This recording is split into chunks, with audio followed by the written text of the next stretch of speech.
pet. The ape mummy is pretty rare for undead pet, so you can't get like a specific one. The big baby is pretty rare for the aquatic pets, but saying, hey, get an aquatic pet or just the type might be a good way to go about it. Aquatic, right, just more generic. Right. I like it. I wonder if ellervated will fit on this. Would fit on what? Name. 1, 2, 3, 4, 5, 6, 7, 8, 9, 10. Yay, Yes, you did perfect. it.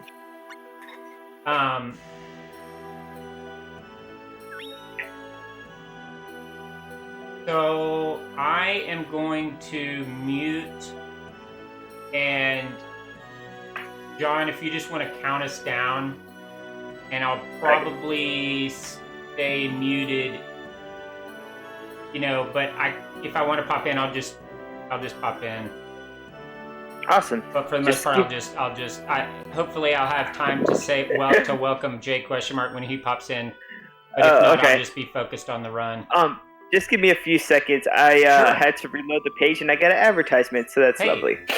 No worries. Yeah, we got 2 minutes. You can count us down in any time, really. But thank you, John. And cheers, man. Here we go. All right, let's do it. All right, let's start the countdown at 5. 5. Oh wait, did you want to wait the 2 minutes? Okay, he's in position. All right, 5, 4, 3, 2. Let's get it going. Woo! So as L starts, let's just talk a little bit about the run that he's doing. All Events Run is the longest category of speedrun in Legend of Mana.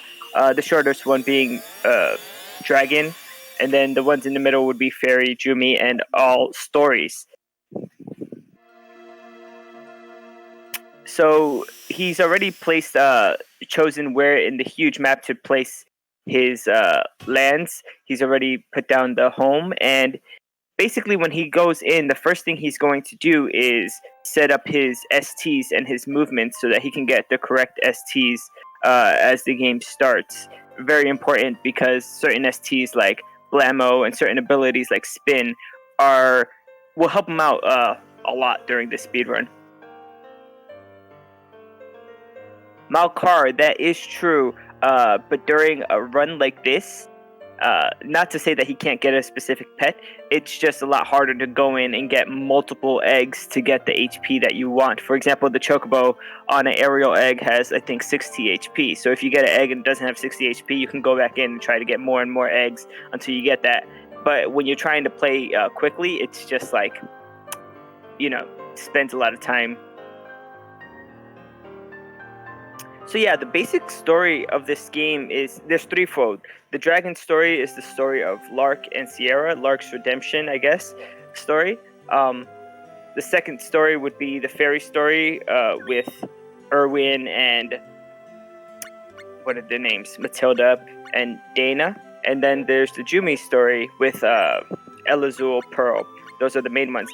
L actually went into the save file to look at his Final Fantasy VIII save, and he set Blammo as his ST. Blammo actually really helps out when he's facing multiple enemies. The reason he looked at his Final Fantasy VIII save file is to ensure that he gets a Chocobo as the first pet. Going outside and speaking to the Sproutling, he's actually getting the color blocks. Now, this land make system in this game is interesting because the further away from home that you place a land, the higher level the enemies will be. And the enemy levels not only determine their HP, but also it determines the types of things that will drop from enemies. So the color blocks sets up the first town in the game, the town of Domina.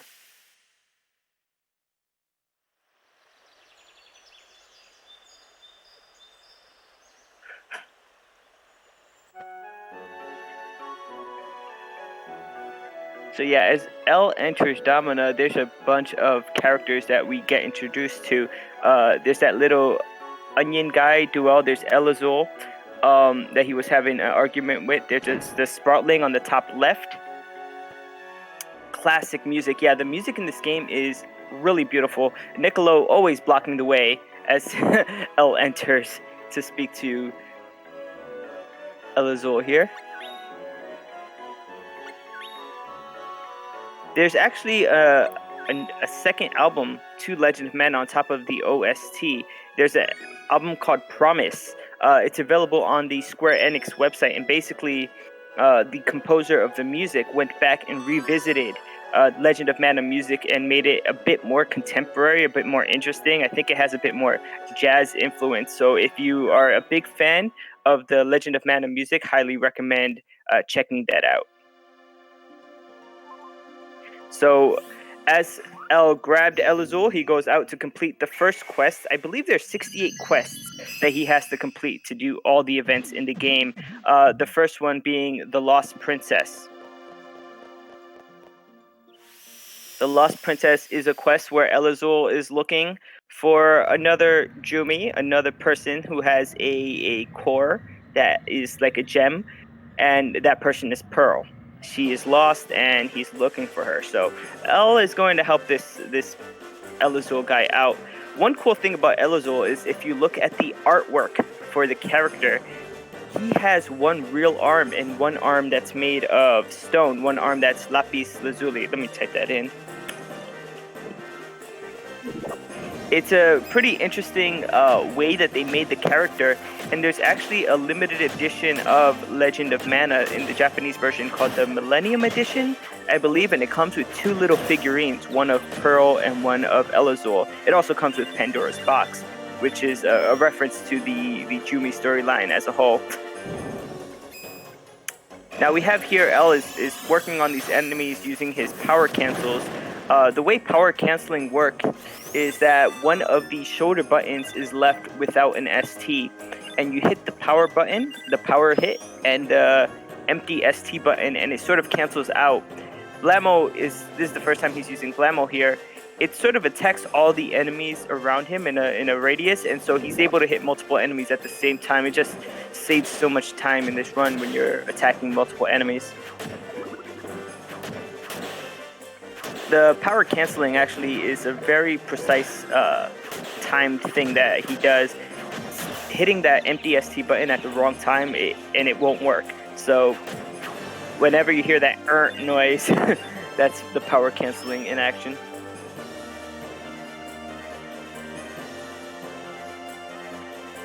And for the majority of the run, El is going to use a hammer.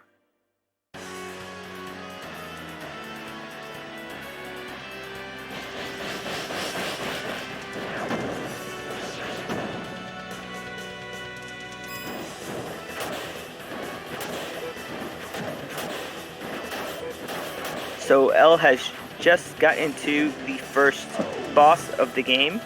This is the Do Ink, I believe. It's the first of 3 large apes that he's going to be fighting. The artwork in this game is really beautiful. The Duink is doing his first ST, and this is important. El is sort of countering with his Blamo STs. So while an enemy is attacking you, if you're in the middle of charging your ST, you do not receive damage. So it's sort of a way for El to not get hit while the enemy is, doing his strong attacks.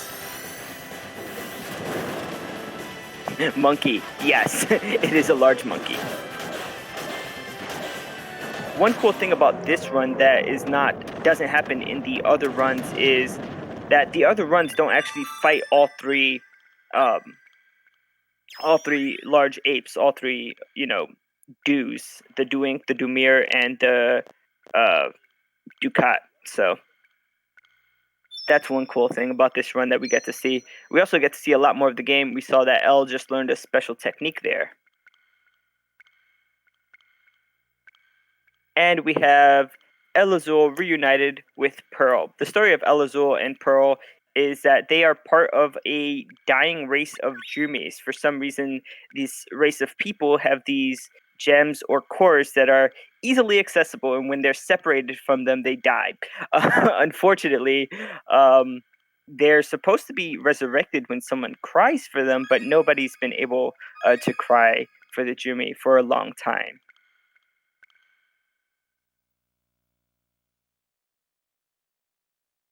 Now, as a thank you, Pearl here is giving two artifacts: the Stone Eye and the Firefly Lamp. So, just par for like the way the game works is the more events that you complete, the more of these artifacts that you obtain, and then the artifacts can be placed in the world map. You sort of get to create your own little area of play, and depending on how you lay down these artifacts, the enemies will be different levels and drop different items, and even the stores and things that you'll be able to purchase are different. Ellervated is re-entering the McKiv Caverns to obtain his second weapon. He really needs something a bit stronger than the base hammer. Although it was great that he did learn something, he's going to fight off these goblin enemies in an attempt to get either a black elk, or I think there's another type of axe that they could possibly drop. Either would be fine for the purposes of this run. As soon as he gets it, he'll have to equip it. Unfortunately, they dropped Lucre and experience, so he's going to retry. He's going to retry that one more time. He did learn counterattack, which will help greatly. Counterattack is when the enemies are attacking you.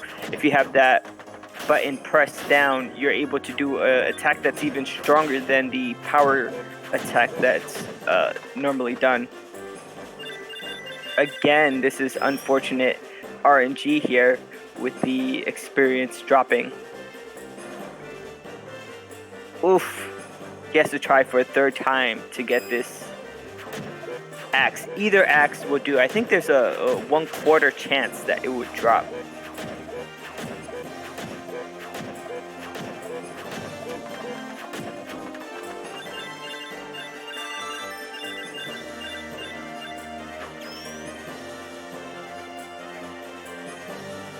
Oh my god. It's alright. It's so funny because when I've seen him do practice runs, and he usually gets it in the first or second. Yeah, this is tough. This is tough. These goblin enemies, by the way, are of the type demi-human.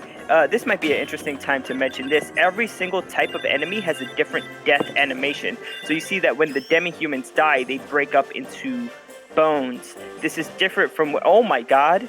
Another set of Lucre and experience. They are not dropping the axe. But yeah, so every single demi-human that dies will break up into bones like this. When dragons die, they die differently. When birds die, they break up into feathers. And so it's just an interesting small thing to note that we could enjoy and appreciate throughout this run. I've never seen someone go this long and not get an axe. This is one for the record. I think Elle's gonna make a new record for longest amount of time to get a damn axe from these goblins. It's not the record he wants. He wants the opposite. He wants shortest amount of time.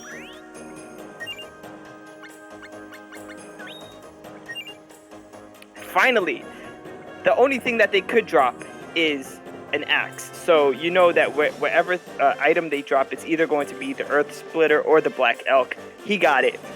That's great perseverance there, by the way. I would have been so frustrated about that.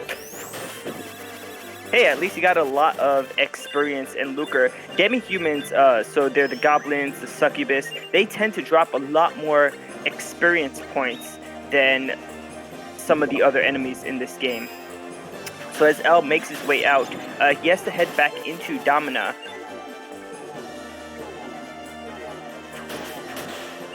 To start up the second event, which will be Nick's Business Unusual.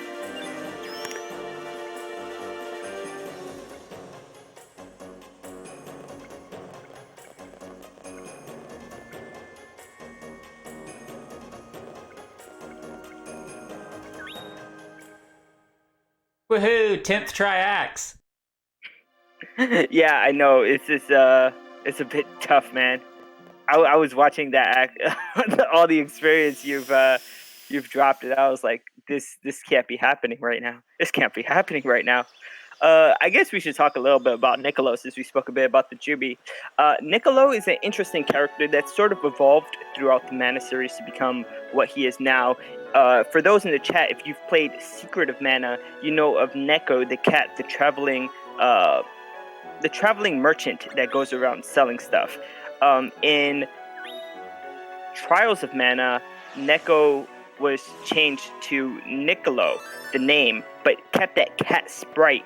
And now in Legend of Mana, we see that he's sort of like a cat bunny thing. I don't really know what he is, but he's still a traveling merchant, and basically what he's in for is to get the most money for his items. What's happening now is that Niccolo is going to have this conversation with Tipo. He's all about lucre, yeah. So he's trying to sell Tipo this wheel, and Tipo's like, it just looks like a regular wheel. You can't be selling it for this much money. And Niccolo's like, you're right, I'm out. And Tipo's like, wait a minute. He's falling for it. He's like, even I could see this is a special wheel. It isn't. They're not able to come to an agreement, and that's how L is able to get the artifact for the wheel, which opens up the Luon Highway.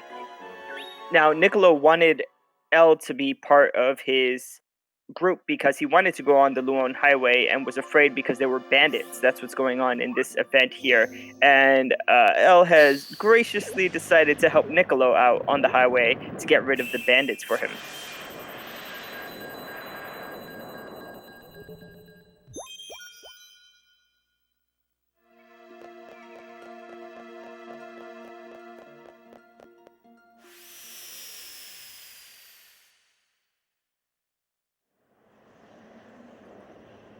So I should also mention this. This is the second time L is going out with a partner. The first time was with El Azul, this time with Niccolo. If there was a second player plugged in, they can actually take control of the NPC character and also fight along. So it doesn't have to be controlled by AI, the second person.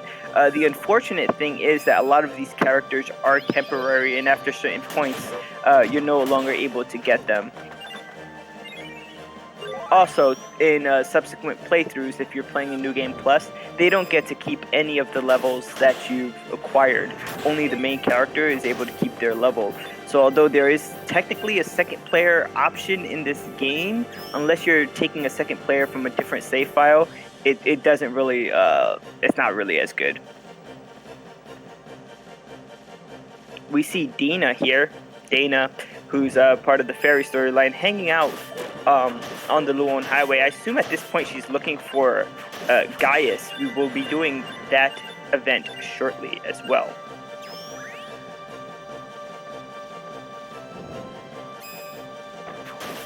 We see that he just got the Rising Claw ST. He's not really going to set up a lot of ST. How many events are there in total? 68, I believe. Yeah, 68, and this is the second out of 68. So it's a pretty long run. The run, I think L's fastest time is just under 7 minutes. 7 hours and 6 minutes, but I might be wrong about that. It might be shorter now.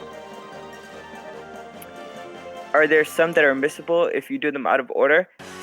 Yes and no. So, according to, there are a few that are missable. There is a Gilbert quest that if you do out of order, you can miss it. There are also some events that are missable if you place the lands in areas that are not good. So for example, in Domina, there's an event called Seeing Double, where you have to fight a Dark Shadow.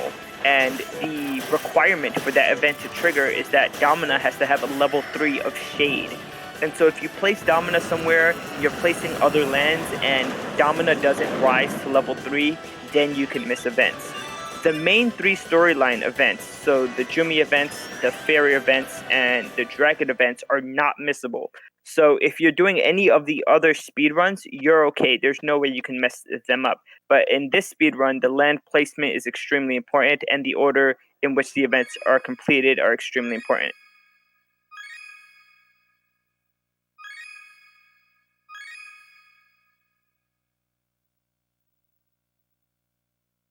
Yeah, Niccolo and Duel do not like each other at all. So we see here that L has defeated the second. I completely missed the boss fight. The second boss, the Mantis Ant, and he gets a splash screen for finishing the event. Nick's Business Unusual, and now he's going to get Dana in Domina to help her find Gaius. Now Gaius is one of 7 wisdoms in this game. Eventually, we'll be doing a little tour with one of the sorcerers to see all 6 wisdoms. Technically, the sorcerer only needs to see 6. He doesn't need to see 7. But the way this all events is routed, El will actually bring them to see the 7th one. Yes, actually, Dragovian. Let's say Dragovian. The Mantis Ant is actually appeared in every single mana game. So the Mantis Ant is a boss in Final Fantasy Adventure, in Secret of Mana, in Trials of Mana, in Legend of Mana, in Dawn of Mana. I haven't played the other mana games, Children and Heroes, but it's a staple in the Mana series. Oh, Lancer, awesome. Yeah, and also there are a few other bosses that are staples in the Mana series, including a Full Metal Haggard, which will be fought a bit later as well. So we're grabbing Dana, and she's looking for Gaius's wisdom. She has a bit of a dilemma with the fairy storyline. One of her friends is sick, and basically the friends aren't doing too well. They have differing opinions, and while he has Dana with him, he's going actually to the left to do Monster Corral to get his very first pet.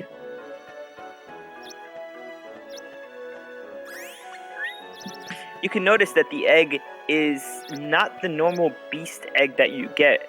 Normally, the first pet you get would be a rabbite, but because the first thing El did when he hopped out of bed was look at that Final Fantasy VIII save file, it's actually an aerial egg that he's going to get, and it's eventually going to hatch into a chocobo here. This is one way to get a chocobo, to be guaranteed a chocobo pet. And there's some other interactions with this game with other save files. If you have a Saga Frontier 2 save file on the memory card, you can actually get a Heishi Shorin sword.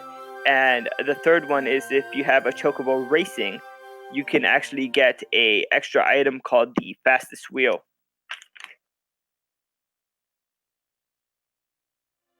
That's just like an interesting aside here. This game has a lot of mechanics that are very much only glossed over in this all events run. El is not going to spend a lot of time raising pets. He's not going to spend a lot of time farming. He's not going to spend a lot of time making golems or anything like that. Yes, El did name the Chocobo Rue. Thanks to Gia for redeeming that with her mana points. And by the way, if you would like to name the Chocobo pet for the next all events mana run, you can use the channel points that you get here. It's one of the rewards for 2,000 points. The same goes for the hammer that he's going to be, for the hammer that he's going to be using for the majority of the run.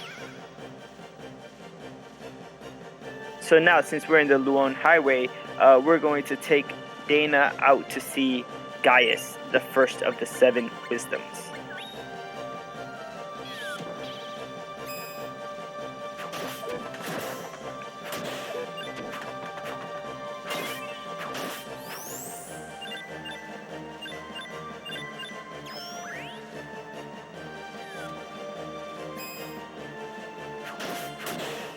I think this is the first time El fights a chocobo.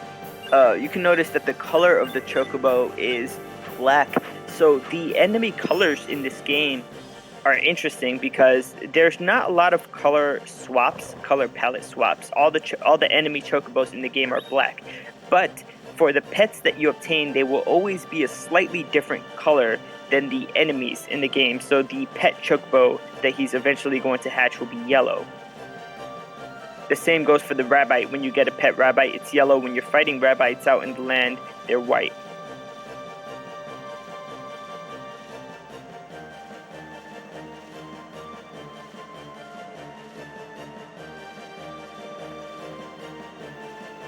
Oh, something to think about is possibly having another channel point redeem where someone gets to name the main character as well.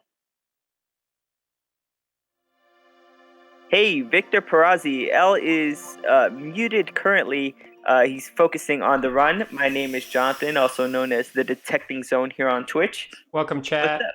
Thanks, everybody.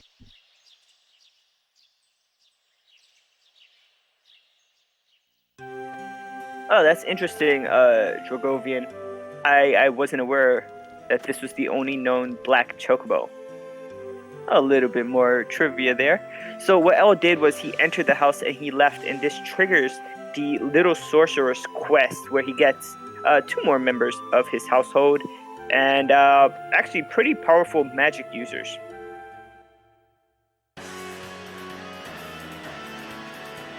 At this point, he's also going to trigger another event here on the bottom left, the Mana Orchard. This event won't be completed until a bit later. He has to clear up his backyard, his farming area, from these lullabud monsters that have taken over.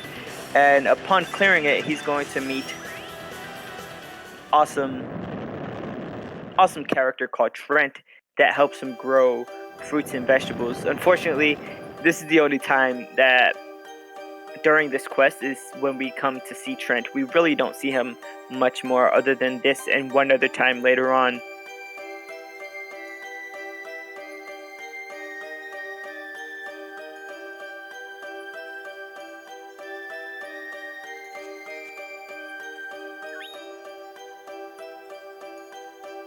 So basically the way farming works in this game is that you get seeds from various places. You give the seeds to Trent, and after a few days, the seeds grow and you can pick them and they're fruits. And you can use the fruits and vegetables grown here to temper weapons, to feed to your pets, do all sorts of stuff. Actually, some of the fruits become important for Pee-wee Birdie as well. But I think El gets them a different means, a different way.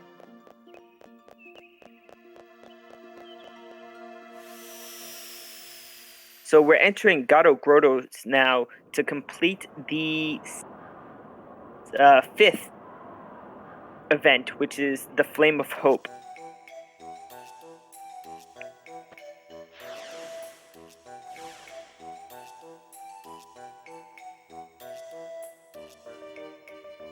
This is one of the funniest events. This Sproutling here seems to have some kind of tummy ache, and not that people are indifferent, but he's really, really in a lot of pain, and nobody's able to help him.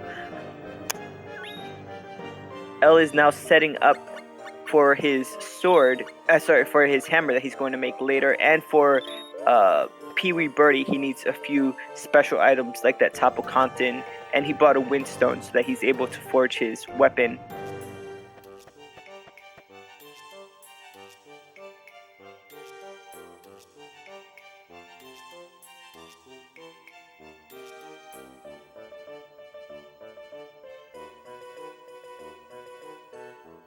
Yes, Victor Perazzi, El will be picking up his chocobo shortly. He actually needs a pet with him on one of the quests, so he's going to have the chocobo with him for most of the dragon quest that he's doing.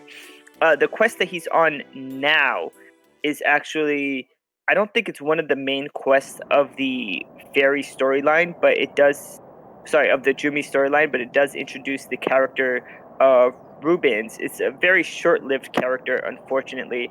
But we're now entering sort of the monastery, the religious area, with a bunch of nuns here in Gato,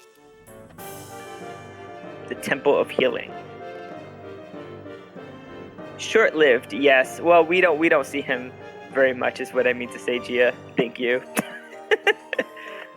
So you can see this poor Sproutling. He seems to be in a lot of discomfort. I mean, I don't know why someone just doesn't give him some Pepto-Bismol or something. It's pretty bad. What's actually bothering him is that he has a bug in his leaves, and I suppose it's very itchy or something. I'm making bad jokes, but he just can't stay still with the bug there.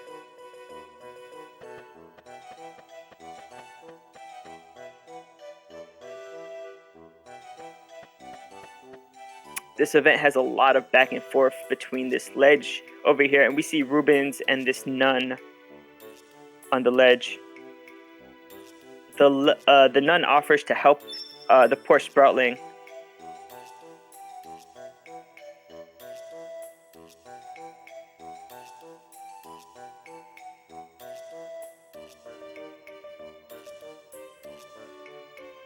Because the Sproutling wasn't being helped fast enough. He was getting actually a bit of pain standing still there. He had to run away.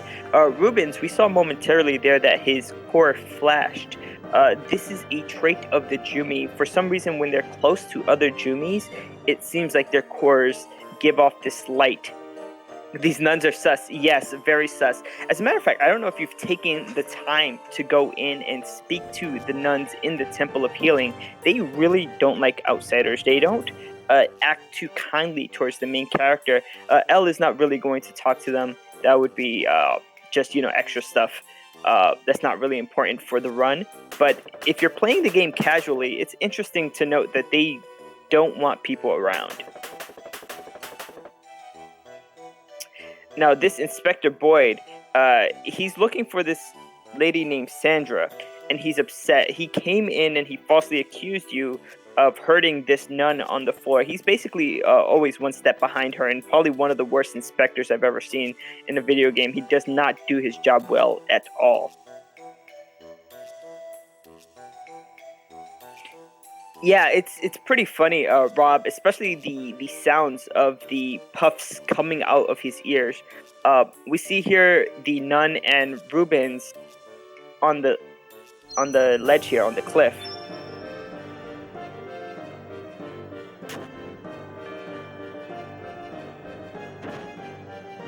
And just like that, the nun has taken Rubens' core.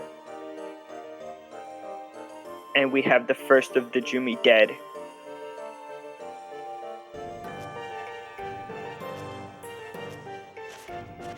It's interesting to note that she's actually putting the lore here, setting the lore in place. She asked him, "Where are your tears?" And he says, "I can't." So the Jumi have not been able to cry for a long time, and because they cannot cry, they cannot be revived once they die.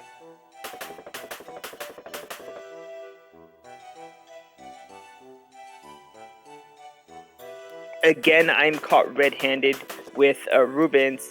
Thankfully, he's able to say it was the nun before he perishes, and I get cleared of killing him. It does not look bad. Definitely sus. If anybody's played Among Us, this is not a good... You do not want to be found with the dead body. But that's basically what happens. We get to enjoy some interesting artwork here in the Temple of Healing. There's this huge griffin thing in the background, lots of angel artwork, and Inspector Boyd here talking to Ellervated.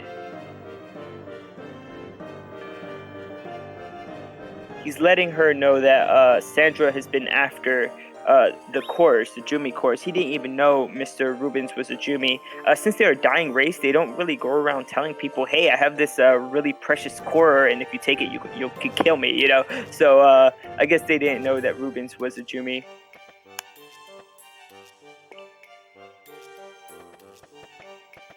And now Elle is going all the way to the outskirts of Gato. What's interesting here is that the game lays out a trail of leaves on the floor for you to follow, but if you follow them, it's actually longer than if you know the area well enough. There's a shorter way, and Elle is taking the shortest way. He basically hugged that corner and avoided the fight with the moldy goo. And there's a few times where Elle's going to be skipping fights like that by hanging tight around areas.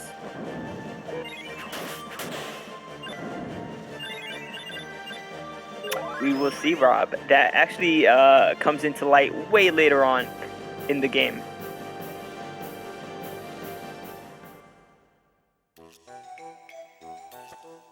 Actually, it's one of the last Spoilers. things Elle does.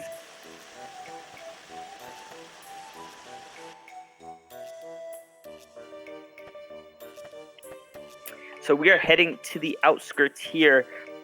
Basically, there's a huge bird called the Cancun bird who has a nest at the top of this mountain here.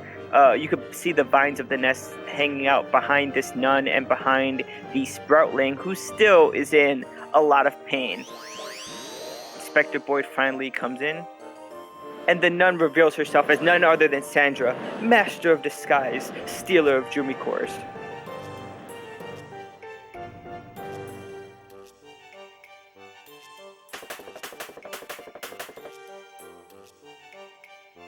and now the Spriteling is just fine.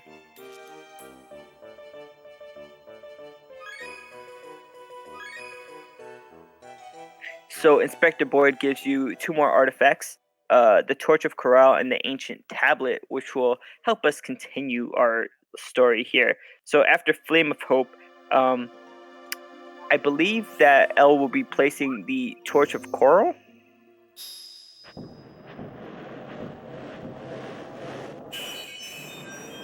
And entering one of the cooler areas of the game, a cute little beach called Medora Beach. He's also placing a few other artifacts to set him up for later in the game.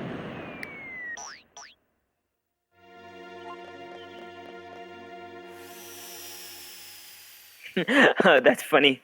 Yeah. Sorry, I know sometimes I pronounce things a bit differently. I'm over here in New York City, so I might have an accent. Excuse my my urban sensibilities. So we have here 2 penguins, Valerie and David. And David wants to go out and be a pirate, and Valerie has a secret that she's keeping from David.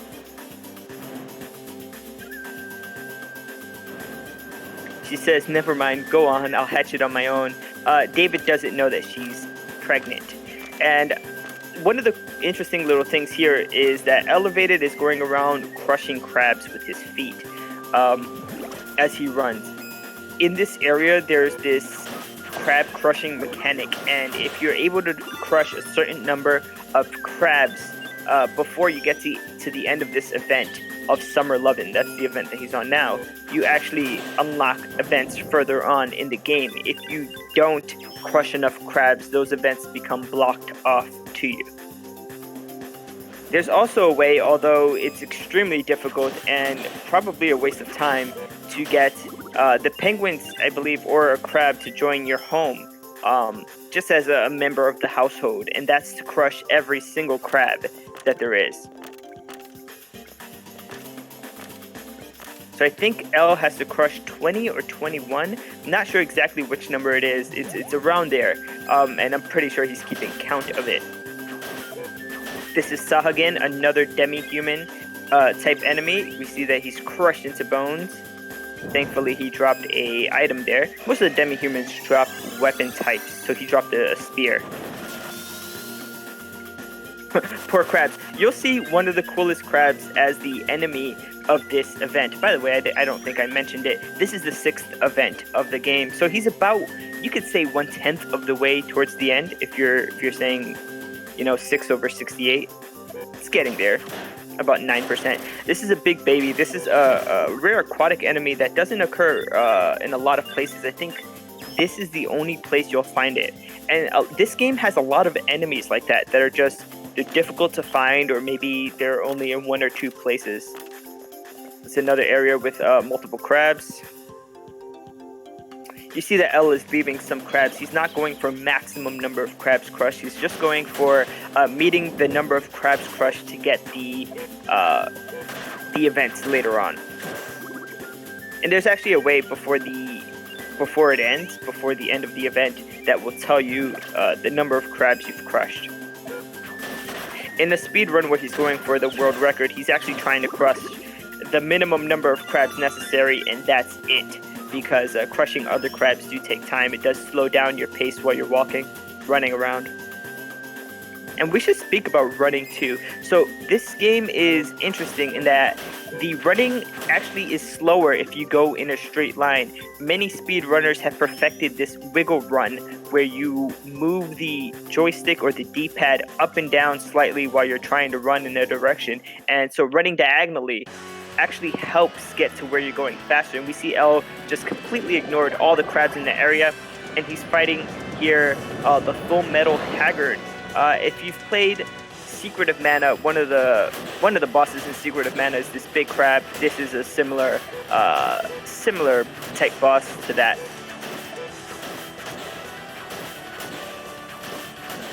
You can see that he's saving his Blammo here. If Full Metal Haggard does start up an ST, Elle will position himself and then use the Blammo, but he didn't need it. There you go. Yes, he was actually in every single Mana game. in Final Fantasy Adventure, Secret of Mana, Trials of Mana, Legend of Mana, even in Dawn of Mana, the game on the PS2. 20 crabs, sweet. But you got 21.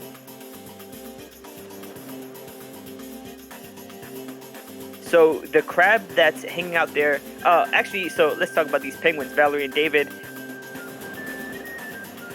Valerie's now lying to David, saying that she was just being silly. She didn't mean she was pregnant. David should go live his dreams and be a pirate.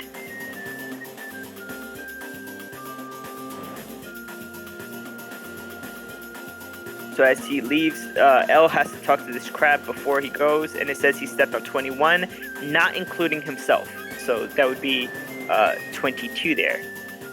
And we get the rusty anchor and Moon's mirror. So sometimes Elle is placing 2 artifacts out in the world map.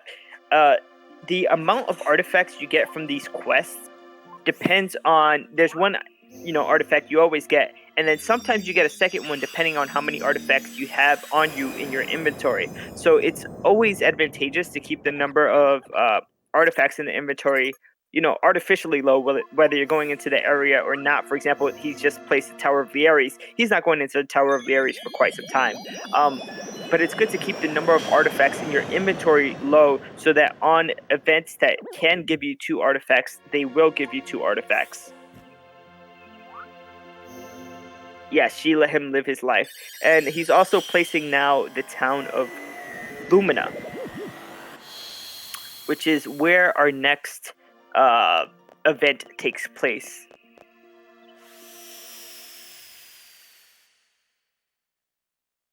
So entering Lumina, we see this beautiful town this dark town full of lights and these strange creatures called dud bears. Now the dud bears don't speak the language that everyone else speaks. They speak this dud bear language. That's very confusing, and if you're playing this game casually, it's annoying to learn. So Ellervated has entered the lamp maker's shop. This harpy, or I always forget the type of animal she is, but we have this guy here, this guy named Gilbert. He is a centaur, so half horse, half man, siren, thank you.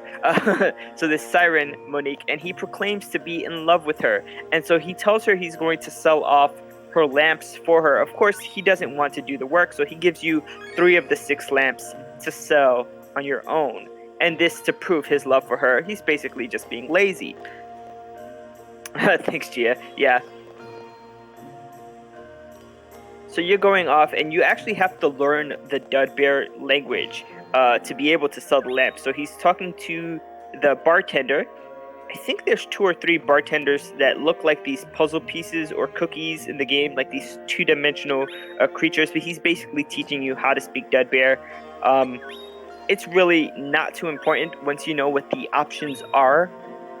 You just memorize the location of what option you need to press, and you go through with it. And like that, Elle has sold the first lamp. Dub. Right?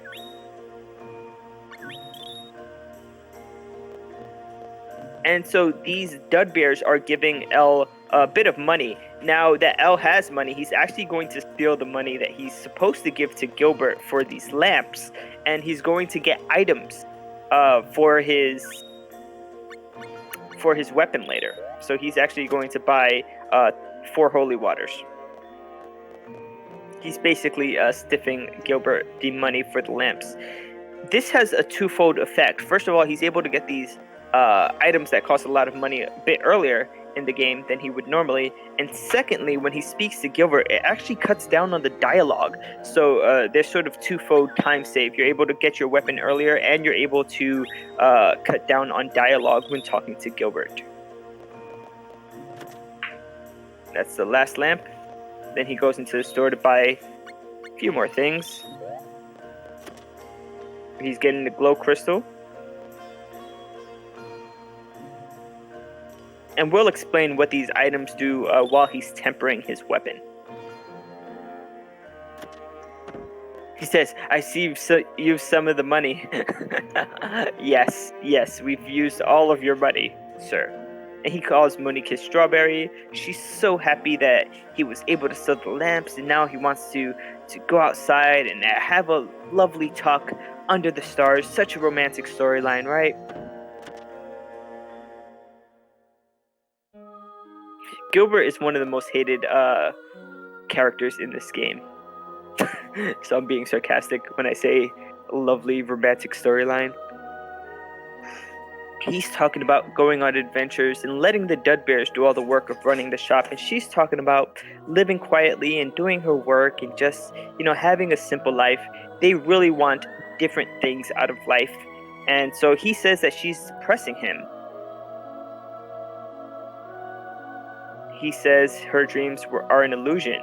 That's not the way you should be living your life, and so unfortunately they have to split up after this one date. She says goodbye. She's taking it as a shock that, her and Gilbert have split up. But Gilbert, by the end of the game, will have many people that he's proclaimed his love to. He just goes from one to the next. So it's not really that shocking. She says that Gilbert's looking for bigger lamps than she has. I don't know if that's a euphemism for anything, but we'll just go with it. Yeah, bards. Actually, I think Gilbert has a sitar. He was playing a sitar for her while they were on the mountain under the stars on that little cliff. So, still pretty cool. Yeah, he definitely has like bard's stereotype there. The Dudbear said that they love her lamps and she's so happy. And she gives you the trembling spoon and the sand rose. So is the bards.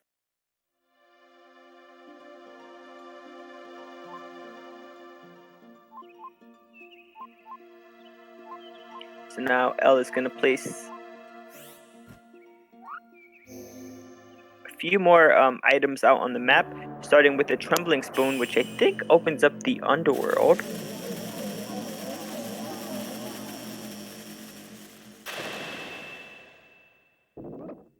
He's also going to place the Sand Rose, which will open up Duma Desert, and the Medallion, which opens up the jungle.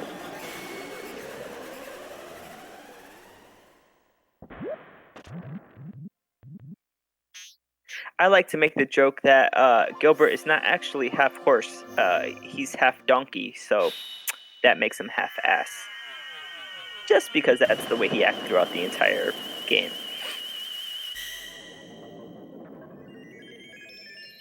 Spoony Bard.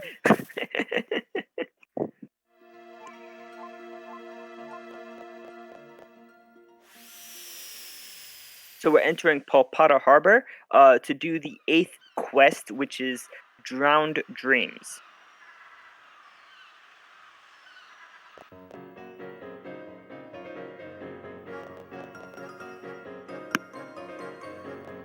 There's a few things Elle is going to do here in terms of, I think, buying items.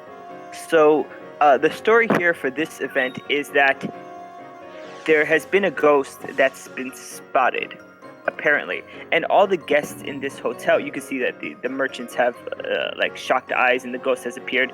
It's the ghost of a knight that had died out at sea, and so because of the appearances of the ghost, all of the people in the hotel have left. The hotel doesn't have customers anymore, except for one fish head customer who apparently is in love with the dancer, and so he has decided to stay, and that's the only, I guess, customer that is being served at the hotel, so they're treating him pretty well.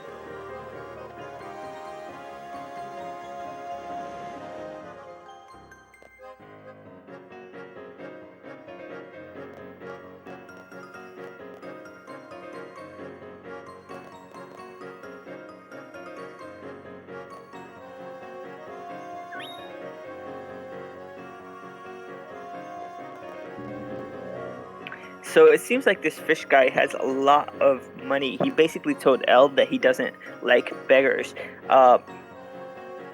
They're telling him that Vivanci is performing. She is the dancer that he likes to watch. So he's going down to where, I guess, the entertainment is.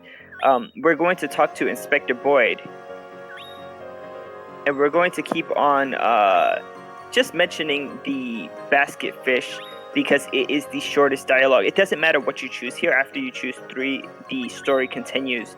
But the first option is the easiest, and then you basically choose it 3 times to continue on the story.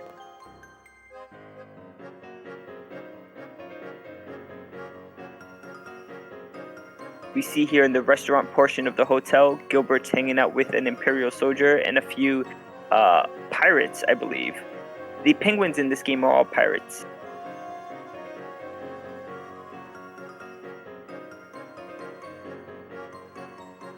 So apparently the fish head guy has a gem, something that a few people are looking for.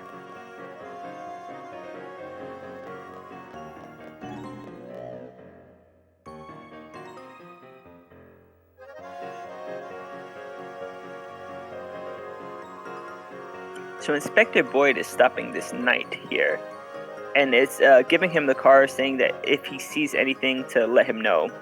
Basically his like little business card.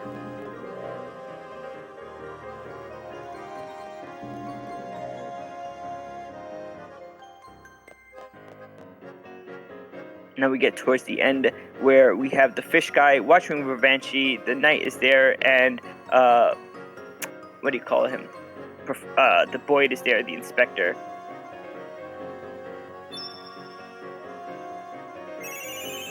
The fish over here, the basket fish, shows off the blue eye, and this is how he got it. So apparently there were these bunch of soldiers who were out at sea, and yes, it is a Jumi Corps. And all these soldiers are out at sea, and the blue eye was apparently on this ship. We see a siren pass by and is singing her sweet song, and all of these soldiers are like falling asleep. And of course, if all the soldiers are asleep, nobody's running the ship, and it crashes horribly into the ocean. And so that's how he was able to obtain it. It was lost at sea. Ghost appeared, took the eye, and now he's lost his entire inheritance. Deathbringer's pissed. Yes, very pissed now.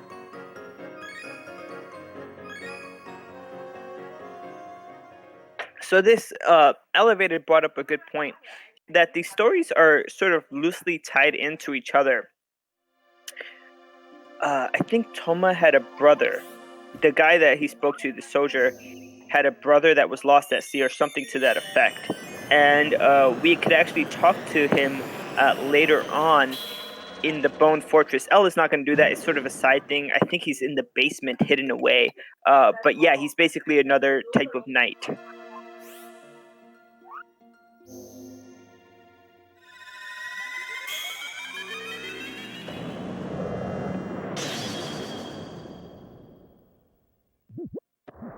So we're placing down a few more lands. We just finished Drowned Dreams, and we're going to start Mind Your Own Business.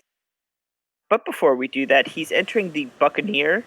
The reason is to trigger an event later. There's an event called Putty's Missing, or Putty's been kidnapped. And basically, Putty takes a worldwide tour, and you have to find him in various areas. And so the way that it starts is entering the ship. That's the trigger for it. So he's just entering so that he could talk to the captain, say he doesn't like the ship, and leave so that the event will trigger. And while he's doing other events, he'll be running into Putty to eventually finish it.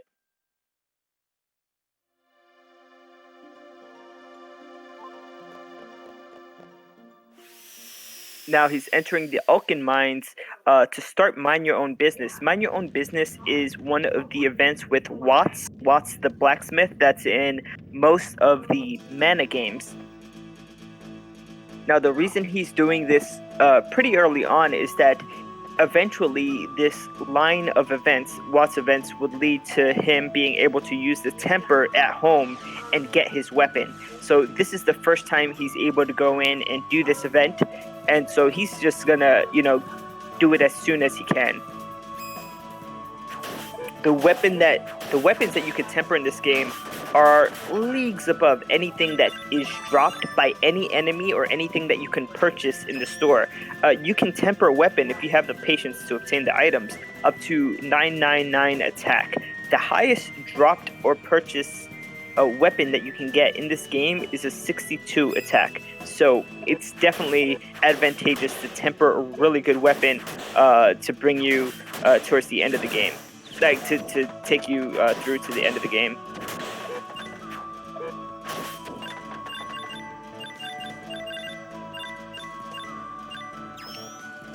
Now, Elle and I have been developing the weapon for this run with basically two criteria. One, it has to be very fast to make because this is a speed run, and two, we want maximum amount of damage output. So we've been able to temper a hammer that does attack at 218, which is way more than enough for a normal game. If you're playing in No Future mode, which is a New Game Plus, or in Nightmare mode, which is also New Game Plus, you'd probably want something a bit stronger. I think it might be okay for Nightmare mode. Definitely not for No Future mode.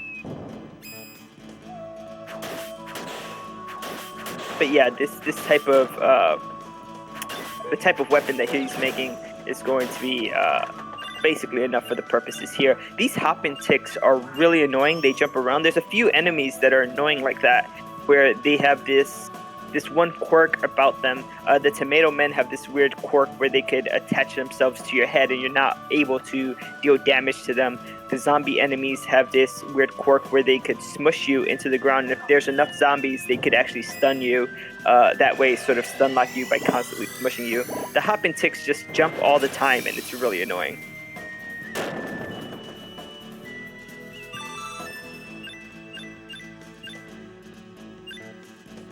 By the way, if any of you, while you're watching, have any questions, feel free to ask them in the chat. I love talking and answering questions. I've probably beaten the game 40 times, like casually, like in New Game Plus, and so I'm pretty familiar with most of the stories and lore and enemies in this game, and the mechanics.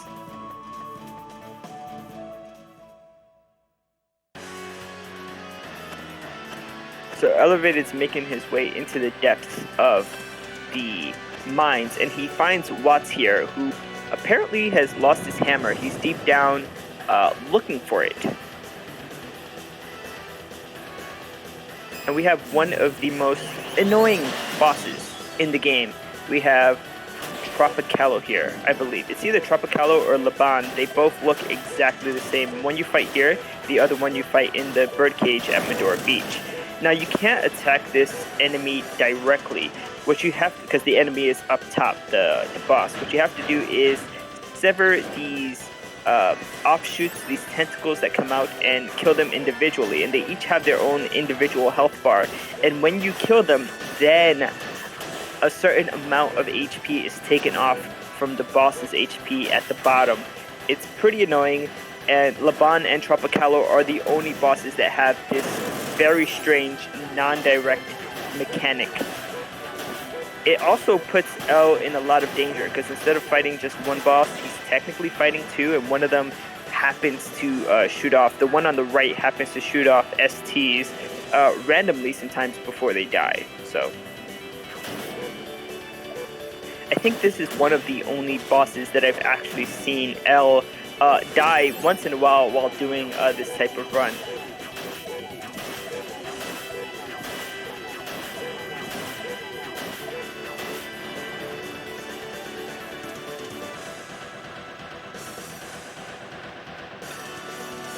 The strategy he's using here is to kill off the right offshoot before killing off the left one. So he cuts it off, he does one or two power cancels, and then when it dies, it'll shoot off a ST.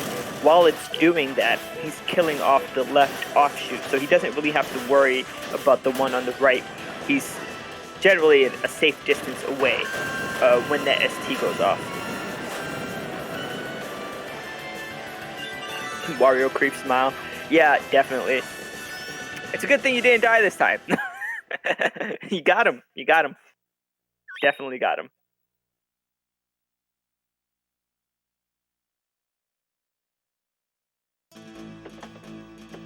So Watts basically gives you the thanks for defeating that guy. And then he's like completely ignoring you. Pokio, by the way, who is a wisdom and a poet here, decides to sing a poem about Watts. And he's about how great Watts is. And he basically says Watts hasn't done anything. Watts hasn't done much and is not all that important. It's kind of insulting, but also very funny because he makes it big and like grand, like he's gonna say something awesome, and he really doesn't say much. Also, at the end of this quest, L gained the gold item, the Visal gold, that he's going to use to make his hammer out of.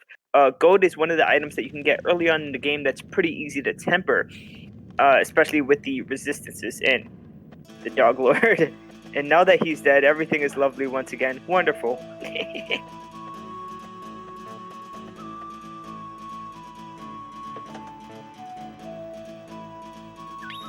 Now we're going back into Watts' shop, and Watts is telling you that he's lost his hammer. He needs his hammer, so Watts drops the hammer. He sends you out to look for it. Also, this is where L is going to buy a Wendell hammer. Wendell hammer is just a little bit stronger than the axe he had. I think it's 6 points of attack higher than the axe. But it also would help him not only with having a higher attack, but also to gain some of the STs. There's this Dudbear Express that's only here in the Elkin Mines, and basically you go to a post and the Dudbears bring you down to their secret lair where they have this dog religious figure, I don't know how else to say it, that just got kidnapped. So remember when I said that you had to enter the SS Buccaneer, that where the pirates are? That's triggered Putty getting kidnapped, that little scene that we just saw right now. And Putty is the religious figure of the Dudbears that are down in the mines, but also they are this caveman guy's dog. Fortunate for L, the hammer is right there, right where Putty was kidnapped. Yeah, Roger is a super weird guy. He is of the mind that hard work brings salvation, which is why he's friends with the diggers, because they just dig all day because it's hard work, and had a revelation at some point that his dog, which is in fact just a normal dog, was some sort of religious icon. So he put them in a weird outfit and got a bunch of Dudbears to worship them. It doesn't make a lot of sense, but lots of things don't make a lot of sense in this. So. Hey, welcome, Jay ? Hey, thanks. Yeah, thanks for being here. Yeah, sorry I'm a bit late. No, it's all good. I was getting awkward anyway. Yeah, we had a tough time getting the kiddo rolling. In fact, it took about 20 minutes just to get her dressed and out the door. Like, between getting breakfast done and just doing that, it was a thing. Wow. So, if I'm not mistaken, now we're just making our way through the mines to go drop that hammer back off. Yes, actually, Watts has been waiting for it. I've been explaining that we're doing these quests pretty early on, getting a lot of items. Basically, almost every quest we're doing, L is picking up items to make his hammer that's going to carry him through for the rest of the game. Nice. Well, and hence why I think I heard you mention earlier, buying this hammer, even though it's not that much stronger and probably isn't saving much time in combat, is going to pay off in helping him learn the STs he needs to power his way through. Yeah, definitely. This is pretty funny. Watts doesn't even remember who you are when you first get there. He's like, you have to talk to him twice for it to trigger the end of Watts drops the hammer. Is it a Niccolo's business later where Watts forgets that Niccolo loaded him up with stock? I think so. I think it is one of the Niccolo's businesses. It's definitely not Path of the Blacksmith. No. I'm trying to think of the Watts quests because there are less of them than Niccolo quests. Yeah. I think it's Niccolo number 4. I want to say number 3 is the one where you're trying to hunt down a psychic flowerling. Yes. Wait, is that 3 or 2? No, 2's Gato Grotos. Right. The green ball So now buns. we're into the desert area, and we see here this is the first appearance of Kathinja. She's one of the teachers that teaches at the school, and we see all the students here. And basically, what's happening is that one of the other teachers has a group of his students, and they've stolen a book somewhere in this desert, and she's trying to prevent him from using the powerful spells in this book. There is a use for this quest, even though it's not done in the Jumi percent of this game, because once you start this quest, Kathinja and Mephiance, who are two of the teachers at the Magic Academy in Geo, stay in the desert until the quest is done. Mm-hmm. And with one of the quests that comes up much later in the Jumi storyline, you have to go get something from Mephiance's office. And if Mephiance is there, you'll say, oh, Mephiance is here, better come back when there's no one here. And then you have to go change the day until it's a day where Mephiance is busy teaching. But if this quest is started, Mephiance is trapped in the desert, which is the best. So there are a few quests like that they sort of tie up the characters. Cage of Dreams is another one where Nunuzak and Pokiel, if you started Cage of Dreams, they won't appear anywhere else. So Pokiel won't appear in Lumina if Cage of Dreams is already started. And what's his name? The Nunuzak won't appear in the school, in the library, if Cage of Dreams has already started. This is a problem that Elle and I have run into when we were routing this, where we had to do Cage of Dreams a lot earlier so that he could actually finish off those storylines.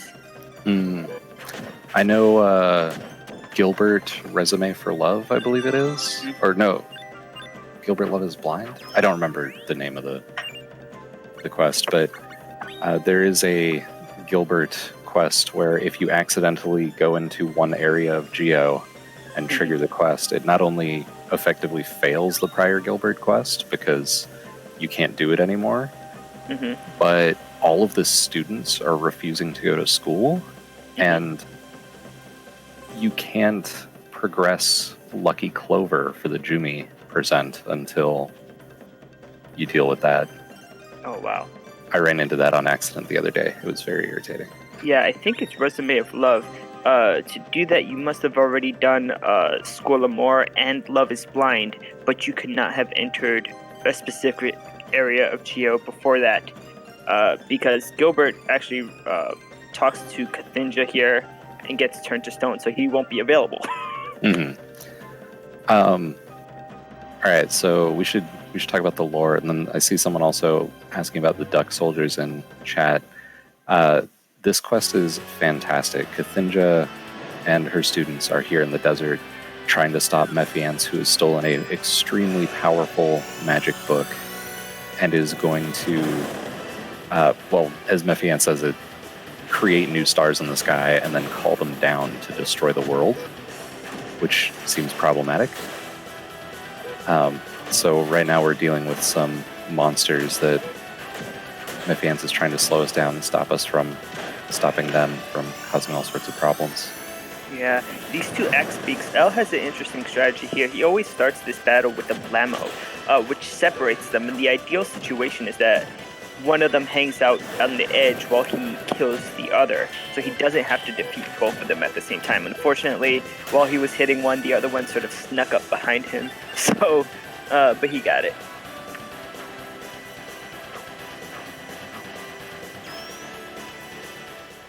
I think there might be an experience crystal hiding out somewhere. That's always the worst. He's got it. So here, even though we've beaten the monsters, it's too late. Mephiance is ready to fire the cannon. And this is one of very few times we get zoomed out to the world map to see a cutscene, which is pretty cool. Yeah. We'll see it a few times when the underworld becomes the flames, when the Cancun burn flies to Leucemia. But yeah, you're right. There's not a lot of cutscenes in the world map. And there's not a bunch, but I think a couple for notes from Sandra. Oh, right. So, And when yes. to capture a diddle. The shadows. Yep. Mephiance has, as promised, created stars in the sky, which is to say a bunch of pretty fireworks. And everyone is just like, oh, cool. You'd think this would be a concern that Mephiance was all ready to destroy the world, but no, them and Cathinja will be back teaching at school the very next day. Yeah, it's kind of weird the things that happened in Geo. There's a bunch of students of magic and they're all learning different things, but the teachers are all rather strange. And the lore of this game goes that even Tipo was created in Geo. He's sort of a creature that was, I guess, summoned or put together there. And I think there's multiple Tipos in this game. There's like 2 of them that were created. There's 2 in the inn/cafe in Geo, just hanging out. And they mention a newer model of Tipo, but I don't think we ever see a Tipo that actually looks different. So El is heading into the, what do you call it? Into his backyard, into his workshop area. Yeah, and he's going to start the path of the blacksmith, which is going to teach him how to forge a weapon. Did you notice if he did the mana orchard? I didn't see it. I didn't see it just now. I don't know if he did it earlier before I was on. Well, he defeated the Lullabuds, but I'm not sure if he grabbed a fruit and put it in the thing. He usually does that before doing Path of Blacksmith, I believe. But I could be wrong. Yeah, I don't remember the exact order. Oh, I see a oops in chat, so I'm going to say that's coming up next. These tutorial quests doesn't really matter. I mean, it's important that you have to complete it, but it's okay if you skipped it now because you could just do it right after. So this and the other quests where you're doing things to set up workshops is interesting because it's essentially just here's a bunch of text that explains how this thing works. You're required to read all of it. I kind of appreciate that Golemology gives you a quiz. Mm-hmm. It's a fun way to do it to make sure you actually learned the basics of how stuff works. But this one, you're just forced to read every single option from the menu. Yeah. It's not very fun for a speedrun. No, I mean, it's just basically mashing X for this one. And he's already destroyed the Lullabuds and he gave Trent a seed, but he just needs to grab one of the fruits and put it in the box now. So he's going to do that. And then he's going to have to do the instrument quest as well. The instrument quest will get him the last items he needs to build his hammer. So it was a little earlier, but I saw Dragovian Lancer was asking about the Duck Soldiers. If I can't remember which games they all show up in the Mana series, but the Mad Mallards are a Mana staple. Yeah, they're actually as early as Final Fantasy Adventure. Oh, are they really? Yes. I need to go back and play that. It's been I guess the last time I played through that game in its entirety was on an actual Game Boy, so it's probably time again. There's actually, so I first played it, actually emulated on the PSP, had this great emulator called Master Boy that did Game Boy and Sega Master System, but it colorized old Game Boy games. Even games that aren't Game Boy Color, it added color to those games, and it knew where the sprites were, and so I played it in color back in the day. But nice. What I was going to say is that there's a website called The Saikins. It's like a Mana website, and they have a bestiary that encompasses all of the games up to Dawn of Mana. So if you click on an certain, a certain enemy, it'll actually show you how that enemy appears in all the games. I'm pulling that website up right now because I don't think I've actually... Yeah, it's called The Saikins. And then on the right, the bestiary is the Mushboom, right? The Mushboom. And if you go down to...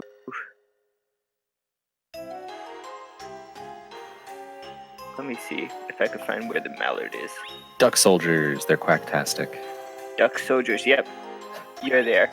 you found it before me, but it shows you in Final Fantasy Adventure they have the Duck Soldier. Secret of Mana has the Mad Mallard in 2 different color palettes. Seeker Nitsusu 3 has it in 2 different color palettes, and then in Legend of Mana it's the Mallard Duck.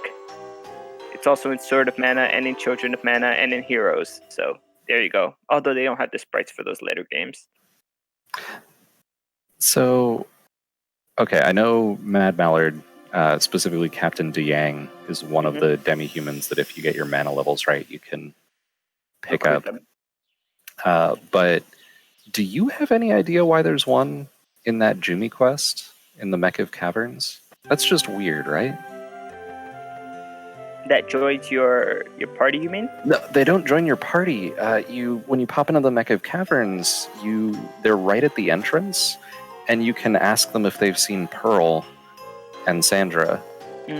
Well, the demi-humans are basically like sentient beings, I guess, in the Mana series, right? Like they're able to talk to you and stuff. They're very different than the other pets that don't speak, sort of. So, like, you can imagine the goblins all have a goblin village, and the Sahagins also, like, I think you're able to recruit a Sahagin for one of the quests as well. Yep, the Wimpy Thugling. The Wimpy Thugling, right. And so, yeah, I think that's just it. It's one of the sentient ducks, I guess, that encompasses one of the many species in this world. Fair enough. So, I'll let you talk about the tempering here, because this is much more your area of expertise. All right, so Ellervated just created a quick hammer out of gold, and right now, what he's going to do, the first few items he's going to temper in are the coins that he got from the quest just a few seconds ago, the Aura Silver, the Salas Silver, and the Windstone that he bought way back, I think the second or third event in the game. And what these items are going to do is raise the mana levels of the different elements. So Salamander's going to raise, Jin is going to raise, Aura's going to raise, and basically the way it works is you always want to try to raise the elements first, because on the most basic level, that's what's going to get a very high powered weapon. If you don't have high element levels on a weapon, it's not going to happen. You're not going to have. And the same goes for armor. You're not going to have high defense on a piece of armor if the mana levels are low. And so that's what he does here early on. One of the interesting things is that even though he's adding these items, they don't really raise the mana levels too much. There's a few other things he has to add. So he adds on this glow crystal, and as he puts in the glow crystal, Wisp is going to leave. So tempering is very complicated in this game. Basically, a item can hold 4 cards at a time. So as Wisp leaves, it lets off a lot of energy, and as you're putting in the glow crystal, it adds in a lot of energy. And you have the 4 first items he put in were all for the elementals. And so all that energy is being added into those levels. Now he's added in 4 holy waters. So what the holy waters do is whatever elementals he added, whatever levels he had before, they're going to have a multiplicative effect on the attack power. So every time he adds in another holy water, it sort of multiplies it by a small amount. It's like a small percentage, but because he's adding in 4 of them, he gets like a really big effect on it. Unfortunately, you can't add holy waters forever and just increase the attack power.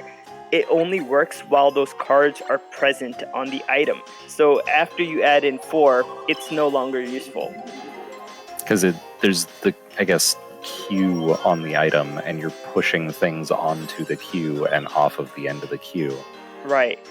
And so if you keep doing holy waters forever, it's just going to stay exactly where it's at once you've got those 4 on there.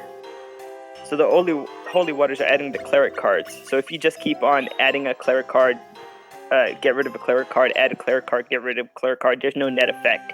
After this, there is one other item that has even a greater multiplicative effect on the hammer.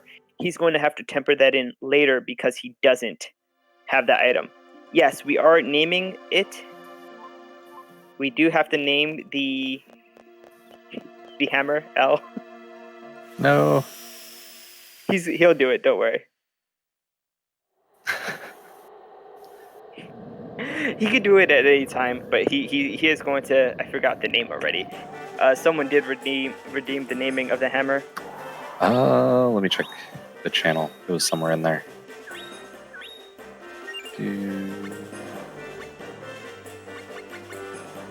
So currently, the hammer stands, I believe, at 159 attack. If all the items were tempered in the right order. And later on, after doing the Giant's Horn, it should raise that up to 218. The interesting thing about the Giant's Horn is that it only works when it's in the first slot. So tempering anything after the Giant's Horn would not work to raise the attack power of the hammer. Megaton. What an awesome name. Mm-hmm. So this is kicking off the Dragon line of quests. The Dragon quests, I think, are especially interesting because they are very self-contained. You see references to the Mana Stones, which come up in this, in the Jumi quest.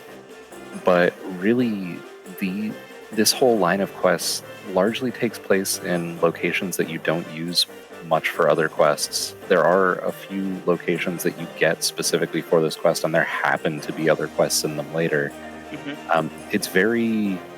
It definitely fits in with the lore of the world, but it doesn't integrate quite as much as other things. I don't know, it's a little weird to explain. Like Norn Peaks is a perfect example. You get the location just for the Dragon quest, do it, and then that's it. Yeah, I sort of feel like that too. Like, I think Fairy and Jumi blend in with each other a bit more than Dragon does with any of the other ones.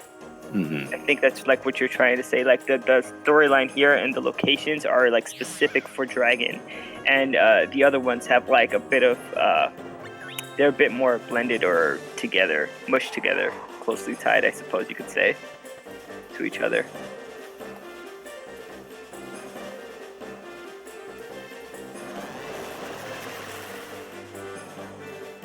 It is worth noting. Oh, sorry, go ahead. No, I was just going to mention that this was the, I think, second or third wisdom we've run into. Later on, we'll be visiting them all with Bun, but Alban is sort of like the leader of the underworld down here. Yeah, Alban is an interesting character because they definitely have that sort of Hades, they're in charge of the underworld role, but they are, like, they're just a wisdom. They're chill. They're just here doing their job. They're not evil. They're not some evil creature trying to cause problems. They're in charge of the underworld. I think that was the Moonrock Tiara. Oh, you're probably nice. I'm gonna reload the stream here. Cool. Yeah, if you've been on for a bit and haven't reloaded, there's definitely some drift that occurs. Yeah, as you said, Moonlight Tiara, for me, he just started fighting the two puppets and the succubus. I'm like, I'm behind. So here we're seeing some serious payoff for that hammer. One of the few things you can do that hits multiple enemies at a time other than STs is spin. And if you hit the spin, and then I don't know if it's at the same time or immediately after the attack button. But I believe it's immediately after. Yeah, you can initiate a spin and do an attack during it, which will hit multiple enemies around you. And because this hammer is so powerful, he is just wiping out entire encounters in a single attack. Yeah. One thing to be careful, though, if you're playing this game, using spin too many times will cause your character to become dizzy. And so usually you could only use it 2 times in a row, then you have to sort of lay off it for a while. Yep, third time is pretty consistently. Yeah, so it is worth noting, like, so Dragovian Lancer points out Hades is like that in proper Greek mythology. Same for Pluto in Roman mythology. And they're just in charge of the underworld. They're just kind of doing their thing. They're the younger brother who got screwed over in the deal where Zeus and Poseidon split up the sky and the sea. But here we see a, I guess, arguably more important underworld character, because Olban just sort of keeps all of the shadows semi-behaving, but we get to see Draconis, who is definitely up to something. Mm-hmm. And when first meeting up with Olban, and Olban notices that Lark has recruited you, the main character, for whatever Draconis is up to, at first it sounds like he wants to join in on whatever Draconis is doing, and Lark immediately points out, like, hey, don't make fun of me, man. He's clearly being sarcastic. He has no interest in what Draconis is actually up to. Interesting. So this quest, this is one of the weirdest areas in the game, because it's just a giant junkyard primarily of toys, which, because the lore doesn't really come up regarding a lot of this, and the whole mage war with the fairies, this area just seems weird. It feels out of place compared to a lot of the other very fantasy areas of the game. Mm-hmm. But all of these toys are magical dolls that were used in a war, and now that the war is over, there's no use for them, so they're here in a junkyard. The doll that we see at the start is named Anuela. I'm not quite sure on the pronunciation of that. But she was created by one of the most powerful mages involved in the war, and was a gift to a little girl who wound up dying because of the war. And the doll went a little off the deep end and named herself. Or sorry, no, not Anuela. Anuela is the mage who created her. Magnolia, I believe, is the name of the little girl. But yeah, it's sad. It's a little creepy. A lot of the lore of this game is not really fully explained with the story. You actually have to go home and read the books in the library to get sort of the full story of what's happening. Yeah, there is a staggering amount of backstory. Yeah, it was Magnolia. There's a staggering amount of backstory buried in the books in your library.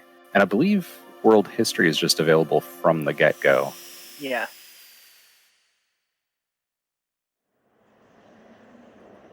So yeah, pathway of garbage. The junkyard's such a weird area. I really like it. It is a nightmare casually, because there are certain directions you can go down that once you go down them, the pathways change and you can't advance any further. It's fine for a speedrun because we already know exactly where to go and it's the same every time. But when playing the game casually, there are areas that you can just get completely lost trying to get to, even though you got to the same place in a similar way last time.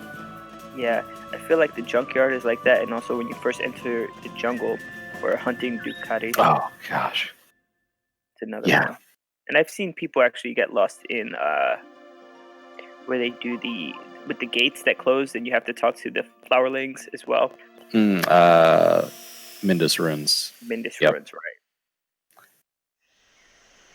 Yeah, Mindus Ruins is I don't know, a lot of these areas don't fit together in a very sensible manner. I actually spent some time, so I've been playing through this casually to bone up on my lore and game knowledge for better commentary purposes.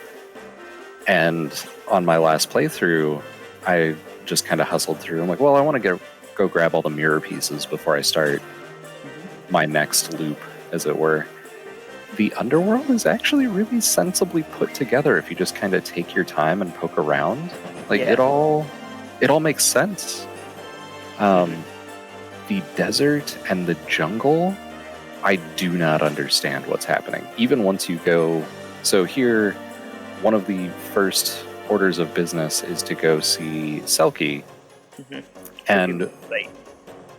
Oh, yeah, go ahead. Sorry. Yeah, no, Selkie gives you the sight to be able to traverse the area. It sort of changes. The area changes after you receive the sight. Because the fairies are...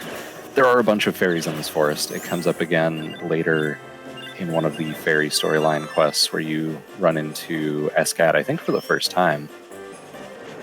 And the fairies are messing with anyone who comes in the forest, but Selkie right here can cast a spell on you so that it does not happen.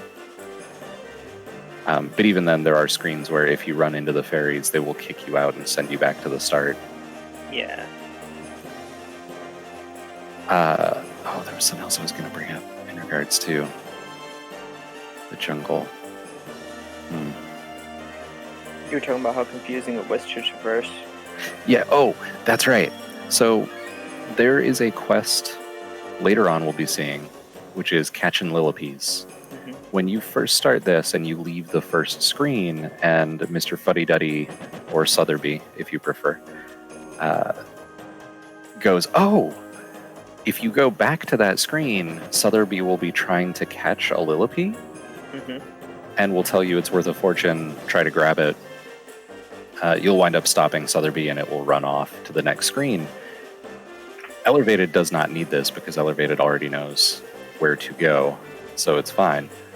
But as a casual player, when you go to the next screen again, the Lillipede is just hanging out there, and if you talk to them, they very slowly walk to the path you're supposed to head to, and you can follow them screen by screen until you get to Selkie. Yeah. So, like, this is the first quest that we see Sotheby in, and it seems like he's always trying to get money. He sent off Skimpy and Hamson, I think their names are, to catch this Ducate. That's basically the main point of this quest, because the Ducate is valuable. And then he sees the Lillipede, and the Lillipede is valuable, and it sort of becomes more important later with Niccolo, I think his last quest. But yeah, Mr. Sotheby needs money, apparently. Yeah, well, he works for Christie, and I think it's like the Christie Company or Christie Incorporated. It's something to that effect, that the two of them are running out of Christie's palace in Geo. But as we'll discover later, Niccolo, of course, has his paws in that, as with everything that involves money. So this right here, it can be annoying with the zombies and the Tomato Men. Yeah, Tomato Men can hop on your head, which is terrible. Not that they do a whole lot of damage, but just that you can't attack them while they're doing it, and they can chain it, so they can do it time and again. So they're a pretty brutal enemy to have to deal with. We saw earlier the beast that Skippy was talking about was Rosiotti, who is another one of the wisdoms, which we'll be coming back here with Bud later to chat with.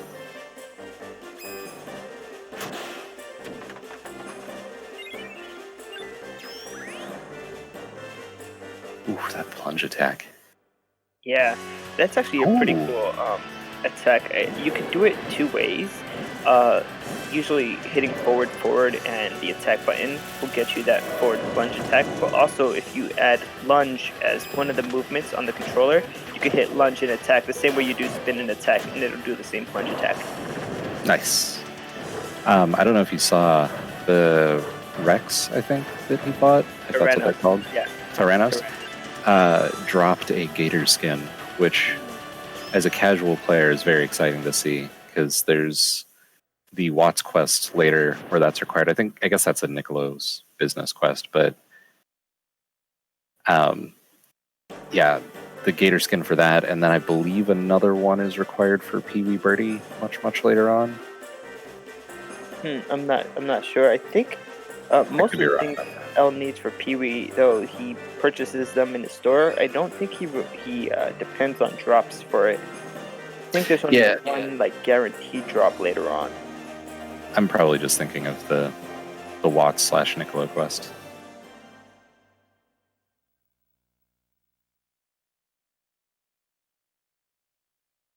Just want to mention that was the second of the big apes in the game. That was the Ducat. So the very first quest he fought the Duink, that was the Ducat. And there's one more that he's going to fight later on. Yeah, and those enemies appear in other Mana games. I believe it was you I saw playing Dawn of Mana, where there were Dew enemies. Yeah, those do enemies were really annoying in Dawn. They're not like bosses. They're like normal enemies, and they have like this weird ability to like cast magic on you. So I'm gonna sneak away for just a second. no worries. Be right back. So Elle just entered Domina. There's been problems with the pumpkin patch in Domina, and so that's what the Pelican told him a long while ago. So Elle is checking that out now, and he sees these two little sorcerers, Bud and Lisa, who apparently are going to use the pumpkins to rule the world. Now, Bud and Lisa, they're students from Geo, right? Magic students. But I think they have a lot of personality, and so yeah, the hammer just makes short work of them.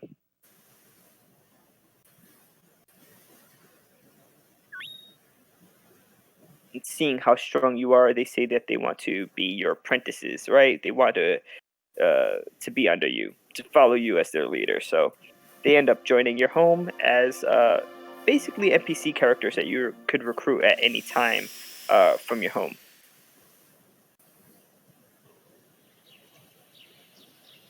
By the way, that Little Sorcerers was the 18th quest.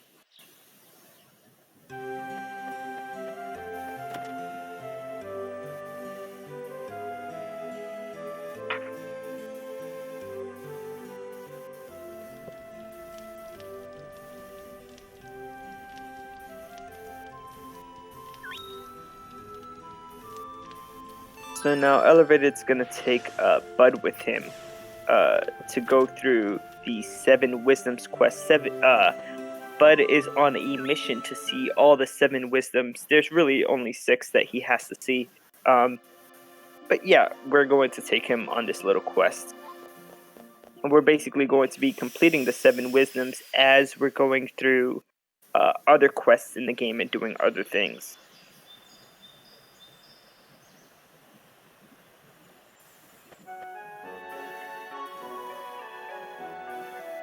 So now we're back in Domina, and we get this weird deja vu where we see ourselves walking through the village. And this is a quest that is missable if Domina does not have a level 3 shade. This is the quest I was talking about that does not trigger unless you have a level 3 of shade in Domina. So you're going through and you're seeing that this doppelganger of yours is causing all this mischief. We see this Sproutling has been knocked down, and you talk to May, or Rachel here. You're basically getting all this information, trying to track down where this doppelganger of yours has gone.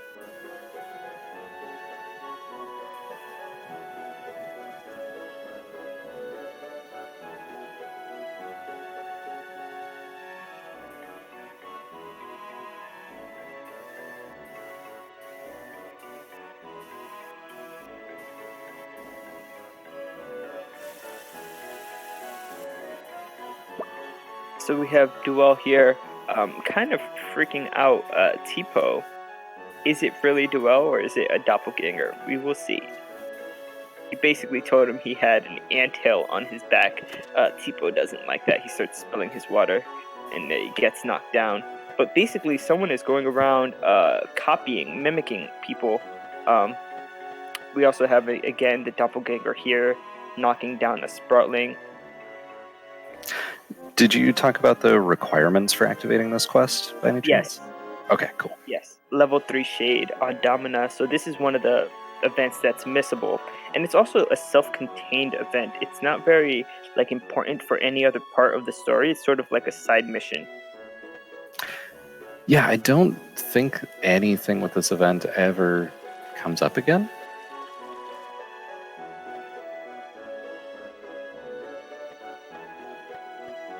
Yeah, it's just like the doppelgangers creating mischief in Domina, and everybody just seems to forget it as soon as the event is over. Yeah. I mean, that's fortunate because otherwise everyone might be mad at you. But right. Also, they've set up Bud's pumpkin army again. Mm-hmm. I love like the way Elle has routed this in to be one after another, because this is one of the coolest, I think, areas of the game with the the lighting effects in each of the pumpkins, and you just don't see it much. You only see it for these two events. Yeah, there's a lot of things. It's kind of astonishing how many things in this game were created that are either completely missable or you only ever see very briefly. Mm-hmm.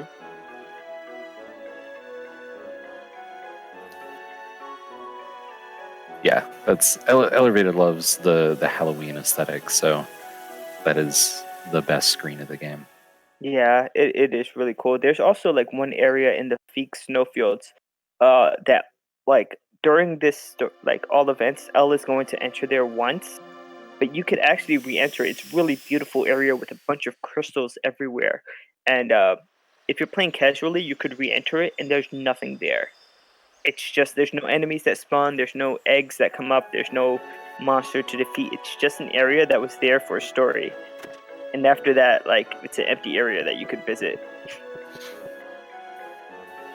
Yeah, there's a lot of that, which I don't know. I love it. I love the level of detail. The fact that you can come. I mean, this is a perfect example. Hang out up in the second floor of this house. There's no reason to need to go up into the second floor of this shop. The characters. Worst case, you can just switch the day and a different one's down in the shop or at a different location, which I guess is another thing worth talking about. There's actually quite a bit of that in this game where characters will be in different places or doing different things based on what day of the week it is. Yeah, so the days of the weeks actually rotate through the different mana spirits. So, Wisp, Salamander, Gnome, Jinn, Aura, Shade. And yeah, it actually tells you on the world map, while you're walking around, the days of the week change on the top right. I think you could see that on the world map. But when you're in Geo specifically, that's the only area that it'll tell you what day of the week it is while you're in that area. Which, to be fair, it's also the only area where I believe it has. Well, no, because Domina also has days where it has to be. I guess it's the only area where you can change the day while you're in the area. Mm-hmm. Wait, is there an inn in Domina? I think there might be an inn. Well, there's the inn, but you can only save at it. You can't stay. Right, you can't sleep. Right. That's interesting. So I'm guessing it's tied to that. But yeah, they're Rachel and Mark, the owners of the shop in Jennifer and Mark, the owners of the shop in Domino, will actually switch off who's working on which day. Yeah, and there's actually a mini game that's only available in one day of the week in Domina. The Shadow Zero mini game. You could only get to it after you do Teardrop Crystal, and it's only available in Salamander Day in the bar where you first talk to Elazul, and it's sort of like a mini game. Oh, that's right. I haven't done that in ages. But yeah, that's really later. Like if you're doing Teardrop Crystal, it's like really in the game. Oh, the was it Land Bopper? The whack-a-mole game? The Land Bopper is available when you have 9 things filling up the screen, 9 areas, basically 9 lands in one screen. That's the Land Bopper. But this is the Shadow Zero game in Domina. It's a bit different. It's let me see.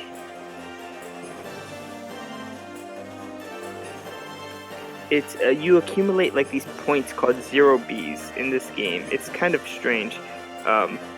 Yeah. I don't even know how to describe it, but basically you talk to a shadow. Basically the enemy that he fought in Seeing Double, that boss, is hanging out at the bar, and you go and talk to him during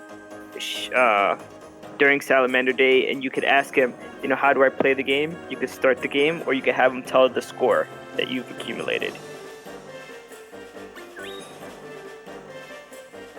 I'll have to do that on my next loop through the game. I do not remember that one very well at all. Yeah, it's kind of strange because it's very specific requirements to trigger it, and it's again one of the things in this game that's very easily missable. And this game does not have a lot of mini games in it. It isn't like Final Fantasy where every other area has like something to do that's like a mini game. This basically only has the the Land Bopper, and that one game in the bar in Domina. I mean, to be fair, just finding some of the story stuff in this is practically, hunting down mini games unto itself. Like the amount of optional content, I think this game does okay not having, as with a lot of its contemporaries, like Final Fantasy VII is stuffed full of mini games. Oh yeah, they have like an entire casino full of games. But it also, in 7, a lot of the game is very, linear is not the right word, but the plot is very driven forward. It's very straightforward. This game is unbelievably non-linear. Yeah, it's open-ended. Like, you do what you want, or what you stumble upon if you're playing casually. Yeah, stumbling upon stuff is particularly... I can't remember if it's the first fairy quest, but the one where you meet Escad. I want to say that's the first one.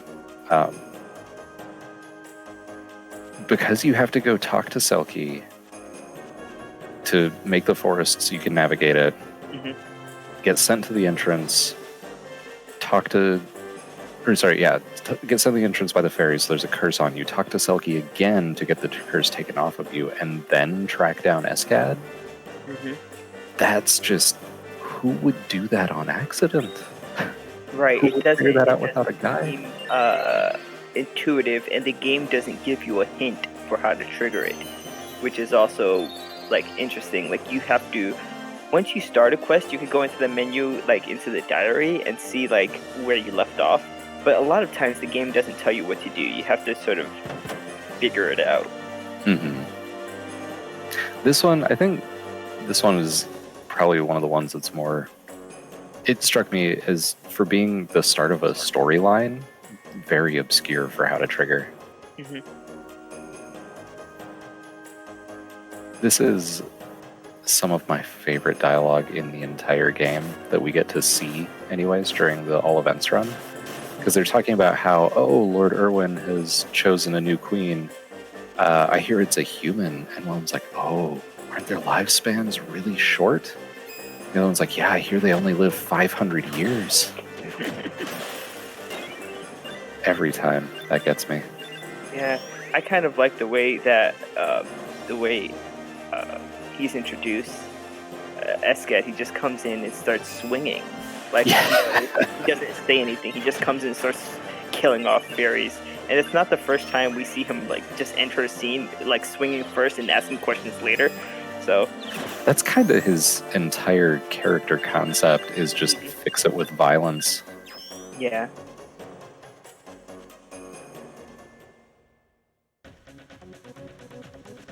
So this one, honestly, this whole quest is kind of weird because it introduces us to Escad, and then there just happens to be this monster associated with the fairies hanging out.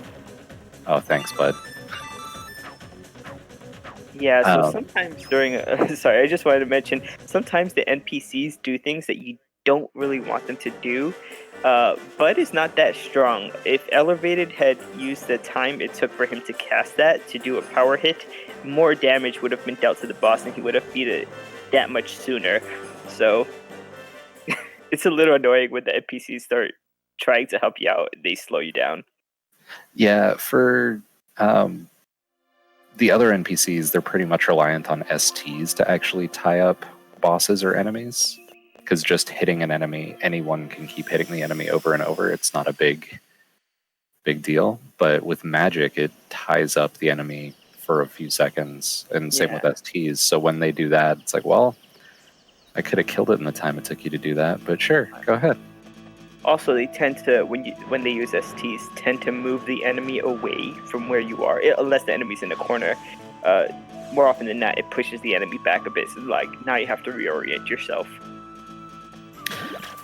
So here we get introduced to the pirate penguins. There's another little batch of fairies that we'll see in this forest, and we can talk about them in a few, but all of the pirate penguins and their walrus captain are showing up here for the first time looking for some treasure. And them and their ship, I don't know, they're pretty hilarious. They're a lot of fun. Yeah, El had entered the ship really early on, entered and left so that he can trigger the putty scene that we saw in the mines when he was helping out Watts, and then we saw them, I think, the second time in the mines when they captured Putty, and then this is like when we first get to see them sort of do story stuff for the pirates. Like This their own is- separate story. For a person playing this casually, this is where you're most likely to first see them. Definitely. And this is Bud, talking to the Wisdom Tote. He already met Selkie in the woods. Not sure if he met any of the other Wisdoms yet. I wasn't really paying attention. I don't think so. I think we're just at Rosiotti and Toad so far.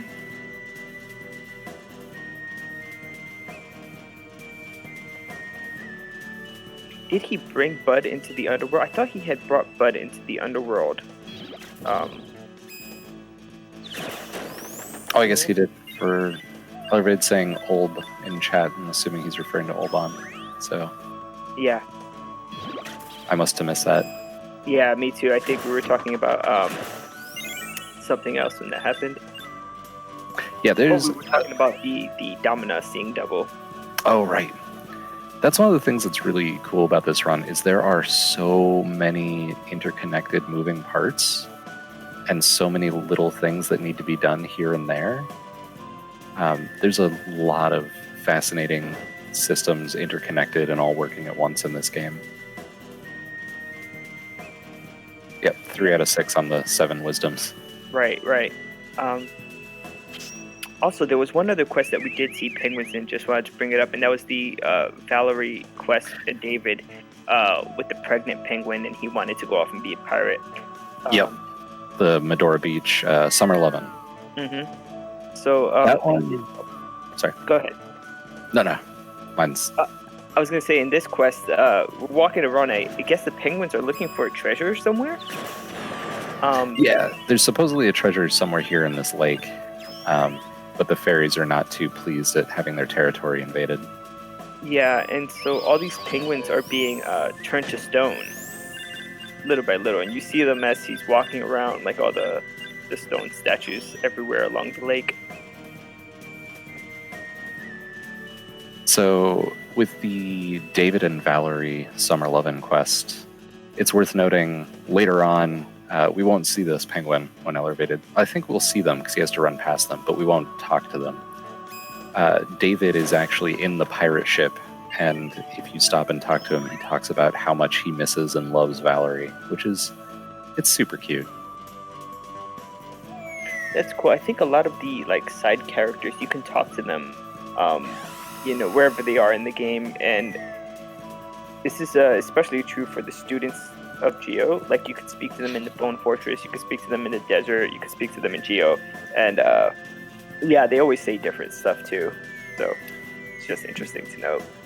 We won't see it because it's so incredibly out of the way, but Mr. Rubens, the Ruby Jumi, is in the underworld, and you can go talk to him because the underworld is a place you can go visit in this world. Do you know if Matilda ends up in the underworld as well?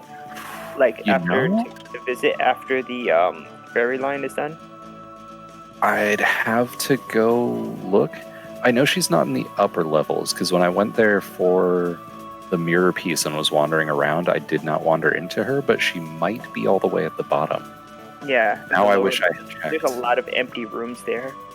I'll have to go check that the next time I play through once I get done with Leucemia and see if she's hiding out somewhere. Yeah. I wonder if Rubens also... I know after you do Bejeweled City, all the Jumi return to Bejeweled City. He does. He is revived and he is back in the Bejeweled City. So, so you can see him after that too, as well. I spent some time... because I had just finished Teardrop Crystal last night, and I spent a little while wandering around Bejeweled City talking to everyone. And this is something we will absolutely... Oh, here's the giant eye creature that is in charge of the fairies in Lake Kilma. It turns people to stone. Of course, because It's what it does. I believe this is also an enemy in Dawn of Mana, and it turns you to stone, but just for a couple seconds, unlike all Yeah, of it petrifies you. It's really annoying. the. So I have so many annoyances with that game. I get triggered. oh, this is also the penguins are just such good comedy relief all the time in this game. This whole sequence where Toad is asking them to form a gentler slope so he can climb up, and the captain's like, "Nope, do it." And here they are. They form their gentler slope, and Toad is like, "Well, how am I supposed to actually get up there? It's not going to work." Right, it's not. It doesn't reach the top. Obviously, the captain is sort of oblivious to certain things sometimes. Like when the siren is completely destroying his ship, he's like, "Everything's fine." Yeah, Yeah, I believe that my ship won't sink, and it's not going to sink. And she starts singing, and everything's exploding. But to be fair, it doesn't sink. that is true. I mean, the waves get really bad. The crabs and other creatures start coming onto the decks, but yeah, it doesn't sink. So back on the Bejeweled City. So now that we're going with Bud to go see Gaius real fast, I'm gonna take a moment to talk about this because Bud seeing Gaius is cool, but it's just a quick little visit. Most of the Jumi in the Bejeweled City have multiple lines of dialogue, so each one can be talked to 2 or 3 times, and you get different dialogue each time. And then if you pick up Black Pearl and go talk to the Jumi, they will have additional new dialogue where they will specifically talk to Black Pearl. If you pick up Alazul, several of them have additional dialogue where they'll talk to Alazul, and there's a special cutscene where you get a final note from Sandra. Interesting. And depending what day you go to the Bejeweled City on, some of the characters are in different places, including on certain days, instead of Black Pearl standing by Florina's side, you can run into Alazul and Pearl hanging out while Rubens and Diana are hanging out. Oh, that's cool. So they're like on a double date, chilling in the park, or as much as the stone areas count as a park. So there's an absolute boatload of dialogue in that area that you only see if you go back and take the time to talk to everyone multiple times after finishing Teardrop Crystal. Yeah, I had no idea. I had never spent that much time wandering around, but I went in the area and I was very surprised because Alazul and Black Pearl weren't there. I came back the next day and they were in their usual spots. I picked up one of them and I talked to someone by chance, and I specifically got curious if I had Alazul with me, if he was going to have dialogue for Black Pearl. Because I'm like, oh, that's sad. Alazul's hanging out in one spot, Black Pearl's hanging out in a different spot. They're not spending any time together.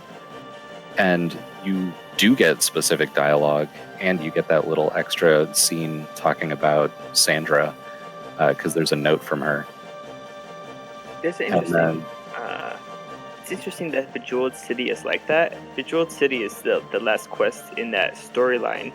The other last quest for Dragon, that would be the Flames, and for the other storyline would be Leukemia. They get destroyed and you can't return back. Like the Bejeweled City is a very special area where it's also the last quest of that storyline and becomes like a town to visit. Yeah, it really blew my mind because I figured after like Dragon, the Flames becomes completely inaccessible. Leukemia crashes to the ground and is now taking up a spot on your map as a destroyed zombie dragon, which is cool, but you can't go back to do anything. And then Bejeweled City goes from, well, it's just a dungeon that's the final area for this thing, to, holy cow, it's a full town with a boatload of unique dialogue.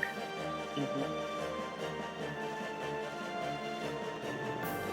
So I was not ready for that, but it was cool to see. Do you know if I know that when you lay down the lands, there is an encyclopedia at home that gets updated. The lands that you like, the artifacts and stuff like that, get updated in the encyclopedia at home. Do you know if the information changes after Bejeweled City in there, or? That's a really good question. I happened to be looking through that the other day because I was curious if all of the jewel beasts were cataloged separately, which the first 4 are. The 3 that you fight in Bejeweled City are just copies of those ones at a higher level, so they don't have their own entries. Mm-hmm. The entry for Lord of Jewels is a single page, but you can push the button to turn to the next page to switch between the 2 Lord of Jewels versions. Mm-hmm. So now that you have asked that, I wonder if something similar happens with Bejeweled City. I don't know. I'm very curious. Right. Because like you do meet a lot more like characters and get more depth after. Sorry about that. I don't know if you heard that. Someone is ringing the bell downstairs. I was wondering what that was. Okay. My wife said it's UPS. I have to I'm gonna get off the mic for a bit. Yep. No worries. So here we get our gator skin, which is going to be important later. We already got one by luck as a drop, but this one is required for I want to say it's Nicolo's Business Unusual 4 with Watts. I could be wrong about that, though. So now we're on our way to Lumina. I love Lumina. Best music in the game. Mine's Scam. Yeah. Nicolo is a pretty shady businessman. But no one seems to stop him. So here we're activating something with Diddle and Capella. We want to trigger a cutscene where some shadows come and steal Diddle and drag Diddle off to the underworld, which the entire sequence of stuff with Diddle and Capella is pretty rough. Capella just isn't sure what they want to do with their life. Or sorry, not Capella, Diddle. Diddle wants to make people happy and just isn't sure how to do it or how to be happy themselves. And a couple times sort of gives up on everything, and Capella drags them back out of it and is like, no, let's go have fun. Let's figure out a way to make you happy. But it's pretty rough. There's some definite feels. Here we run into Pokiel. So yet another wisdom visit for Bud, which is rad. I believe this takes us up to 5 out of 6. Uh-oh. I just got back. I see Elle posted the sad mushroom. What happened? Oh, I was just talking about Diddle and Capella. And I guess there's also all the soldiers here, which are soldiers in Deathbringer's army, interestingly enough. I think we first saw them in Drowned Dreams. Yep. In that hotel area in yeah.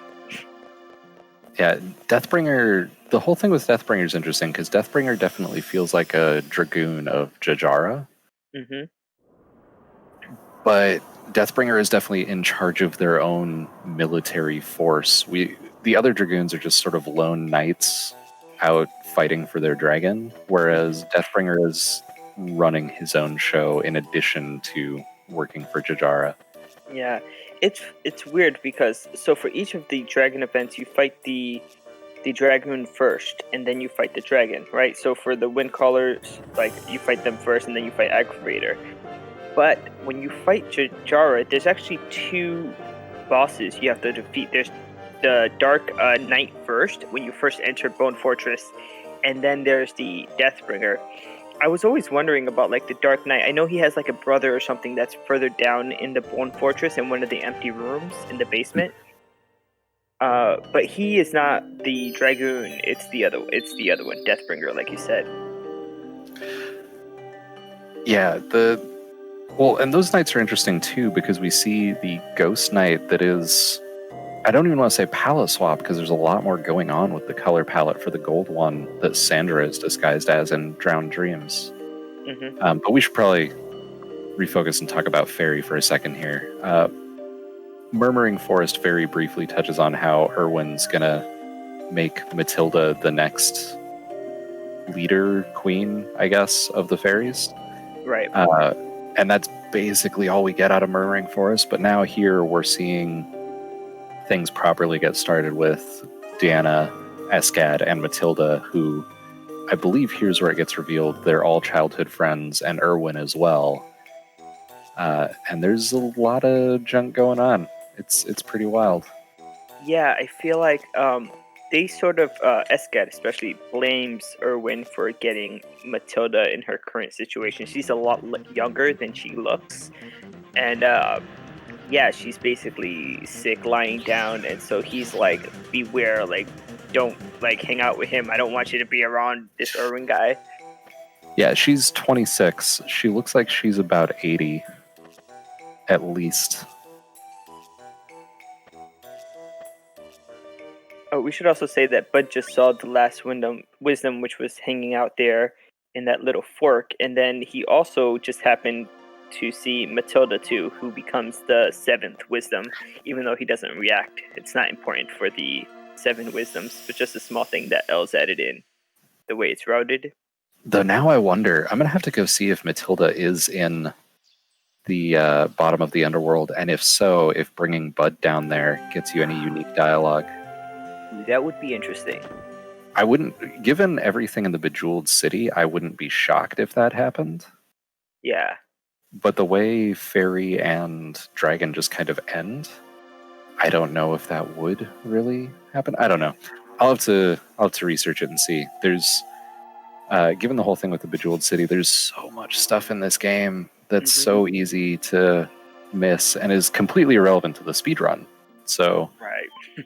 it's a lot of bonus content that even in all events, 7 hours of showing off stuff in this game, there is still a ton that you don't see, which I think is really cool.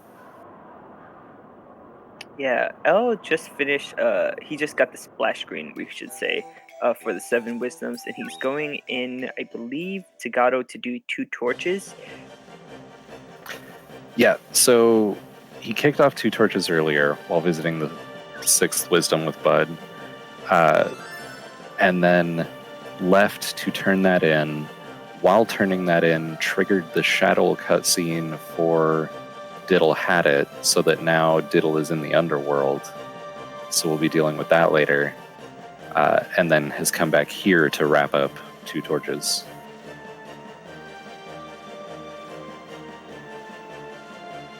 We see the nuns here sort of taking Matilda away. Yeah, the nun that grabbed Matilda, the off-color nun, definitely is actually a fairy in disguise. I want to say that color palette is the same as a few of the fairies that we see. Interesting. That sort of purple and tan. And then we get to see Spriggan, who's got a real rad genie kind of vibe. And that's all the time we have to talk about it, because Ellervated's hammer is so powerful. Yeah, well, there's a few bosses that sort of float around, like they don't have their feet on the ground. Spriggan's one of them. The orc in the SS Buccaneer is another. The second form of Jahara is another. Deathbringer 1 and 2 as well. And I think those are like the coolest looking bosses in the game. They look amazing. The bosses in general in this game are fantastic. They're made of multiple segments that all move incredibly smoothly, so it looks so good. Yeah, they're not like one sprite. It's like pieces put together.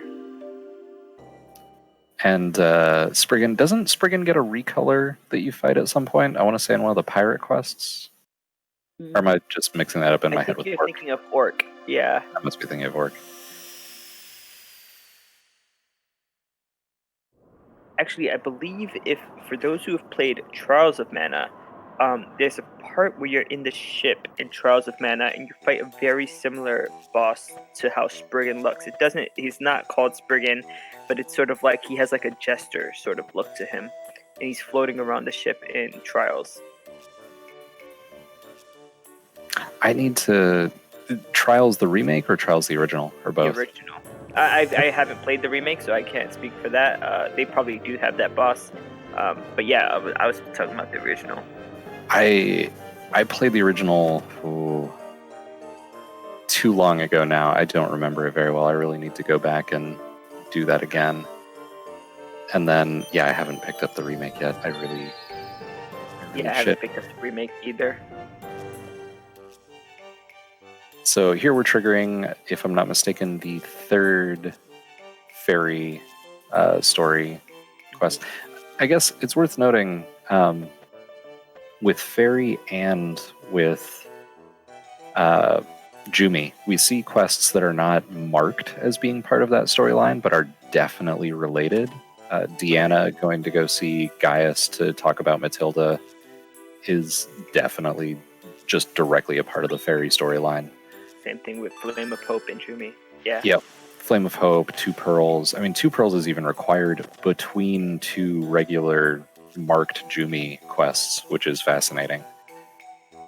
Yeah, so when Jay says marked, he means that the screen that loads up the quest has a special animation, a different animation, than like other quests that's just like darkens the screen and says the name. And so some of the quests that are part of the story are not marked as part. That's what he means. Yeah, sorry, I probably should have explained that. No, it's fine. Yeah, it's interesting because there's definite things for both Fairy and Jumi that are part of the storyline and are required, but there's nothing like that for Dragon. Dragon really is this weird little outlier, but it also has a lot of really developed enemies and areas. It's weird that it doesn't interlock as well because clearly a lot of time and effort was still put into it. Yeah, there's that like Deathbringer sort of aspect that you were talking about that does interlock a bit with Jumi there, with the soldiers and such. But I'm trying to think of like other things. Yeah, Deathbringer ties in to a lot of other stuff. I think just because it's clear Deathbringer's army is such a major force in this setting.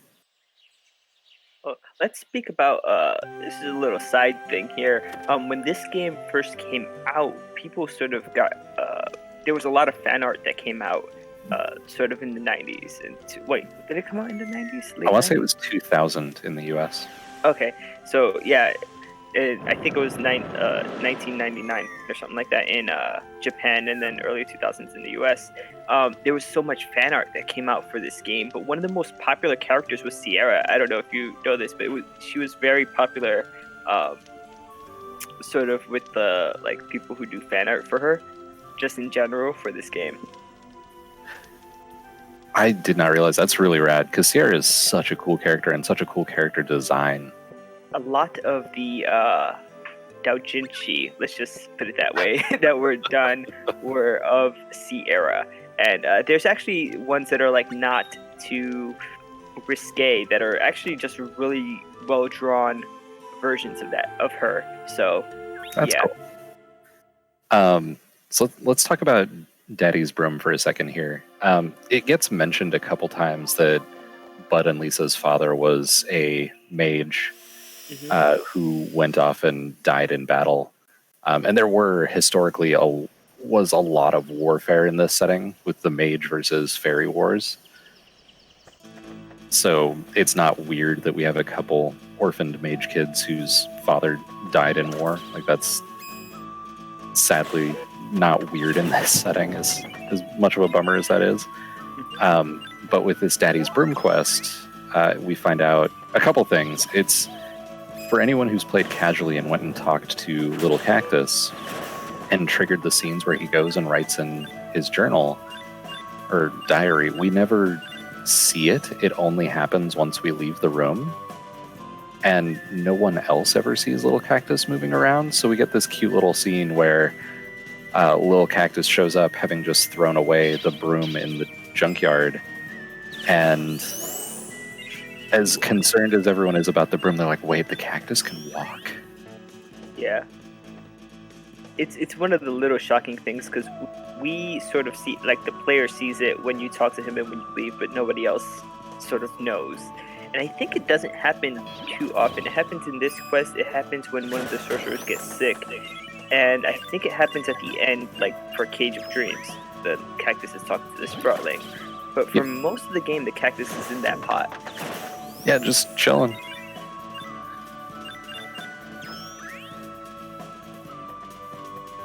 So we're going on a little quest to find the broom. Yeah, this one, it's interesting. So Bud and Lisa move into your house and only have a couple quests after that. Their quests are interesting and do kind of take you all over the place. There's definitely... They were thought out in an interesting way because it takes you on sort of a world tour to wrap them up. Yeah, there's quests like that. Because, like you said, the Bud and Lisa quests are some. The 7 Wisdoms has you running around, trying to find the cactus, like where the cactus went to get the potion to cure Bud when he gets sick. That's another one that takes you all around the world. Yeah. But I think between getting them, Daddy's Broom, Lil Cactus, and the 7 Wisdoms, I want to say there's only 4 quests that deal with Bud and Lisa, in spite of the fact that they have moved into your house. I don't know. You're right. It's interesting, but there's also, they're right there, so it's so easy to take them with you. They're fun to journey around with when they're not casting magic. Yeah, and they trigger like a lot of extra dialogues with the other students. Yeah, I'm trying to think of any other quests where they're like necessary. None come to mind. Yeah. Oh, sorry. Speaking of students, one of the Jumi that you can talk to in the Bejeweled City after it comes back is Esmeralda, because of course all the Jumi who were consumed by Lord of Jewels have come back. And if you have Black Pearl with you, you get specific dialogue where Esmeralda talks about going back to Geo to study magic at the academy and says she wants to become a great knight like Black Pearl someday. And Black Pearl is like, yeah, do it. You'll be even more powerful than me someday. Oh, wow. So is this the first time we see Irwin? Yes. Yeah, Irwin has such a rad design.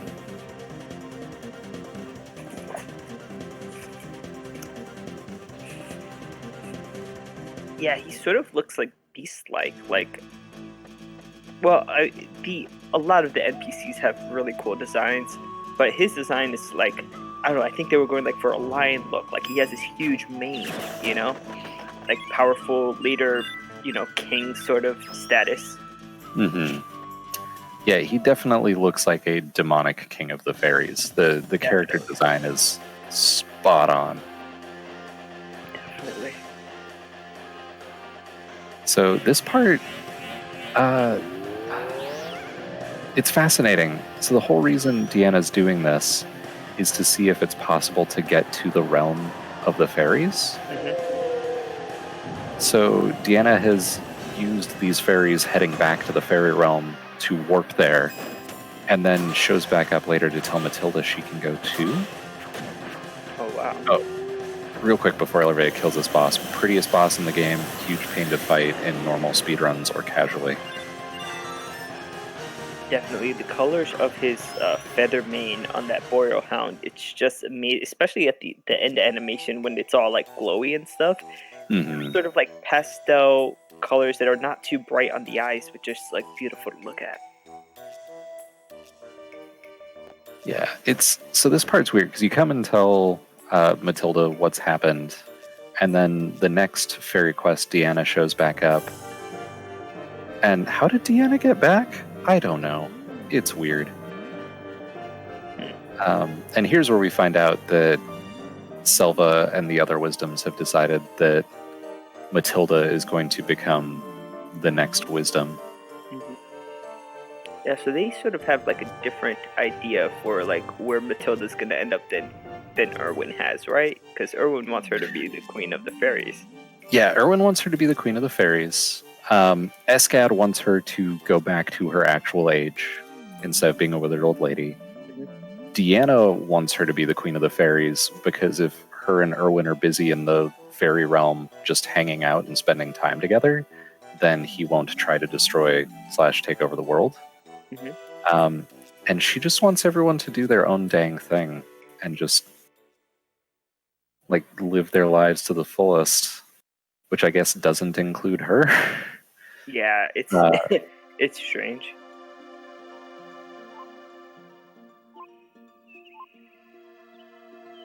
So yeah, she ultimately doesn't have as much of a say in how things turn out for her as I'm sure she would like, but she also winds up being a I'm guessing immortal wisdom, or at least extremely powerful creature that can kind of do what she wants.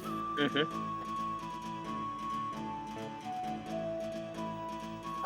So here we are finally going to fight this golem for unlocking golemology. Yeah, that golem's been standing there since I think he first entered for Gorgonai. Yep. So He's he's just been been waiting waiting. for a fight. This is, I think, only one of 2 golems that we wind up fighting in the game. There's this one. There's the one in the Bejeweled City. Yeah, I think that's it. But you can build your own golem. And speaking of complex systems with the tempering, golems, you can do so much. It's wild. Yeah, the golems are actually, I think, stronger than pets if you get the right items. But it is difficult to get the right items to make a really good golem. Yeah, I love that in the tutorial they flat out warn you, hey, this is very expensive. Hmm. Like making a golem costs a fortune.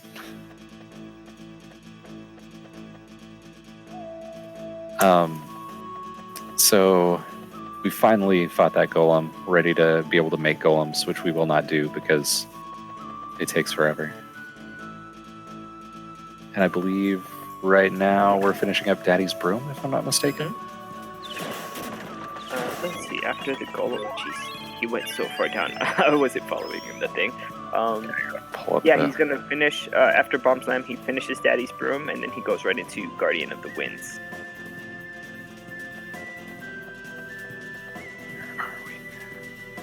Nice. So yeah, back onto Dragon after this then. Yeah, and then he'll do Dragon. I think all the way through. Yes. Yeah, just one right after another. And that's one of the things that works out with Dragon is it just sort of, you can knock it out one after one. You get the next artifact for the next segment as soon as you finish a segment. Yeah, so in the original All Events speedrun, like when L started, he was following someone else's routing. And basically all 3 of the main storylines ended towards the end. Like he didn't get a break until about 6 hours in, like 5-6 hours in. So one of the things that we wanted to do to give L a break earlier was to bring Dragon, like to bring one of the storylines a lot sooner, like to finish it, so he can get a break like midway, stretch his legs, and because the end scenes for the main 3 storylines are a lot longer. So yeah, we did that with Dragon just because, as you said, it's self-contained. It doesn't really interfere with too much else in the game, and so it was the easiest way to do it. Yeah, Dragon is definitely the one that most people will stumble on casually because it sort of flows into itself so easily. It's the way a lot of people wind up hitting Cage of Dreams for the first time. For people who played the game casually and never looked at a guide, Dragon makes it really easy to just blow through the end of the game without getting all the way through Fairy or Jumi.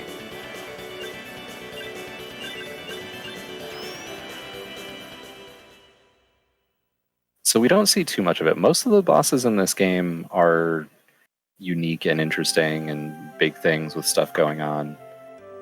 Mm-hmm. But with the fight right here and a few of the other ones, like the Punk Master earlier, we just see regular enemies who have big health bars on the bottom. And Yeah, there's a it'll slight hard. palette swap between their normal enemy and the boss sort of version of that enemy. But yeah.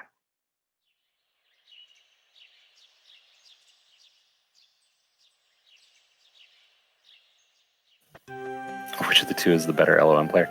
That's definitely the detecting zone, hands down.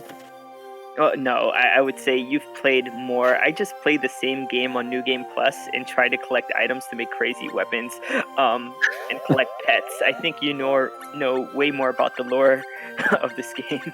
I definitely have been working on beefing up my lore knowledge, but as far as actual gameplay, I haven't played this game on a controller in 6 or more months. I've been playing it on my phone.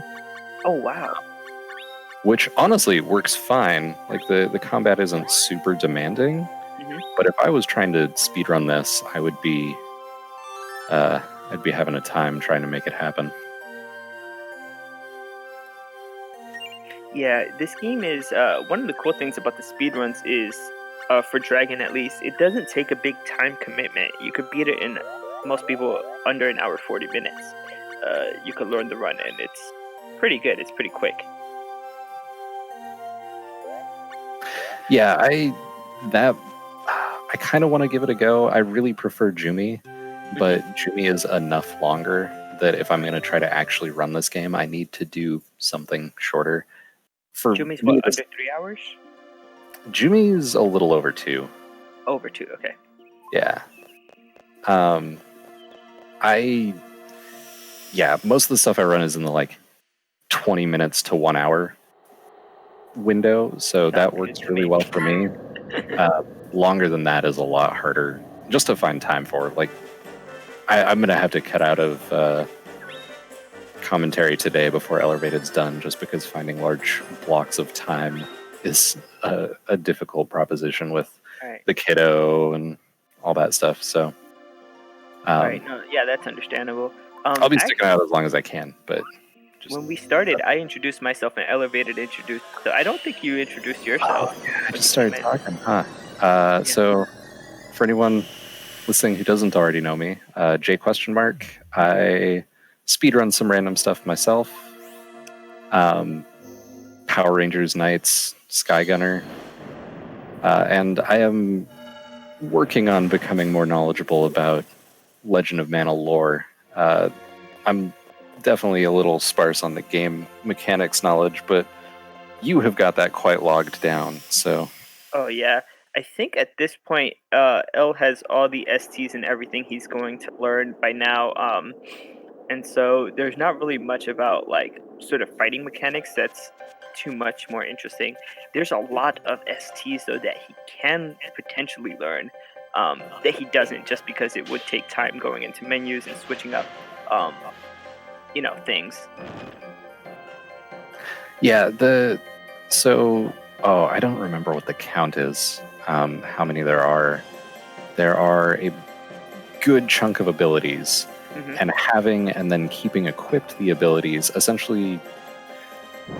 Alright, so you start with a batch of abilities. It looks like 8 of them.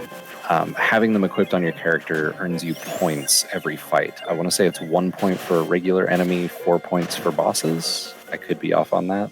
At least that's what I've read. I haven't done the experimentation myself to confirm that or dug into memory.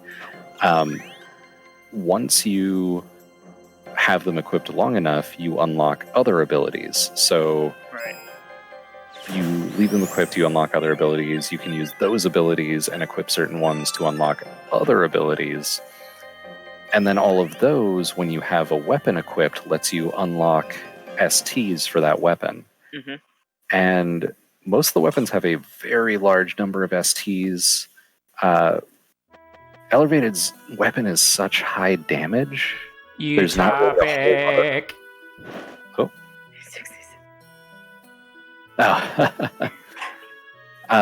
Ellervated's weapon is such high damage, there's not really a lot of point re-equipping stuff to unlock high-powered STs, because he can just hit enemies and they go down.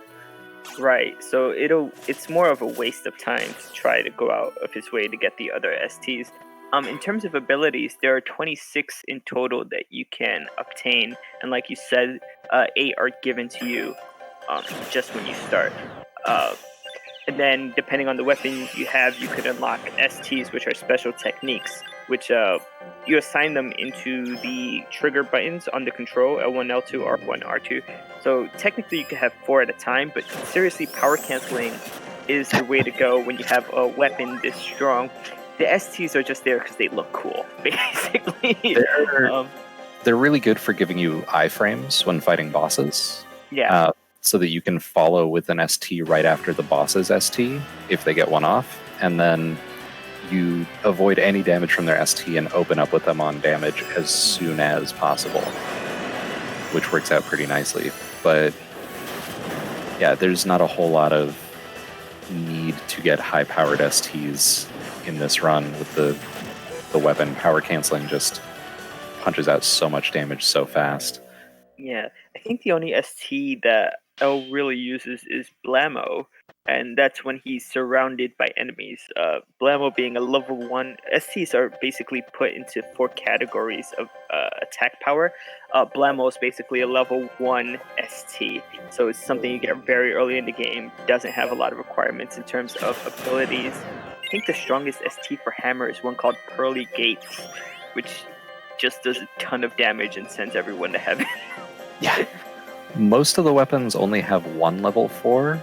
There are 3 weapons, I see, with 2 level 4s. Mm-hmm. And the staff has none. The staff has none, which staff is just a weird weapon in general. It definitely feels like it's really only there to help boost your magic stat on level up. Oh yeah. And then, so all of the weapons, a lot of them fight fairly similarly, but look different. The STs is where a lot of the variety comes in. Right. The speed at which you move varies quite a bit between weapon. With knife, you're basically flying all over the screen. With hammer, you only move a little bit at a time. Thanks to wiggle movement, that doesn't really slow things down too much in combat. But Right. it honestly, especially with wiggle movement, I find it hard to move around with stuff like the knife because you're just going so far so fast. Yeah, I think that L took a wrong turn. And then bow is very much the odd weapon out because all of the other weapons fight very similarly. Bow doesn't. Similarly, I guess is not entirely true. You have your weak attack, your strong attack, and you can chain them into combos. Mm-hmm. Because of power canceling and jump canceling, we don't see any of that really in this, but some of the weapons, flail and gloves, you have a long series of attacks that you can do, whereas sword and hammer, there's only 3 hits. Right. Bow, you fire arrows. It's ranged. It winds up feeling so drastically different. Yeah, it is, but it's also, we should say this, that each of the weapons, on top of changing how fast you move and having different STs, also have a different range. So if you're fighting with like a knife or just gloves, you have to be really close up to the enemy. And the bow gives you the ability, it's actually the only one where you can actually fight from like the other side of the screen and still be able to attack an enemy sort of at a safe distance. Yeah, spear and staff also have pretty impressive range. You still have to be relatively close to the enemy, but there are quite a few enemies who do not have the attack range to hit you even while you're wailing on them. I guess, speaking of all that, the enemies he just fought, the Yeti Narcissus monsters, it is possible to recruit one of those as a demi-human, which is cool. And a lot of the demi-humans sort of represent certain weapons. You've got the Chobin Hood for the bow, the Moblin for the axe. Narcissus are mapped to the gloves because they do some really cool melee combat attacks. Yeah. Goblin with the axe, like you said, and there's the one with the spear was the Sahagin. Oh, right. And what does the succubus? The succubus has something, but I forgot what it was. I think Succubus and Mad Mallard are just odd ones out. Give me 1 second, I'll figure this out. Yeah, so succubus just have ribbons and tiaras, so basically hair pieces. Then you were saying the mallard. Because the Mallard, I want to say, is focused on its little egg bombs. Right. He actually has helmets, so he drops soldier's helmet, captain's helmet, and general's helmet. I wonder if he's focused on armor, essentially, Yeah. then. So him and the succubus are both armor type. Demi-human drop. So yeah, we're getting actually kind of close to the first dragon that Elle has to defeat. Yeah, I guess it's worth mentioning the wind colors here. So Draconis has Lark as his dragoon. Jajara has Deathbringer. But a Cravator has a whole series of wind collars working as dragoons for him. And you get to mow through a decent chunk of them to unlock the area that heads to the upper level, and then finally to a Cravator himself. Yeah, for people who play this casually, it's kind of annoying because the game doesn't warn you that if you touch a statue, it brings you back to the beginning of the area. So it's important to kill off all the dragoons, the three wind callers before climbing all the way up the mountain to get to Aggravator. That's so mean, because it could just tell you when you touch it, like, oh, hey, you know, there's whatever amount of power still stopping it, or there's a lot of ways they could have handled that, and sending you back to the start is just, it's cruel. Yeah, I mean, in a similar way, it's the same in the jungle. Like if you go too far, the fairies put you back unless you get, you talk to the penguin and then you talk to Selkie and everything. So I think there's a few times that the game actually does that. So, real quick, Ellervated just mentioned Lark Synchro. If I'm not mistaken, Lark's Synchro effect is a damage boost. Mm-hmm. And he took a Cravator down in either 3 or 4 hits. It was a Cravator got that ST off after the first hit, but it was a very, very quick fight. And especially, I want to say the damage boost is a percentage, so it's not just a flat number. It's boosting his damage by a significant amount. Yeah, we should talk about what that is. So synchro effects are if you have either NPC like Lark or a pet character, they add special abilities or boosts to your character. And so for Lark, he was saying that the attack is greater when Lark is close to you in battle. And you can see that sort of as like an electric effect on top of the screen with the crystals between the characters or between the pets. Some pets help you so that you can't be confused or can't get certain status elements or whatever the case may be. Or like maybe they'll boost your attack when you're fighting undead enemies or aerial enemies. And so, yeah, it's very specific to the character. For example, Niccolo helps you get a boost in Lucre whenever he is the NPC. So, yeah. Yeah, the synchro effects are pretty rad. I don't remember what Chocobo does. I think it has something to do with your HP. Yeah, I know Rabite is HP recovery. Mm-hmm. And you do, I guess it's worth noting, when you're in combat and you're not constantly attacking, if you're standing off in the corner for a moment, your health begins to very slowly recharge. Mm. And if your Rabite is hanging out near you, it will recharge even faster. Mm-hmm. And if you're crouching, if you have that crouch ability and you're crouching, you actually have even faster. Oh, right, yeah. But you have 0 defense while crouching. Right, so it's a double-edged sword. So the Chocobo, I just looked it up real quick. The Synchro is a status recovery. So if you have any status effects placed on you and then the Chocobo gets close, it'll null out the status. Nice. That would be great because the status effects in this... I mean, none of them are that bad. Poison doesn't deal that much damage. A lot of them just sort of lock you in place for a moment, which is the worst. You really, like... Well, at least with the speedruns, Elle kills everything so fast you really don't see status effects that much. Confusion, I think, is one of the worst ones because, like, you gotta reorient your controller, like, to think backwards. Up is down, left is right, things like that. There's, I think, a freeze status effect that you don't see too often in this game. Yeah, I know... Okay, so let me think through the ones I've seen. There's the one where... So purple... bubbles above your head is poison. Mm-hmm. green circles above your head is some sort of stun, which the animation for that never made any sense to me. Oh, real quick. This is one of the few times in the game where you have to have a pet. There are buttons that you need to press here, and without a pet, you cannot press them. And we're grabbing a giant's horn because that's going to pay off in damage, as you mentioned a while back. That giant's horn is going to let you dish out some serious hits with the weapon once we temper it onto there. Yeah, it's really interesting because El had taken this path. That skull beast that he just fought that was behind the pillar also has a chance of dropping a giant's horn, and the gray ox that he fought also has a chance of dropping the giant's horn.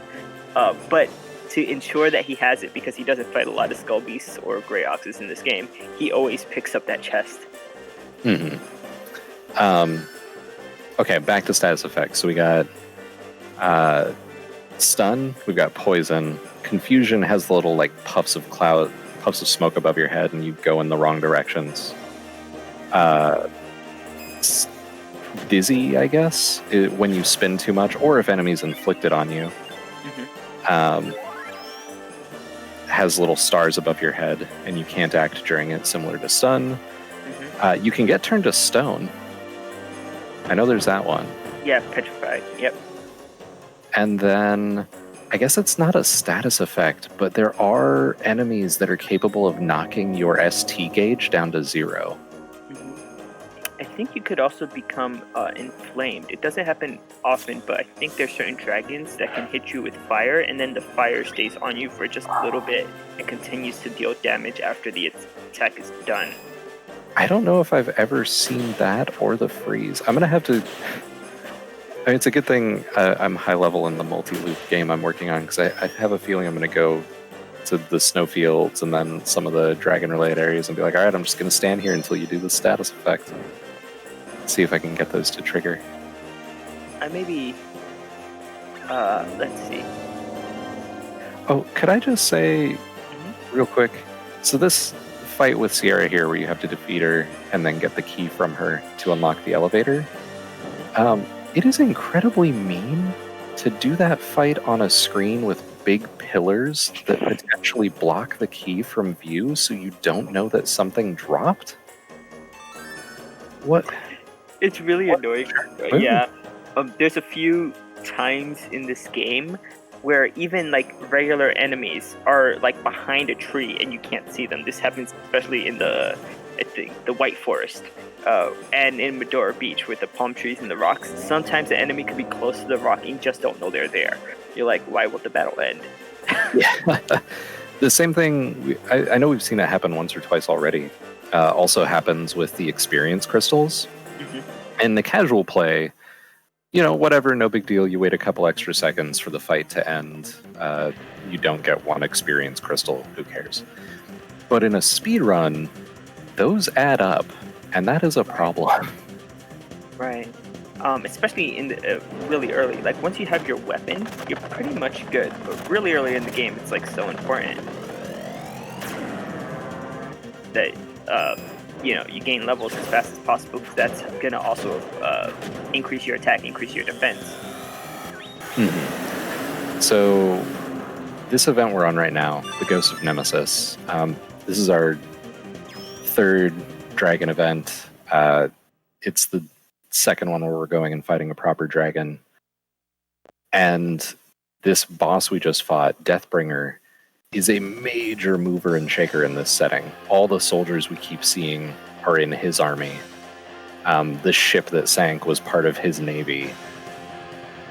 And I want to say this is one of the only fully optional bosses in the game. I can't think of any others where... Yeah, it's the only optional.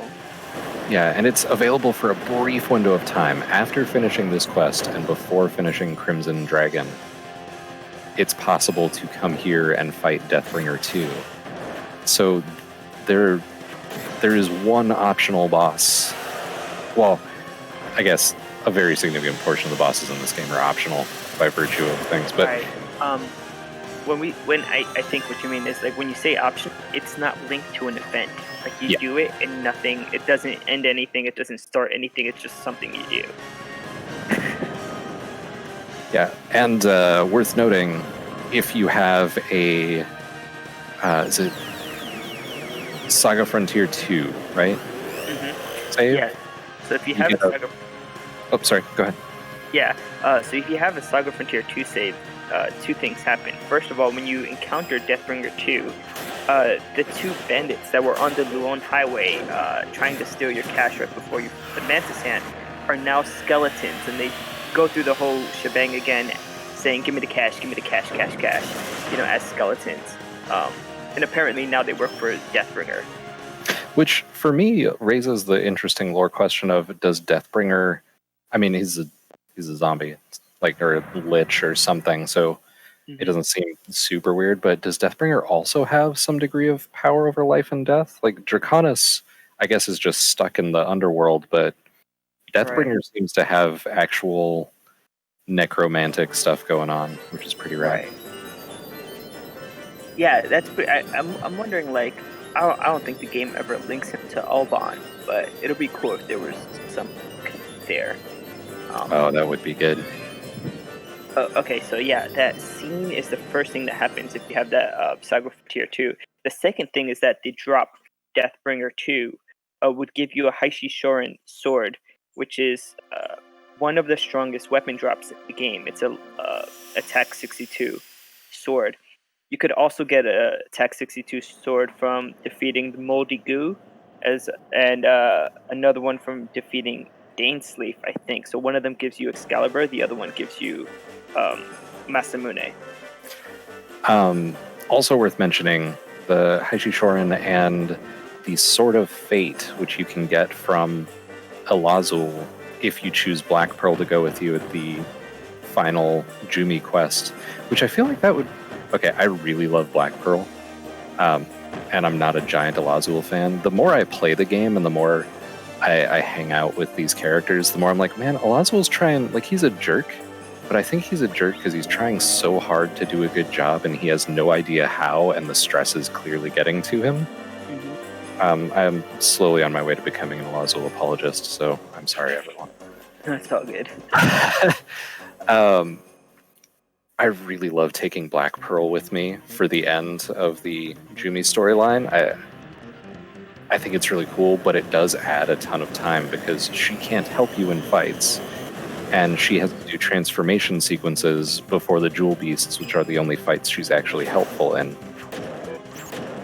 Which is fine. It's interesting. Oh, real quick side note. You can take Pearl with you or Black Pearl with you depending on which day you're in Bejeweled City, and Pearl is Pearl and won't fight, and Black Pearl is Black Pearl and will destroy enemies. Oh, interesting. That is actually really cool. So yeah, they both still exist as characters, but are still the same person. They're never both present in the city because they're the one entity. Right. Like they occupy the same corporeal form. But if you take Black Pearl with you for that final Jumi quest, you can get the Sword of Fate from Elazul. And so the Sword of Fate and the Heishi Shorin are both named weapons. Everything else is just sort of, it's, they have potentially interesting names, but these ones are very clearly something special about the name. Right. They have too many characters in the name. You can't make weapons named Sword of Fate or Heishi Shorin. Oh, so they have spaces, like Sword of Fate has spaces between Sword of Fate. Sword of Fate doesn't have spaces, but it has too many characters. You cap out at 10 characters. Oh, it has Sword 11. of Fate has right. 11. I think as a result, you're unable to temper them. They're locked out, and it is impossible to make them yourself. Also, if you run through the game on a second loop and try to get the Sword of Fate a second time, it will tell you that your inventory is full. Well, actually, you can have a full inventory in this game. Like, usually it doesn't happen, but as I've been playing more and more, like, I don't get drops anymore. Like, well, I get drops, but then like if something's supposed to be given to me, it'll say my inventory is full. I went and checked. I still had room in my inventory, and I've had weapon drops since then. Ah, interesting. It's definitely, there's something very special about Sword of Fate, and I'm guessing Haishishoran works the same way. I know, like, you can only get 99 of each of these secondary materials, like the materials you would temper with, fruits and meats and stuff like that. You can only have 99, and then they're capped out. I've gotten to the point like where when I beat Mantis Ant, and then like Niccolo's supposed to give you this extra stuff, I can't get it. It says, "I'll give you this, but your inventory's full." It's like, oh, thanks, Niccolo. Does he still charge you? He would. He does. I'll take my money. Oh man, of course. So here we're in White Forest. Unlike Norn Peaks, there is a quest here later, which is pretty rad. It's also just a really pretty area. Man, like, this is a good opportunity to talk about how beautiful this game is. Amazing sprites, amazing character portraits, beautiful bosses, and beautiful locations. Yeah. So this was the area I was talking about with all the trees that sometimes an enemy can be like behind a tree. This happens like, particularly egregious when you fight two snakes a bit later on, like right before fighting Sierra and Vidi's.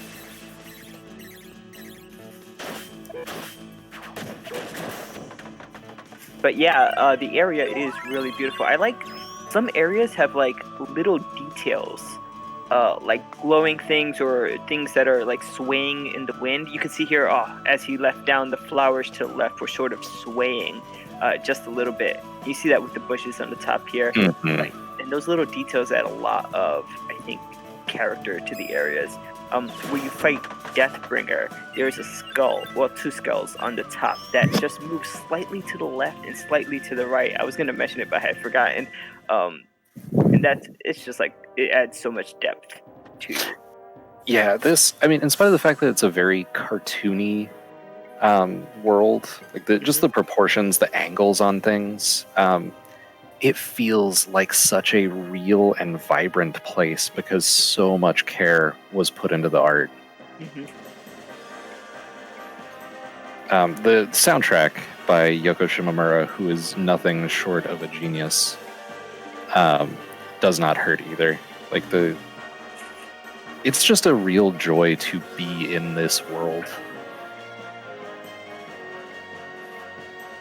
Yeah, it's really, I think this was one of the first soundtracks she did, right? Oh no, her credit list is absolutely huge. I'm gonna pull it up because I always forget a lot of the stuff that she's done, and I don't want to fail to mention any of the really excellent stuff. So going all the way back, the first thing she's credited on is Samurai Sword for Famicom Disk System, so the NES. Okay. She did music for Gargoyle's Quest, Nemo, Street Fighter II: The World Warrior. Oh, wow. Yeah. Breath of Fire, only one of the cities for Breath of Fire. She did the soundtrack for Live Alive, or Live Alive. Yeah. Some of the stuff on Front Mission, Super Mario RPG, Parasite Eve, Kingdom Hearts, Mario and Luigi Superstar Saga, Heroes of Mana, which I haven't played that in a while. I remember the game not being very good, but I don't remember the soundtrack, so I kind of want to go back and give it another go if just to listen to her music. Yeah. Wow, did he just blammo that boss? That was kind of intense. But yeah, on the subject of this music, so it says the original soundtrack was released in 1999, but there's actually an updated version of this soundtrack. I'm just going to link it really quick. So if you guys wanted to hear this music in 2015, I just want to make sure. Yeah, this was released November 30th, 2015, just 5 years ago. Yoko Shimomura actually revisited the soundtrack to this game and sort of remade the music to be a bit more contemporary. And yeah, if you guys wanted to support the artist, it's there on the Square website. Oh no, I was looking through her music credits, and she composed one of the songs on Rise of Mana, which Yeah. is one of many games in the Mana series I will never get to play. Thanks, mobile games. Yeah, it's so weird the way Square has been doing that recently, especially. I think there were a few Kingdom Hearts games that were mobile, or that are mobile. Square definitely dove into the microtransaction thing wholeheartedly when it was at its peak, and that resulted in some cool stuff being never accessible. Yeah, I think they have a Saga game out now that it's like mobile and that a lot of people are playing. That's supposed to be really good. Yeah, one of my life goals is to find a way to, if not actually play it, at least find video of Friends of Mana in action. Friends of Mana, it's worth noting, is a direct sequel to this game. It happens 10 years later in the same setting. Yeah, it's weird because I wonder what mysteries were uncovered, like about the world, about the lore, you know? Well, even just from the gameplay standpoint, so it definitely has a sort of, in this, one of the things that you can do that's kind of fun is I love, in a casual play, stopping back by your house, feeding your pet, checking in to see what's growing in your orchard, and talking to little cactus if you just finished a quest. Like, I find that all very relaxing parts of this game. And that is something that I feel like, from what I have seen of the screenshots of Friends of Mana, is definitely capitalized on, is just sort of the hanging out, being in the world kind of stuff. Yeah. Oh, here we are grabbing a mirror piece. Yep. I think that's So, the first one he grabbed. Yeah, I think this is the first accessible one, because there's the one that gets hit with not Siren's Song, sorry, one of the Gilbert quests. He winds up going to Elle's Cage in Medora Beach and getting that one. And then there's the one in Bejeweled City, which fortunately you kind of have to stop by the room anyway, so that one's nice and on the way. This one's not hugely out of the way. And you have to walk right past the one in the Mana Sanctuary, in the Tree of Mana. So they're not too tough to get, but there are only 4 of them in the entire game. It's the only way to get them on each loop, so it's kind of a fun little thing to see. There's another item, I think, that there's only 4 that you can get the entire game. Doesn't come to mind, but I know it's like useful for tempering. Gosh, everything for tempering. I'm so sad that instrument making didn't get the same tier of detail as tempering. Yeah, instrument making is pretty straightforward. You basically choose a coin, silver or gold, say what kind of instrument you want, and say what type of material you want it made out of. I believe that's it. I think that is it. And you can't make the magic stronger. Basically, if you use a gold coin, the magic's going to be stronger than silver. And everything is listed out. Each type of, magic, or each type of instrument that you ultimately end up with is stuck at that attack and at that range and with that shape. So each of the magics have like a different shape. Some of them are very straight, some of them are like donut shaped, some of them attack the area in front of you, and so there's no way to alter any of it once it's done. Oh, real quick, we are fighting one of the centaurs, similar to the bunnies, of which there are 4, or I guess bunnies / apes. There are 3. There are 3 centaurs and 3 giant apes in this game. And sadly, one of them is Lark, because Draconis is a jerk. Right. I guess, lore-wise, it's worth talking about the fact that the whole reason Lark is working with Draconis to steal all of the mana stones from all of the dragons is he wants to... Draconis wants it so he can take over, because he's evil, and that's always what evil people do. But Lark wants to do this so that Draconis will have enough power to revive both of them and then Lark can attempt to kill Draconis and just be back to life. Right, be free of his because he's supposed to like be under him, so be free of that. Unfortunately, it does not work out so well for Lark because Draconis turns him into a mindless centaur monster that fights us, and we have to defeat him. But it all turns out okay in the end, which we're slowly, or it's not slowly, we're quickly getting to as far as this storyline goes. Yeah, actually, so I think we just passed by the scene where the underworld becomes the flames. And this is interesting here because we see Vadis sort of in a spirit form, I guess. Mm-hmm. So speaking of the underworld becoming the flames, one of the things that they originally planned for / discussed when designing this game was getting artifacts that you could apply to other artifacts and would either change them into a different place or would add a new location within that map. And the flames is, as far as I can tell, a holdover from that, where it's a location becoming a different location, not because of a different artifact, but because of a story beat. But it definitely harkens out to that idea of you have a location, you do something, it becomes a different location that is still related. So, a nice little window into what could have been if they had time and space to do all the things they talked about. Honestly, there's enough stuff in this game. I absolutely love it as is. I don't know that having more time to add a bunch more stuff would have necessarily been a good thing. Right. I think that some of the things that they wanted to add were not really fully fleshed out either. Like some of the fruits or things that you can throw, they do nothing. Like they're seriously useless. The meat as well. So like the rotten meat, it's not well, other than repelling just about every kind of pet you could get in the game.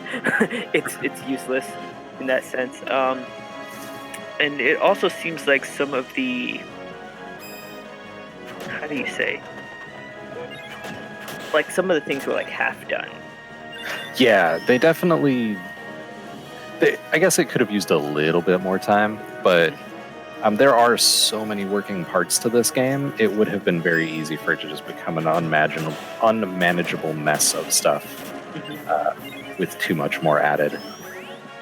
I think the great thing about it is, like you said, it's really relaxing. Where like when you're not like in a high stakes event like this one, like you're just basically hanging out in the world, and how deep you want to get into, let's say, farming or tempering or raising a pet or building a golem, that's entirely left up to the player. Like you play it the way you want. There is an incredible amount of depth, just because of the sheer amount of characters and events and points at which you can talk to characters and their dialogue changes. Here we're seeing the whole game blasted through with the minimum number of things interacted to still complete all events. The amount of content not being seen, even though we're seeing every event, is just staggering. So many conversations. I wasn't here at the start, but I think some of my favorite stuff in the game is when you first pick up Niccolo and Domina, you can stop and talk to some of the flowerlings. And Niccolo hates sproutlings. Niccolo absolutely despises sproutlings. He asks you to squish one, and if you say no, he says, "Yeah, I couldn't do it either. I wouldn't want to get it all over my shoes." Oh wow. It's pretty bad. It's really funny how much he hates them, but it's also a little worrying. Yeah. Especially, it's a good thing he's more interested in his love of money than his hate of sproutlings. Yeah, well... Well, a good thing for who, I suppose. Like, at the end of the game, he laments not, because all the sproutlings are gone, he laments not keeping one to sell. I think he hates sproutlings equally as much as he loves money. Yeah, that's fair. Just throwing this out there. Niccolo may be more evil than Draconis. Oh, perhaps. It's strange because sort of like, what's her name? The one that Sotheby works for. Oh, Miss Christie. Right. She is sick or she has some kind of ailment. And Niccolo, like, well, we'll see this later, but he really, like, for a moment when he forgets who he is and what he's doing, he's actually a decent character. Yeah, when he goes back to being horrible. Complete amnesia. He's like, oh no, someone's injured or someone's sick. I must get them the medicine so they can survive. It's like, oh, but you're going to charge us, right? No. The poor lady's unwell. I must assist her. And then as soon as he gets his memory back, he's like, yeah, cough up the cash. Come on. Yeah, it's pretty bad.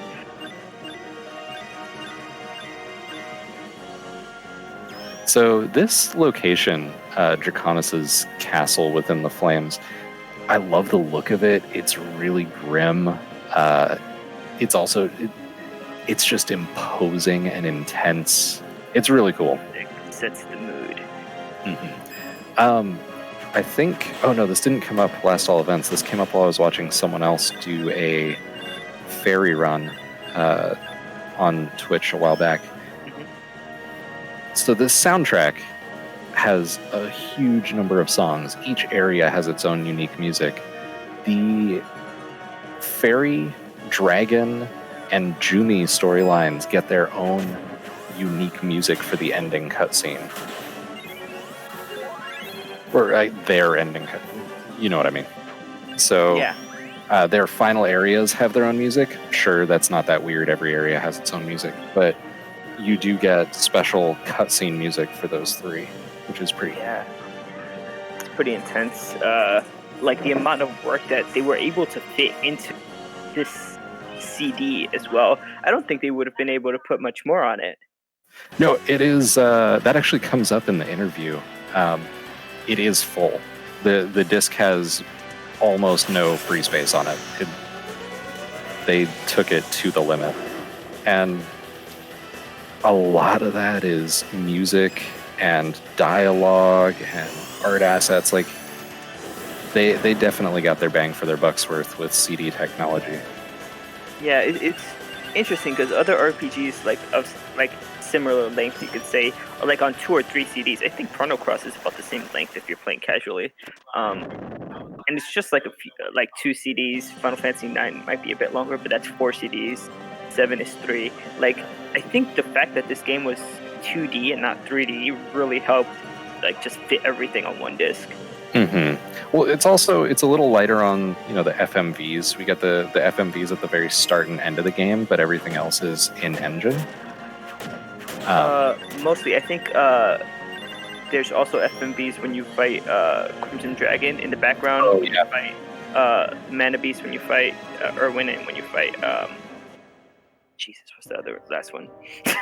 Lord of Jewels. Lord of Jewels, right. So those 4 have like background FMVs, but right, there's not as much as the other games I had mentioned. Yeah, it's they just knocked it out of the park with this thing. It's wonderful. Though, I guess going back to the Final Fantasies and Chrono Cross, I can't think of a game that has as much missable content as this does. Like, looking at the Dragon percent playthrough as sort of the minimum of what's possible to do in this game, it's basically nothing.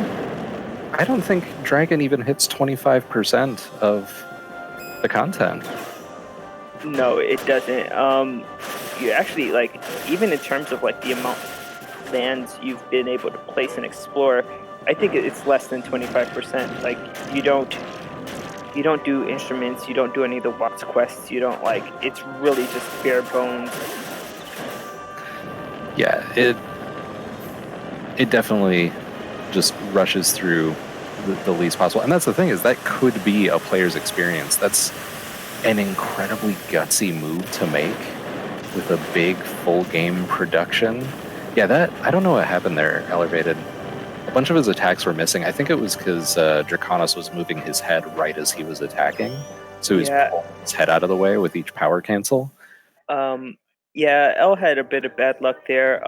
Draconis decided to, I think it was chew on the chocobo for a little bit, and when he's in that animation, you gotta wait, like you cannot attack, and then when he turns around, you can't do anything. You just gotta wait, and so yeah.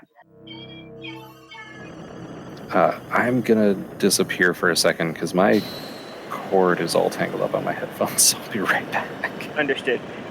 Yeah, and this is usually there's a little bit of dialogue here after the flames become the underworld again, just to wrap up the storyline, and right after that dialogue is when L has his first break.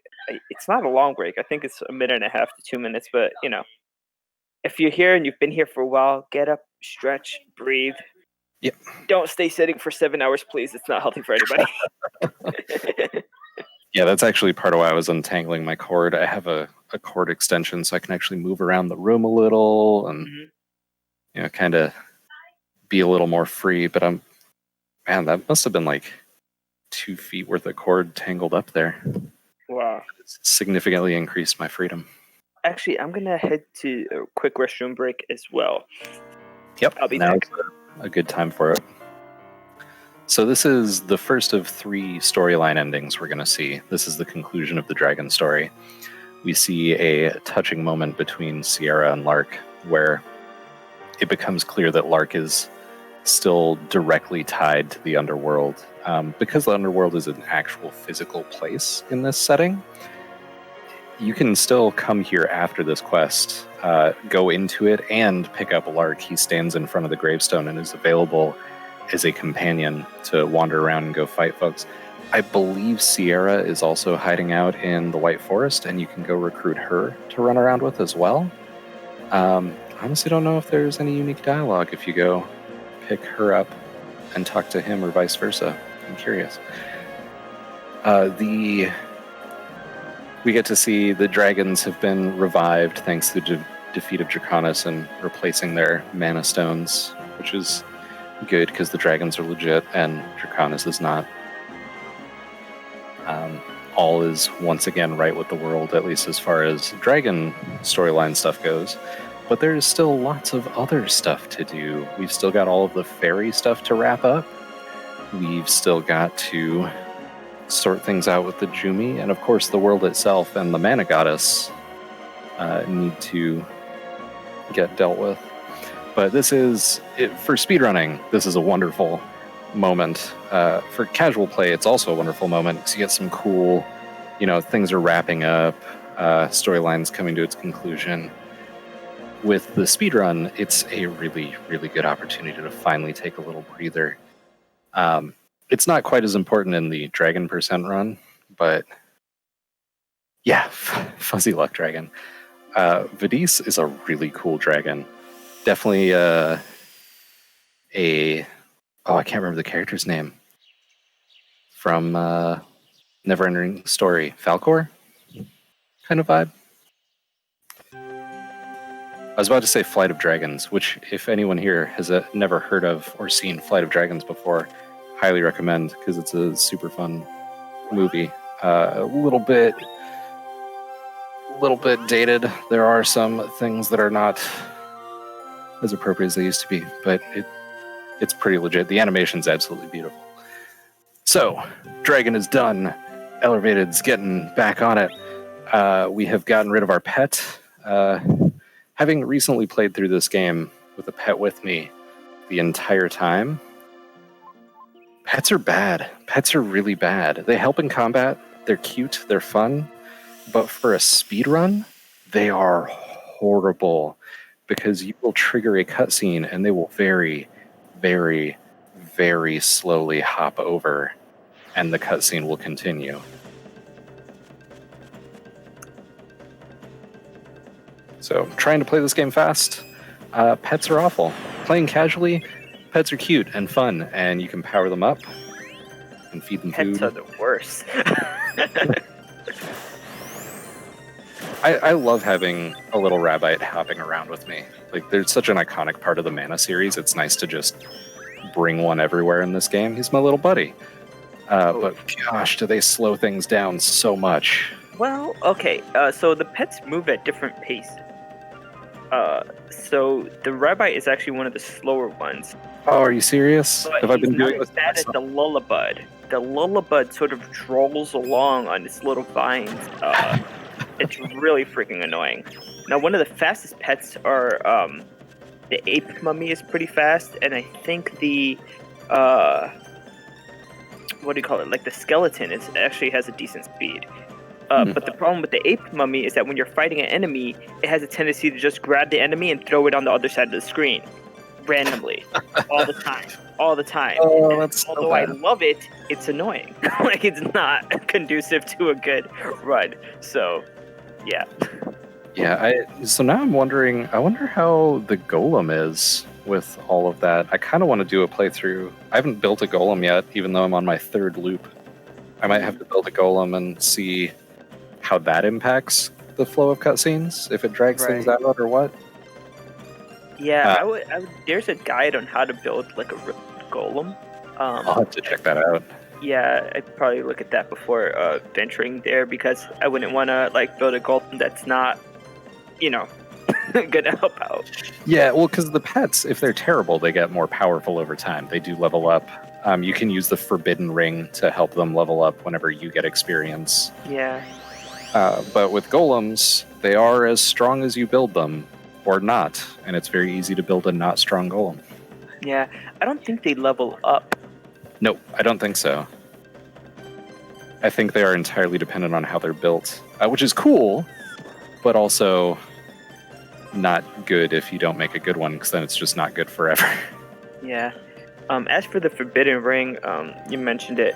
So that item, like you said, it helps share the experience amongst everybody, but only if the main character picks up the experience. So if the main character picks up experience and the pet picks up experience, the pet will get more experience than the main character because the main character's experience will be split in half, and the pet will get whatever he picked up plus the half. Yeah, if you have an experience crystal that's worth, or an enemy you're fighting, that the experience crystals they drop are worth 10 per crystal. If your pet picks one up, they get 10. If you pick one up, you get 5, your pet gets 5. If you're trying to beef up your pet, or if you're on, playing the game on multiple loops and you haven't set it to Nightmare or No Future, no problem, it's fine. But when you're first playing through the game, putting on the Forbidden Ring is not necessarily a good idea because it can leave you underpowered as you get further in. And it shares it with NPCs as well. So, Lark, Right. Sierra. And all that experience is gone once the game is done. Yep. Yeah, they just eat it up. And they do not stay powered up on future loops either. Nope. The pets do, but the NPCs don't. Just a quick word on that. Actually, so the Forbidden Ring is actually a okay ring in terms of it has that ability, but it's not very good in terms of what a ring or a pendant is supposed to do in this game, which is protect you from status ailments. And so you could actually temper a ring that has the ability of the Forbidden Ring to share XP and also be actually useful. So if you're on like, why haven't I done that? yeah, so if you're actually on Nightmare or No Future mode, it's probably better just to like get rid of the Forbidden Ring and temper something that has the share XP ability and also have high mana levels and also protect you against, confusion and poison. And I think there's 8 statuses that it could protect you from. Nice. Yeah, I see talk about Rue in chat. Rue is absolutely essential for the Bone Fortress and nothing else ever.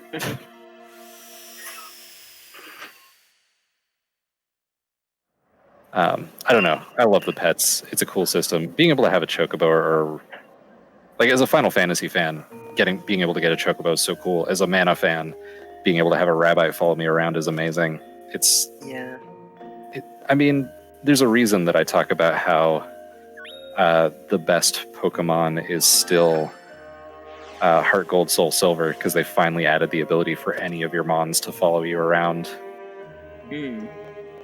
Yeah, it's interesting that like this game did that. I don't think that is present in any of the other Mana games. Dawn of Mana has a little bit of a pet mechanic, but it's not like you could play the whole game with a pet. It's sort of like a side thing.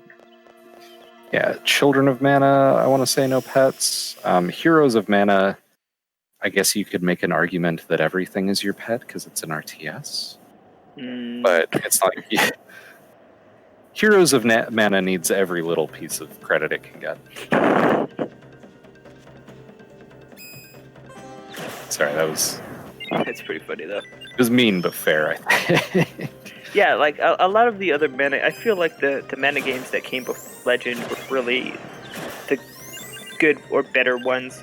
And I see what they were trying to do with the Secret of Mana remake. I feel like they should have made the game better, but they didn't. Like, I remember there being a lot of issues with crashing and things like that. And you still have to wait to do, like, magic. It still, like, slows down the pace of battle and stuff. Like, a lot of the issues that could have been solved, they were like, no, let's keep it exactly the same in the Secret of Mana remake. The Trials of Mana remake, I actually think that they went out of their way to make it better. And so, in terms of, you know, bringing it to 3D, being able to jump and hit enemies in the air, like bringing the world to life, introducing little cactus, the things that they did made it a more enjoyable experience.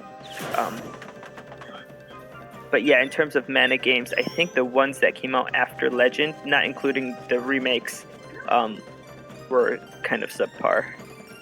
Yeah, Children of Mana was a lot of fun, but Children of Mana is also a roguelike. So if you don't like roguelikes, or I guess roguelite, really, a roguelike, if you will. Yeah, it's a good action RPG mystery dungeon game. Mm-hmm. It definitely has all the right mana enemies. You can play as Wanderer, who is a Niccolo-style bunny. There are dud bears running a shop that you can buy from that have new dud bear terms. Oh, wow. You don't get to learn their language, but I kind of want to go through and record all of their dialogue and just see if I can parse anything out of it. I think the dud bears are hilarious. I love their ridiculous language and the little side quest where you learn it. It's a fun thing. So I would not be opposed to learning more dud bear stuff. But yeah, Children of Mana, I honestly recommend. It's a good game in the setting.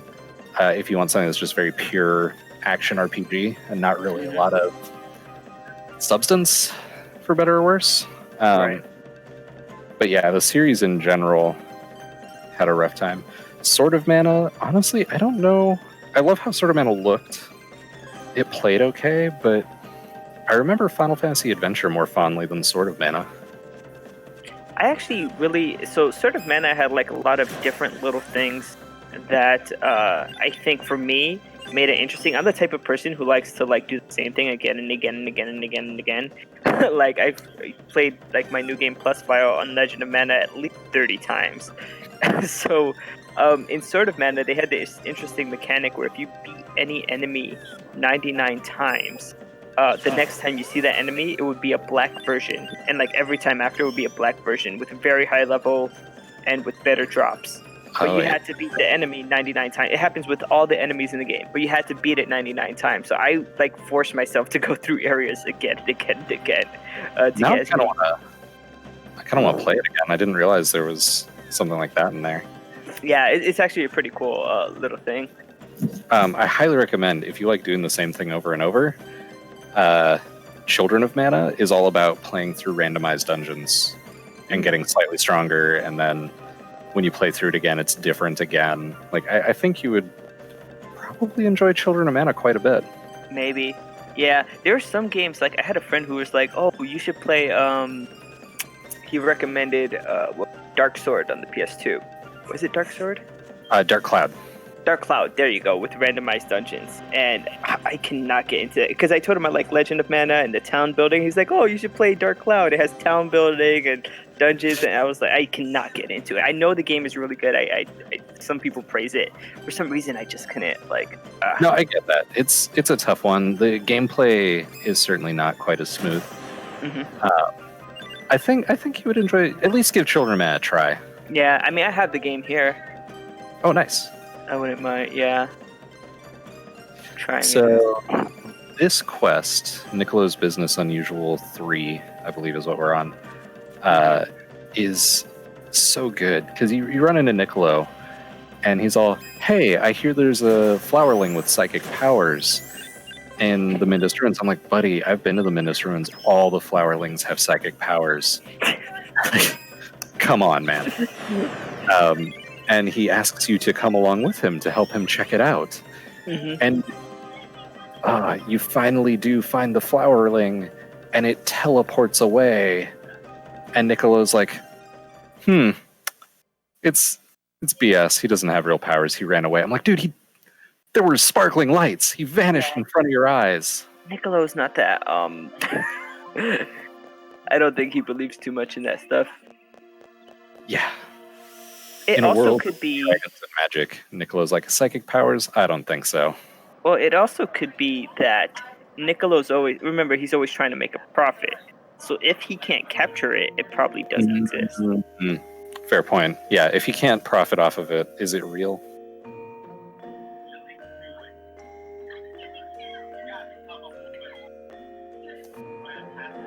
So here we are finally continuing the Diddle Had It quest. That one's been active for quite a while at this point. Oh yeah, there's a few that have been. Because I think that activated before he did the dragon. Yes. Yeah, because we saw the Shadows go into Lumina quite a while back, and we're finally triggering the point where they're capturing Diddle and dragging them off to the underworld.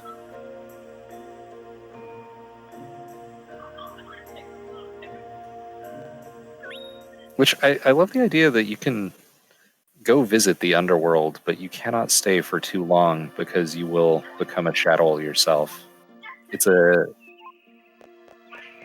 It's interesting because it only happens in this quest. Like, it's brought up, right? The shadows will mention it if you talk to them in general. The one at the entrance, who you can say, hey, I want to leave, if you intentionally go into the underworld, will mention, like, oh, hey, stick around here too long, you're going to turn into one of us, buddy. Oh, wow. Yeah, it's interesting because I feel like that's something that they could have done more with. Like, maybe add a timer into the underworld. Not to like make the game more stressful, but you know what I mean? Like, sort of, if you stay here for too long, you become a shadow. Watch out, kind of, you know. Actually, you know what would be really good and stupidly easy to program? After a certain number of screen transitions in the underworld, it switches you into a shadow. And, you know, everything's the same otherwise. When you fight in combat, you fight like normal. When you exit, you change back to normal, but just make it so that if you're there for too long... Like a sprite swap. Yeah, that would be easy. It'd be a fun little thing. Yeah, there's actually... So, the community of people, like, mods and stuff have... I think there's only two or three mods available for this game. I know there's a difficulty hack. There's a difficulty hack, yeah. People have mentioned before they'd love to see a randomizer for this. I think that... I don't want to be like, that's a bad idea. I don't think it's a feasible idea. I can see how people would want to have a little more randomness introduced to this, but I think the only feasible way to do that is by playing with bingo. Because with bingo, you can say, okay, what do I have to do on this playthrough, and how can I make that work out? Right. There's already so much you can do in such a loose order. Honestly, this is like someone has already randomized. It's like someone made Second Densetsu 4 and said, oh, that's cool, but what if we shuffled everything up and let users do whatever they want in whatever order they want, and applied a randomizer to it, and this is just a single seed. Right. Yeah, I think it was where the real opportunity to sort of experiment and play around with the game comes in. I don't think a randomizer is feasible, which really bums me out, because I would love another excuse to play through this over and over, but randomizer's not going to be that thing. Well, in terms of like mods and stuff, someone translated the game in Spanish, so there's that, like the Spanish translation. Isn't And that pretty recent too? yeah, that was pretty recent. And there's another mod that adds in the Pocket Station support that was taken out of the American version. So the Pocket Station is a PS1 peripheral that kind of looks like a VMU on the Dreamcast or a Tamagotchi, if you guys remember, if anybody watching remembers Tamagotchis. And you're able to take your pet on these mini games to obtain items, and then you basically plug it right back into the PlayStation next time you start up Legend of Mana, and you have those items. And your pet, I think, can level up, if I'm not wrong. And that support was taken out of the American version because we didn't get the Pocket Station over here. Which is so sad. Yeah. I mean, the Pocket Station game is not translated in English or anything, but so if you do use that hack and you do have a Pocket Station, you will be playing it in Japanese. But it's nice that the support is there because I think there's one or two items, Maya LED maybe, like that are only available through the Pocket Station. Oh man. Yeah. Pocket Station, the Dreamcast VMU, like those are things I absolutely love. Mm-hmm. This right here, okay, sorry, I just want to talk about the end of this quest because Diddle has been just absolutely unbelievably bummed out to the point where the shadows are like, well, we're just going to drag you off to the underworld because you don't even want to live anymore. And it's this sweet moment with Diddle and Capella just kind of staring up at the stars, being like, yeah, it's okay to just be. You don't have to be always pursuing happiness. You can just kind of do your thing and be, and that's all right too. And it's a nice kind of touching moment with the two of them for a quest line where so much of the stuff is kind of a bummer. Yeah. But yeah, back on the Pocket Station, I absolutely love that. Ezram, is mentioning in chat the Chocobo Final Fantasy VIII Pocket Station thing that they included with Steam, which used to be Japan only, which was another cool Pocket Station thing. Man, there's so much stuff like that. But the idea of having your game where it's like, okay, cool, I have this cool main game. I can load up a tiny mini game on this little handheld and then load my stuff back to the main game and get some fun little benefits for it later. Mm-hmm. First off, I absolutely adore. Second off, I just want to say, everyone and their mom has a smartphone. It's 2020. Game consoles are connected to the internet. Why is there nothing like that for any other game? Oh, right. Like something that you could like hook up to your smartphone and then be able to play with. I think there is actually. I think there's one example of that. Okay, but why don't I have like a dumb pet raising sim where I can raise a rabbit for Trials of Mana and then load my data back to Trials of Mana and have a powerful rabbit pet? Or, like, you see where I'm going with this. Yeah. But sorry, you were going to give an example, which I'm very curious. Yeah, I think Pokemon Go, you could trade the Pokemon to the Pokemon game on the Switch. Fair point. Yeah. I love the idea of Pokemon Go, but I didn't. The parts I love about Pokemon the most are not the catching; it's the breeding and very carefully building a team with all sorts of cool stuff. Mm-hmm. And in Pokemon Go, you just tap to fight. Yeah, it's kind of strange. They've changed it up a little bit since the game was first released. Like you could add attacks and change the attacks on your Pokemon now. But yeah, it is basically still tap to fight.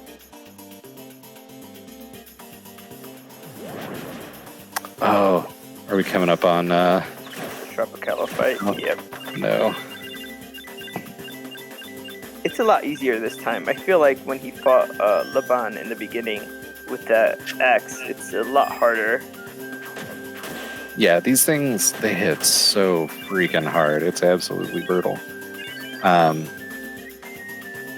But this is cool because this unlocks Elle, who is one of the sirens. I guess they're technically harpies, but certainly not your typical harpies. Right.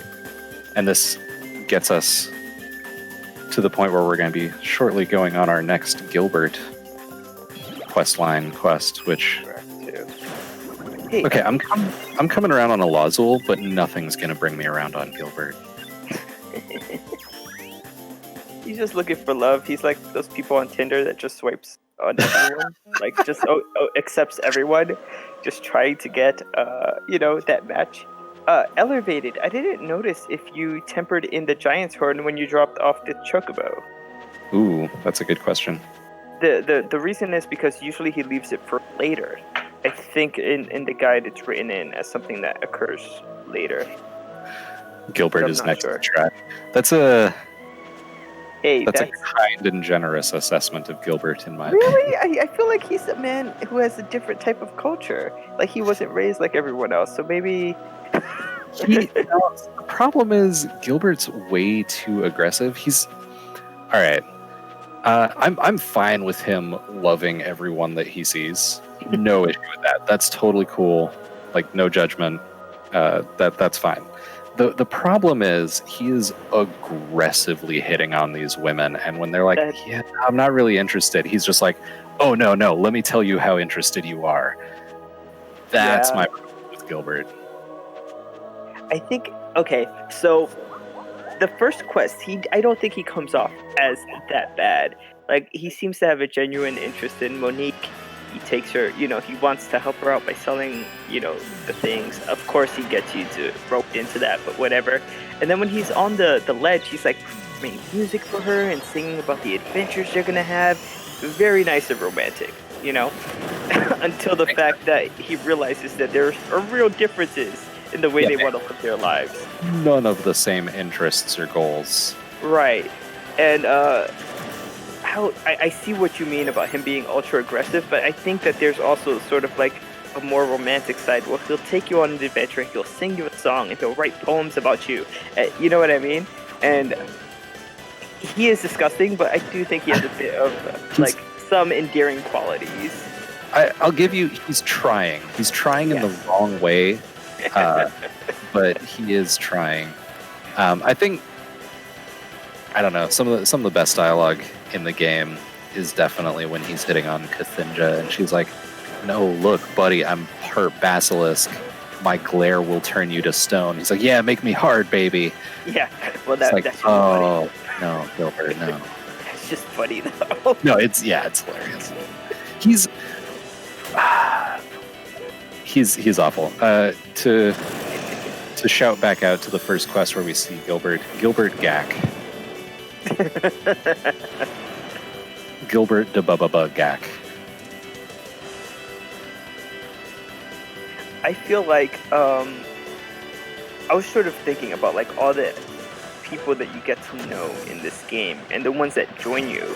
I wouldn't have minded if Gilbert was like one of the characters that joined you while you're walking around to see how he reacts to other people, just for the lulls. You know what I mean? Yeah. I despise Gilbert, and I hate people like Gilbert make me hate him. That is a very fair assessment. As much as I hate Gilbert, I would admittedly love to have him in my party and bring him around and see the unique dialogue I would get as he hits on every female in the setting and gets shut down by every single one of them. Like just watching the utter shutdown would be beautiful. Taking him into battle would be interesting too. I think if the game would have made him into a magic user, right? Because don't you play instruments to use magic? So he has his guitar. I think that would have been a cool angle, and to see like if he had STs, like how being a centaur would change, how he would play. By the way, on Gia's comment, I don't know if you've ever seen her streams, but that's a thing with her. She just hates men, and it's something that she randomly says in her streams. She despises them. So That's fair. Well, okay. So yes, is it a lute? I thought it was like a sitar. I think it might be a lewd. Okay. Yeah, I do agree that he is basically an offender, but like he gets shut down so hard by all the characters he hits on, and that I hate watching him try to predator on everyone he sees, but I do love watching them just be like, no, get out of here. Yeah. I mean, he kind of gets like turned to stone, so he does. But we get don't punished. leave him like that. No, but then he gets like held, like put to prop up a rock, and so it's sort of like he was turned to Oh, man. stone and then his image defiled, sort of in a way. So, just throwing this out there, it would not technically be a valid all events run, but is there any way we could make Leave Gilbert as Stone an incentive?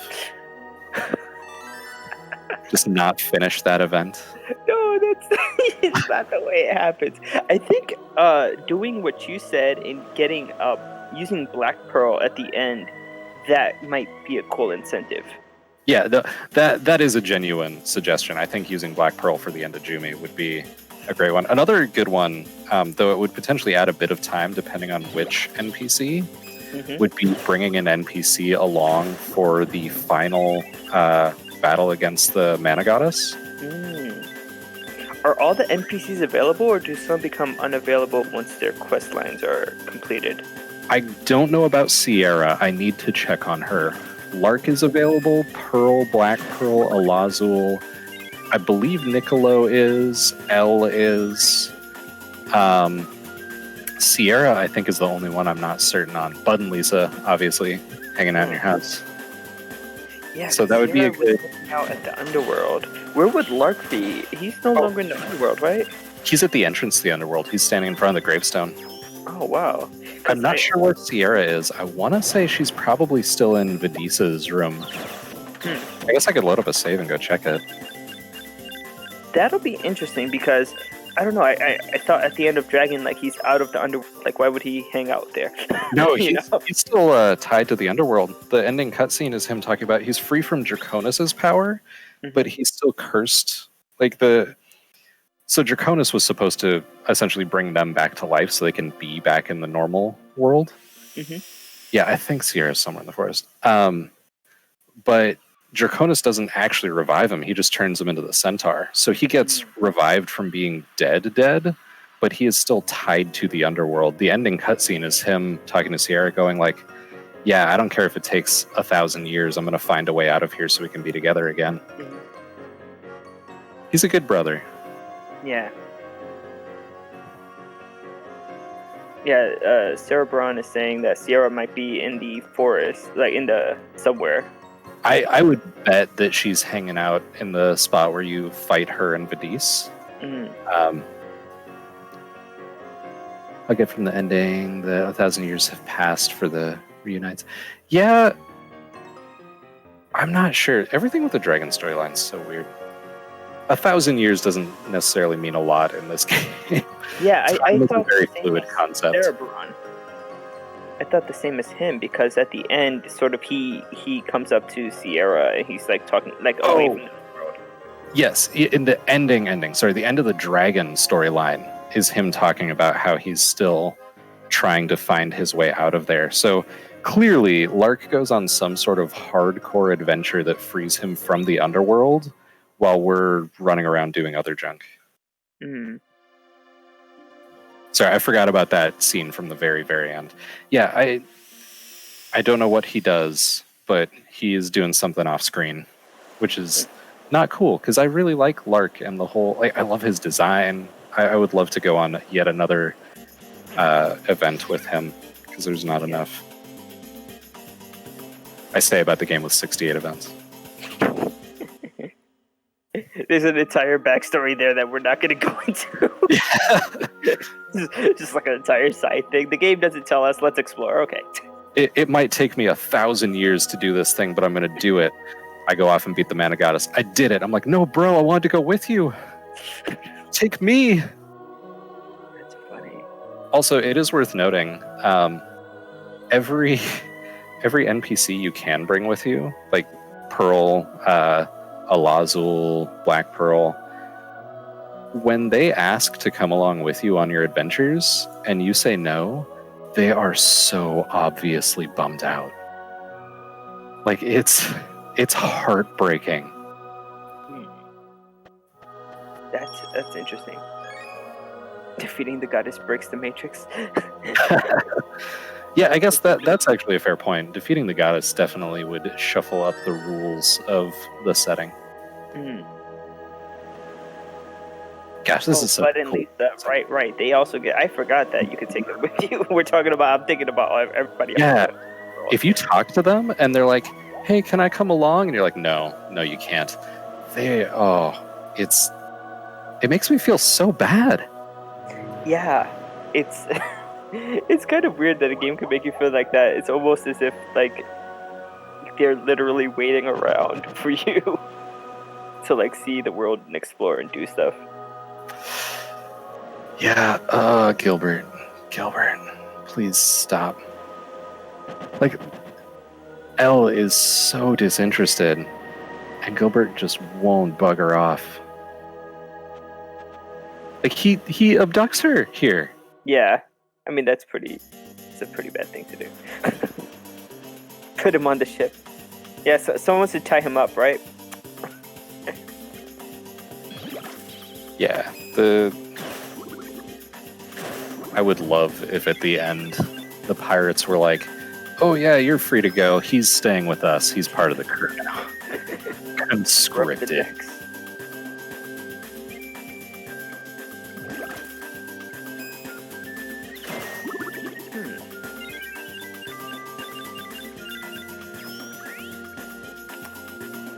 Gosh, now I'm just thinking about all the things in this game that you could follow up on, like with the setting and the characters, like Gilbert hitting on a captain in Deathbringer's army and winding up trapped in the army, and you have to go on an event to get him free from his like extra stuff.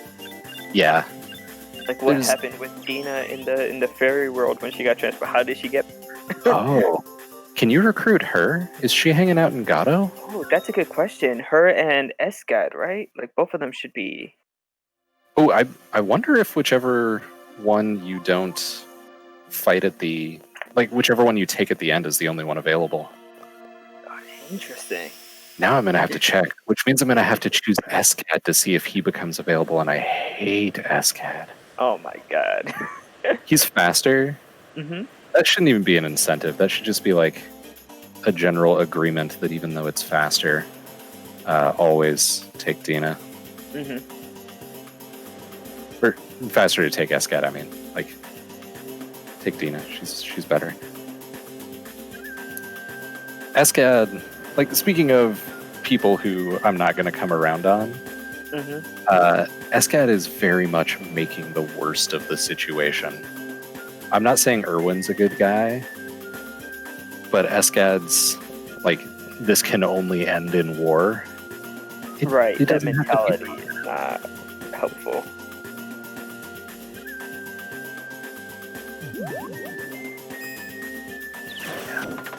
Medora Beach is such a good area. So is SS Buccaneer. The music's great. Everything's just like... I mean, Summer Lovin' is such a good name for the first event you do in Medora Beach because everything's just sort of like fun and upbeat.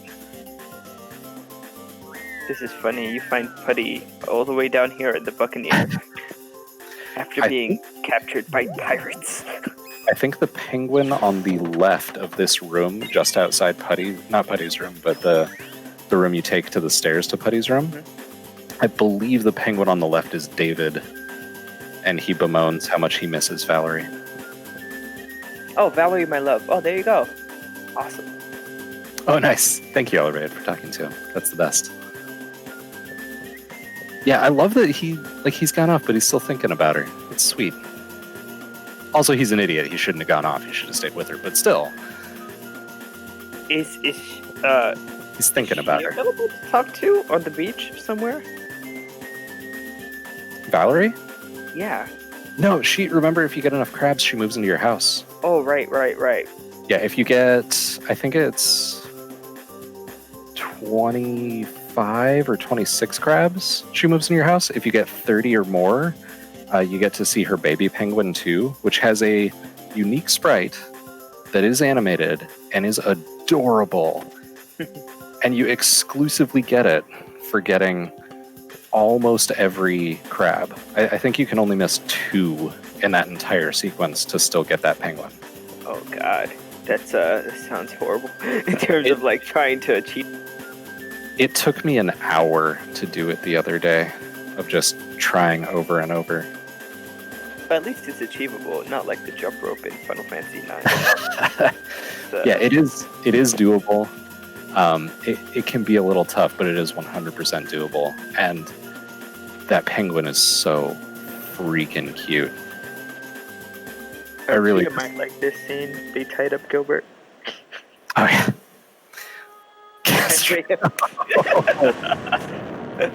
Oh God. That escalated. I'm not arguing with Gia, but I think that's a bit much. I think there's a area where it gets into cruel and unusual. The punishment. I mean, fine, tying him up, okay, but yeah, it's hard to say exactly what Gilbert deserves. It's certainly not anything good, but where the line is drawn on what is appropriate punishment for his horrible creepiness. I think this is the boss you were talking about. I think you thought. See, I think so. Ellervated said earlier. I believe we do also see a Spriggan here on one of the other later quests. Oh, really? Or I mean, they're not named Spriggan, but same sprite, right?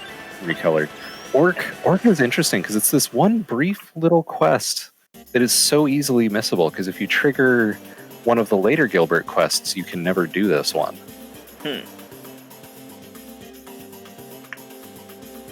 Right. So it's this boss, like completely unique boss for a quest that's really easy to lock yourself out of. Yeah. I feel like some of the bosses are like palette swaps, like the Mantis Hand, the second Mantis Hand you fight is like a small palette swap. The same thing with Tropicalo and the different Lord of Jewels. But there's like Wimpy Thugling also has a completely unique boss that, again, very, very easy event to miss because it's reliant on mana levels. Oh, you're talking about Gova. Yeah.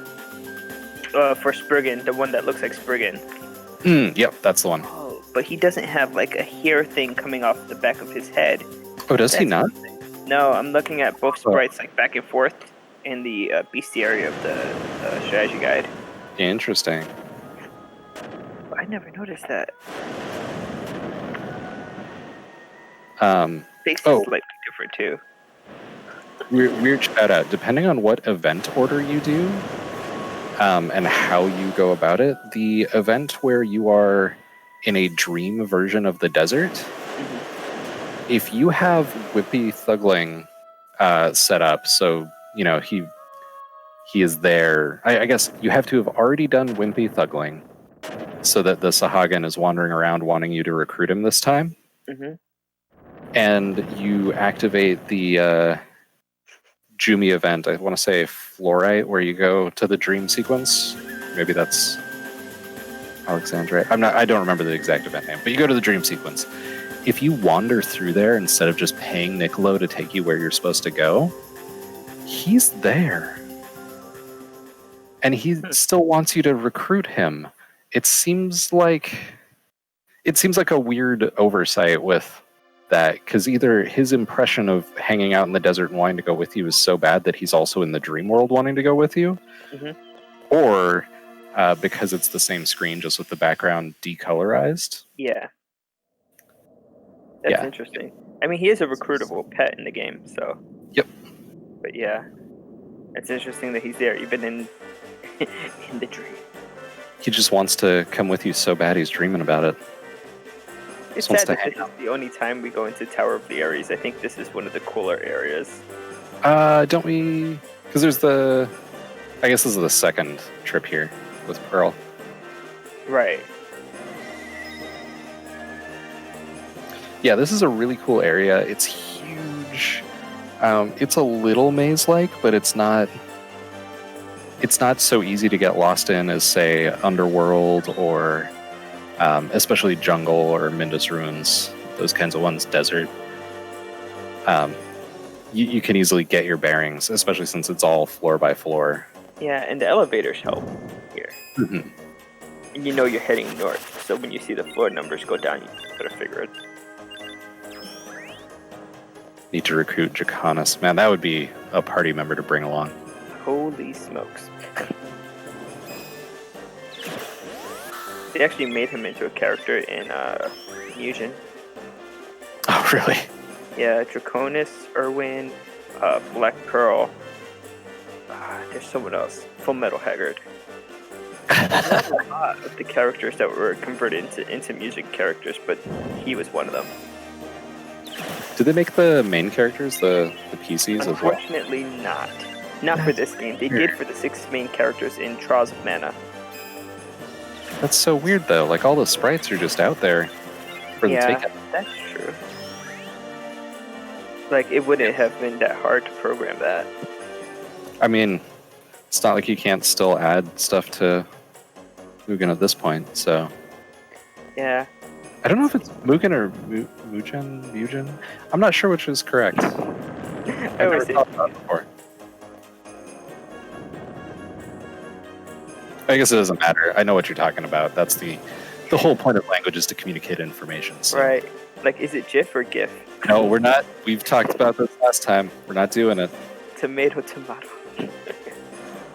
No, I think that the main characters in this game, if you make them into Mugen characters, you have like the big responsibility of like which STs are you going to bring in, and which weapon are they going to use. You know what I mean? And that might make it a bit more difficult to program if you're like really ambitious. Yeah, that's a lot to handle and figure out. Ping or PNG.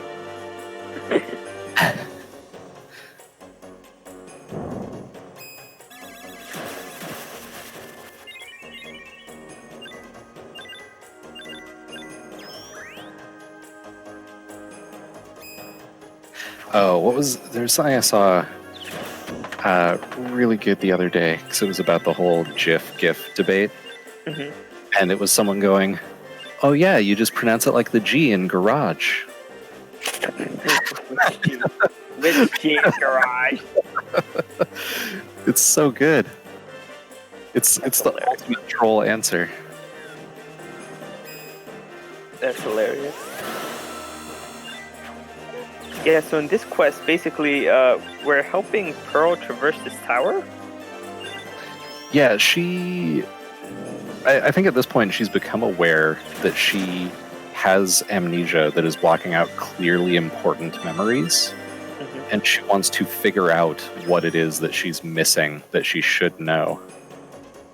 Because she's at the point right now where she barely knows what's going on with the Jumi as a species. Mm-hmm. Like when she first becomes Pearl from Black Pearl, she has no clue what's happening, what Jumi are, any of that stuff. Which is especially brutal given her position within Jumi society and the importance of what she should be doing. Oh, he has a cool sword. Sword of Fate. Yeah, that's such a cool sword. Yeah, it makes me so sad that both Black Pearl and Elazul have these really cool looking weapons. Mm-hmm. There's just no way to have a sword or a hammer that looks like what they use. Yeah, it's really weird that all the weapons that you have, like the swords all look the same, the hammers all look the same. Like, even if it's like the difference between gold or ish platinum, like there's no color swap or anything. It's just the same sprite for that, you know? Mm-hmm. Ooh, let's see how much damage this Blammo does. I think it's gonna kill him. Opening up with it. If it attacks. Oh, yes, it killed him. Yep. Oh, that feels good right there.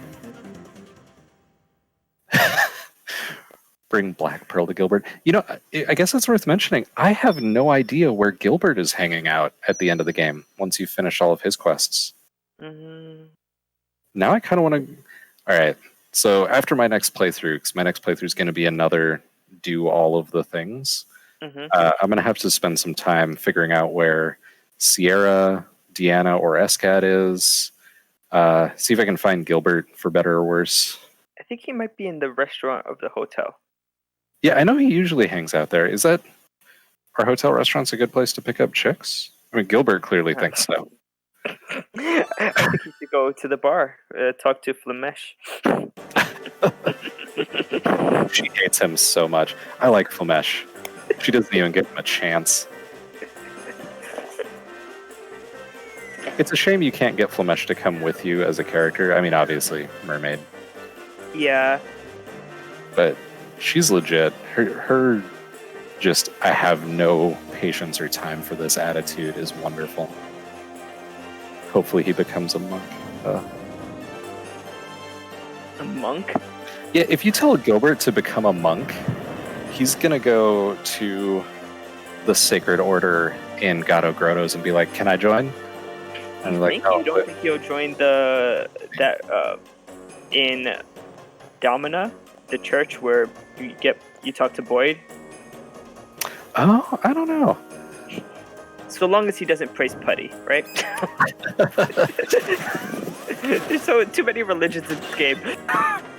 The Reverend, I can't remember his name right now, but the Reverend in Domina, who eventually goes on to hang out with the Lillipes, he's pretty legit. He definitely is more than happy to be like, yeah, let me just lore dump all over you. I have all the information. He's more than happy to talk to you, yeah. I think you get a book from him.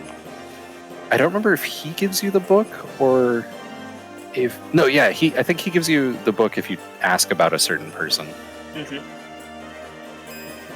Oh, the dancer who calls the basket fish disgusting. She is also legit. I don't think she's named, sadly. But you get to see her in the dream realm where it's just a whole bunch of basket fish talking about how beautiful she is. And if you talk to her, she's like, no, get away from me. I hate fish. That's funny. Wait, she's not in the... No, Flash is the mermaid. She's not in the what, sorry? In the encyclopedias? The dancer? Mm-hmm. I don't think she has a portrait. So I don't think she'd be in there as a character. Because I believe all the characters who wind up in those have portraits of some sort. Or like wind up on a splash screen. Like Miss Yuka, who is definitely not a chocobo. She's a fat chocobo. She's a fat chocobo. She's very insistent that that's not the case, but she's a liar. Oh, here's Jewel Beast. Everybody loves Jewel Beasts. Who was Jewel Beast? Jumi persists, also known as Oops All Jewel Beasts. Yeah, it's Jumi is not the longest one, right? The longest is Fairy. No, Jumi's the longest. Jumi is the longest? Wow. Fairy is, I think, 15, 20 shorter. Okay. Yeah, it's weird that like there's not too much variation in the bosses that you fight. It's weird because they clearly put... I mean, we were talking about the whole thing with Bejeweled City. They put so much effort into Jumi-related stuff, but it is just the same boss 7 times. Yeah. Until the end, where you fight the space whale. Gia, there are people who will... It's not even just you'll be able to call them disgusting and they'll give you money. They'll pay you to specifically do that. That's the thing. I had actually recommended that to her. Just hold on. I gotta explain it because it's gonna be a weird side tangent, I think. This is a bit side tangent. So I watch her streams, and I told her that like she has this thing called uwu speak, where like you can use channel points and she'll talk like really cute like uwu language. And I said that she should do like a tsundere thing, where like people pay and she'll like insult them and be like condescending, and make that like a channel thing, and people would use their channel points for it. So I actually did tell her to do something like that. Sorry. Oh, yeah, that would be really good. To Sarah Baron's point, the Jewel Beasts do make a ton of sense, because of course Sandra has a bunch of extra Jumi cores that she can probably manipulate and turn into these Jewel Beasts. So like it makes sense that it's just her unloading with all of these jewel beasts on the main character. Like I get it. I don't know. It's weird that it's just the same boss over and over. Whereas, it could also be a matter of other people were interested in making bosses for other stuff, and the person in charge of the Jumi like script was just going wild by comparison. I think in terms of the storyline, though, like the Jumis, it's kind of strange because they all die little by little, right? As you're playing the game, starting with Rubens and then going through. And there's very few left, even when you start. Right. So they're all dying, and so I don't know. I sort of feel like in terms of like the character development, like Lark has like a nice arc, right? And then like the fairy storyline, they all have like a nice little arc with that ends with Matilda, dying or whatever. But like, I don't know, the Jumi arc just feels a bit more strange because like the characters there, you probably have one or two quests and then they're dead and then you don't see them until the end. Of course, there's what's his name, and Pearl, Elazul and Pearl, and they have like a bit of arc, but I don't know. I don't think it's as fleshed out. Rubens is in the underworld, but you've also got like the whole quest with Esmeralda, Diana. You have a much bigger cast of NPCs than you see in Dragon. Right, that is true. Because Dragon's more just which dragon and his minions are we beating up today.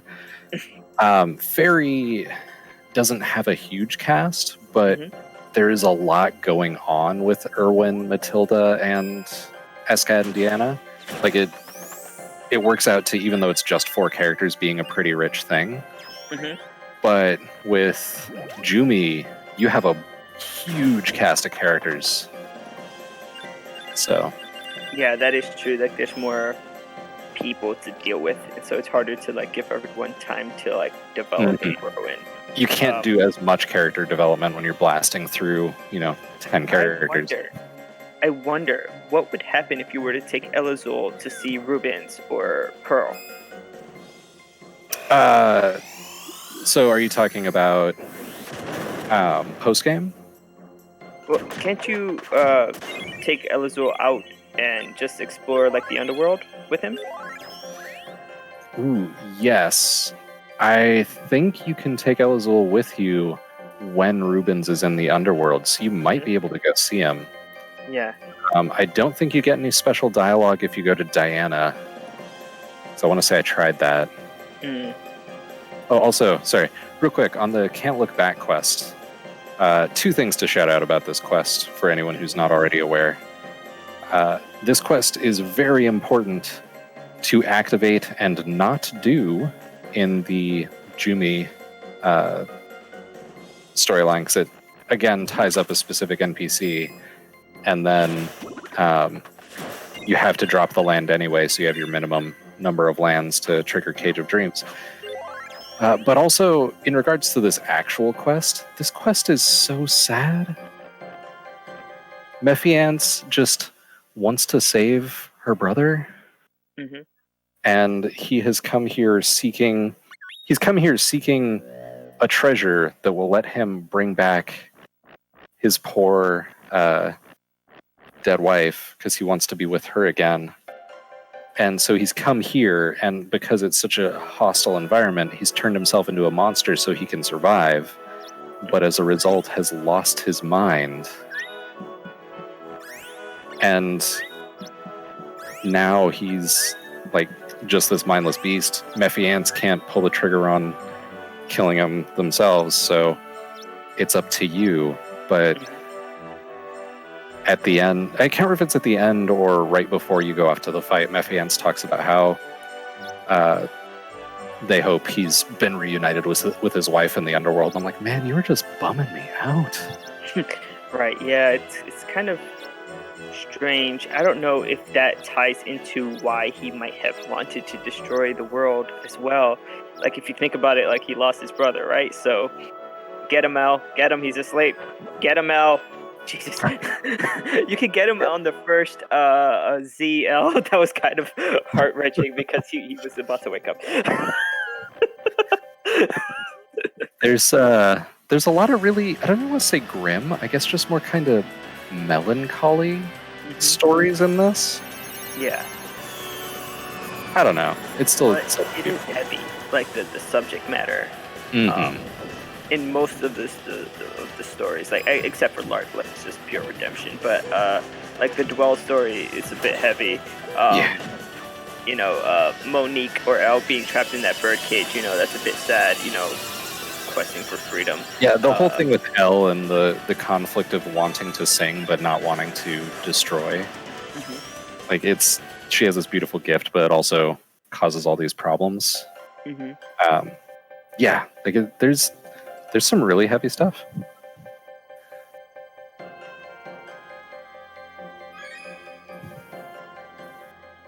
I think that's part of what makes this so good. Is it has the right amounts of comedy and tragedy and heroics and villainy. Yeah. That's the only time we see that ice witch, right? Yeah. I don't know what the ice witch is up to. There is another event there later on, which we will see. Oh, what's the oops? Did we go into the wrong area? Mm-mm. No, I don't know what the oops is about. Wasn't supposed to do snow yet. I don't think that's going to cause any problems. Yeah, that shouldn't have caused problems, I don't believe. I don't believe that event does anything in regards to all events. It's just when it's convenient to do it. Mm-hmm. Oh, here we are. Anything elevated. Well, I don't think. I was gonna say starting the event might tie up Mephians in the snowfields, and then you could just enter his office whenever when you do. Geez, is it this one? No. No, Lucky Clover. Lucky Clover. So maybe that could be something that we explore as well. It might help save a little bit of time on Lucky Clover. Yes, he's getting hard, Juanpa. Yeah, so when you're doing Cosmo and you bust into Mephiance's office, Mephiance doesn't care. It's like, oh, whatever, take the key. That's fine. Mhm.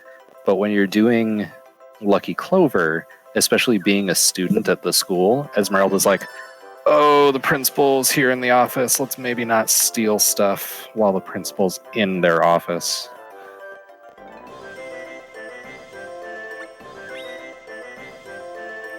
Yeah, so it'll save you from having to sleep a day or two.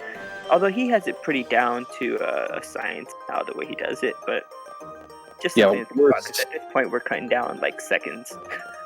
Yeah, absolute worst case, it's going to wind up being having to sleep an extra day, which would be a bummer of a time loss, but it won't break the route at least. Mm-hmm. No rip run happening. So,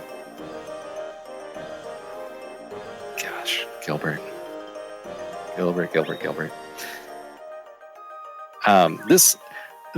The dialogue with these students is so great because there's a ton of them where they're talking about how much they hate school and whether or not you have to tell them what they want to hear or like go back to school just varies so drastically between them. This one's interesting too because he has his little freak out and then is like, oh yeah, cool, I'll go back to school. You don't actually have to choose anything in the dialogue, which is weird. Daddy. Yeah, no, it's because he's talking about how his father died in battle. I can't remember if it was with another mage or what, but yeah, his father. Most of the mages in this setting are out, fighting, doing stuff. So similar to, like I was saying before, Bud and Lisa being orphans of a mage who lost their life. Yeah. Pretty normal in this setting. Well, I probably wouldn't want to go to school too if I had those teachers. Just saying. Yeah, I love that the teachers are very much characters in their own right and are doing things in the world. Very cool, but they are also horrifying. You've got Miss, I will turn my students into stone if I'm sick of them, and then sell their statues to shops all over the place. Kathinja, yes. You've got, I'm going to destroy the world with creating stars and calling them down on the earth. Mephians, yep. Is Nunuzak a teacher? Nunezak's a teacher, and there's actually, I can't remember which day of the week. One of the days of the week, Nunezak is lecturing in the classroom. Mm. But yeah, Nunezak is from a different dimension whose form cannot be fully expressed in this dimension, which is why they're a stained glass sheet, because that's the only way he can safely exist in this world. Yeah, that's Nunezak, the flat one. Yeah, and then there's the mummy one. Yep. I can't remember their name. Yeah. I'll get it. They don't have a quest. I think, unlike all the other teachers who have stuff going on, I want to say they... Oh, no. The field trip. They're in charge of the field trip to Bone Fortress. Yeah, and if you talk to the students, they'll come up and say, stop messing around, do what you're supposed to do in the Bone Fortress. Yep. Yeah. I'm going to say Snape, the potions master. Quest is for making potions. No, I do want to know the teacher's name. It's gonna bug me. Oh, by the way, there are only 4 messy scrolls. I looked it up before. It was so there's 4 messy scrolls and 4 mirror pieces only. Those ones are in weird spots too, because one of those is in Leucemia, isn't it? I think so. So that's heavy duty missable. The Census? The Census? Is the name of the last one. Oh, yes. I'm going to have to look up them and try to figure out how to pronounce that, because I'm not sure. The Census. The Census? Oh, God. No. Field trip. There we go.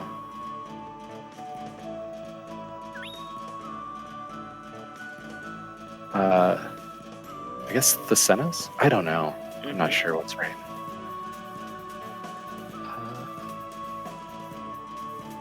There's a lot of stuff that's terms that are banned. Toilet paper fetish teacher. That's a fair assessment. Hey, she's wrapped up in mystery, all right? Oh man, sorry. I'm looking at an animated GIF of when she appears to yell at the students, and the way in which she teleports up from the ground is super weird. Because it's almost like a flower opening its petals, but those petals appear to be her feet. Oh, wow. I don't know. It's weird. Strange. Yeah. There's a lot of weird flower stuff in this setting. Apparently, what's her name? Esmeralda talks about her later on. Yeah. Right.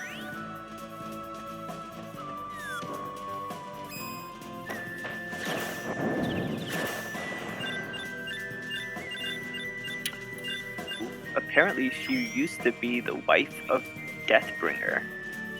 Whoa! That would actually make the mummy thing really come around full circle with the whole undead motif. Nice. Oh, I like that. That's awesome.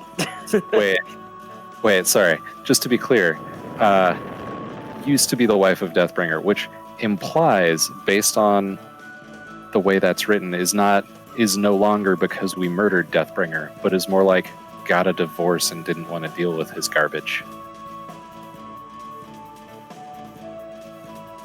So apparently, according to this, she is now a reanimated corpse. She is like the witch of reincarnation.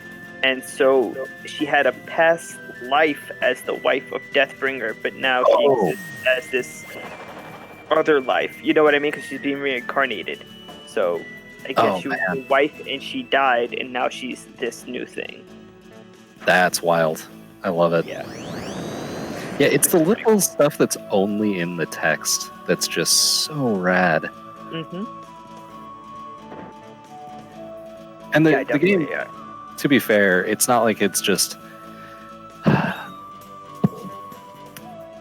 It's not like it's someone going around after the fact being like, oh, let's include all this stuff. Almost all of this does get alluded to some degree in the text in the game. Yeah, And even between the lines. the world history encyclopedias are in the game. It's not, on a website that someone put that the creators put up for the game. It's in there, which is really nice.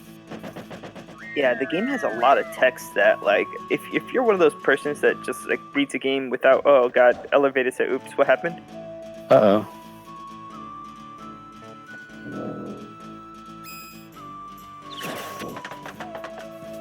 Oh, he took the Dead Bear Express. He needed to go talk to Watts. God damn it, he just has to walk back. That's annoying though, because he has battles That's a now, I hand. think. Yeah, that's a handful of screens and fights, unfortunately. Let's just make this run longer, Al. It's so much fun. Why end it soon? Yeah, why end in 7.5 hours? Let's play for 8 or 9 hours. Let's do it. I'm joking. I jest. I mean, gosh.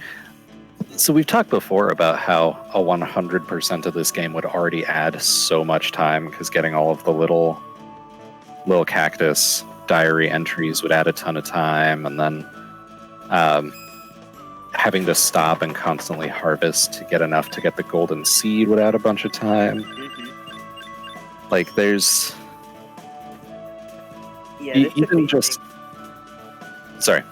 I was going to say that there's a few things in this game that you can really work towards, but 100% is like, it depends on like what you consider 100%, because like it would be an arbitrary category.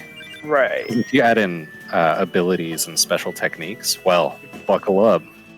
Well, actually, so the STs and abilities are pretty easy to achieve if you go about it methodically. Like in his all events, he could probably do all the STs, like get enough points to get all the abilities and all the STs. You think so? I don't think there was enough for the hammer. Yeah, I mean for every weapon. Oh yeah, no, that's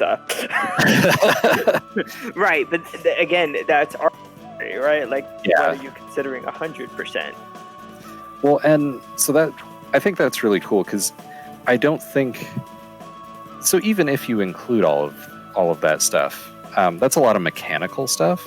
Mm-hmm. But talking about like the dialogue and the lore, there is so much that even a 100% run would not cover in this game. Like a proper long play, show everything you can do of this game would take. Oh, I don't even want to think about it. I'd guess probably 24 hours. Okay. How deep are we going? Because are we getting all the item drops for every enemy? Because they have to start new plus. No. You know what I mean? Like 100% is like intense. So that's a mechanical thing, which I don't think would be important. I'm thinking more from a long play perspective, like show off all of the dialogue. That kind of thing, because even just showing off all the dialogue in this would take forever. All that unique dialogue, because you've got all the Jumi in Bejeweled City that have all of the things that they say over the courses of multiple times talking to them, plus different things depending on if Black Pearl or Alazul's with you, and that's one location. And then you start talking Domina, and people are working in different places on different days, or the characters that are in different places depending on which events you've completed. Right. Yeah, it would be something that would be a huge undertaking and would take a lot of documentation and meticulous studying to figure that out. Yeah. Like to do it in one playthrough or in one sitting, that just sounds like... That doesn't sound like fun. A nightmare, to be honest. I mean, it's really cute. Okay, so we see little Cactus here. It's really cute, like the things that Cactus writes in his diary. But when he's not home, right? Like you're coming home for a quest and then he's missing. He's out to get, the potion for Bud. Like, what do? Do you just miss that diary entry? Like, what's... all of his stuff. Okay, so this one, he immediately goes back into his pot, so it's fine. You choose when to trigger the Lil Cactus event, where he leaves for that. So I guess the problem is, and one of the reasons getting all of his diary entries, because I feel like his diary would be something reasonable to include for a true, I guess, quote unquote, true 100% run. Like if you were doing a speed run, not a long play, show everything off kind of thing. his entries, there is never a time where he's stuck out of the house. The catch is, once you activate Lil Cactus, you have to finish Lil Cactus. But that's the only one that keeps him out of the house. I see what you mean. Like, once he's missing, you have to complete it. Yeah, once he's missing for Lil Cactus, which you choose when to start that by talking to Bud, then he is gone until you get him back.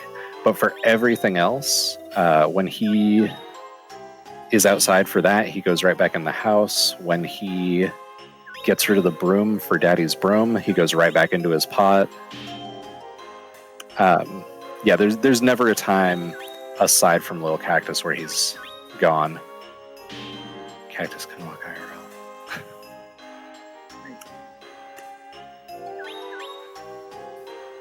Ooh, here's a weird question, and might not even know the answer to this.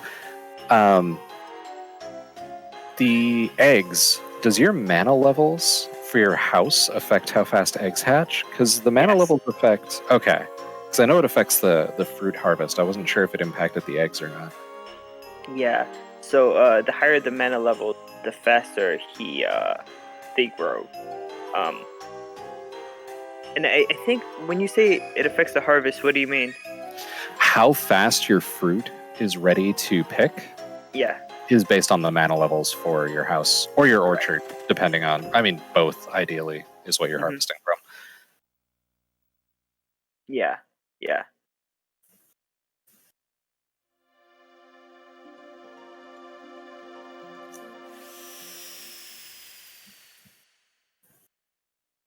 So...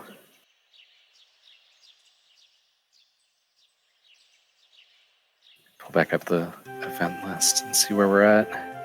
We are well past the halfway point at this point, which is great. Oh. That's strange. Yeah, he triggers Cage of Dreams. Yep. Kind of has to do it because then the teachers get tied up. Pokio gets tied up over here. Cage of Dreams is great. Because there is a huge amount of dialogue you can skip in it. So there's a lot of cool conversation that happens here, but for the speedrun, it's wonderful because it's really easy to just blast past a ton of the talking, which is real nice.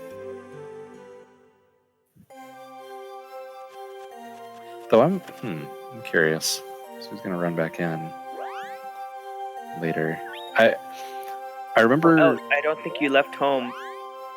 You have to leave home and walk around for the days to change. Oh, yeah. 1 day passes whenever you leave a location. Yeah. But only 1 day.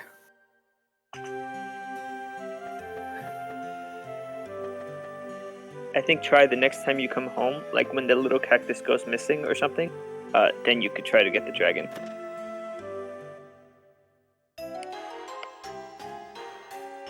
Right. So don't try to get the dragon now. Just keep on doing quests, and then the next time you're home, check.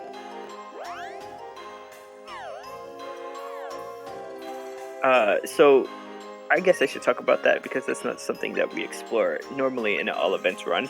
The eggs have a different hatch time depending on how rare the egg is. And so in the case of the dragons, the sky dragon will take a bit longer to hatch than the land dragon or the kind dragon. Though, huge props to the people who made this game is that these times are based not off of some sort of real-world clock time, but off of how many days pass in-game. So if you need to advance time, it's as easy as walking around the map for a few seconds, as opposed to if it were a real-time clock, you'd just be kind of stuck waiting stuff out. Right, and this is true for both like the pets and the growth of the fruits. Yep. So like if you leave your home, you could take a stroll to like your farthest land and then come back, and usually things have progressed a bit. So yeah, if your mana levels are high, even just like going 3 or 4 spaces away and coming back is enough to get all of your fruit to grow. On my last loop, I put the Sword of Mana next to my house and my orchard.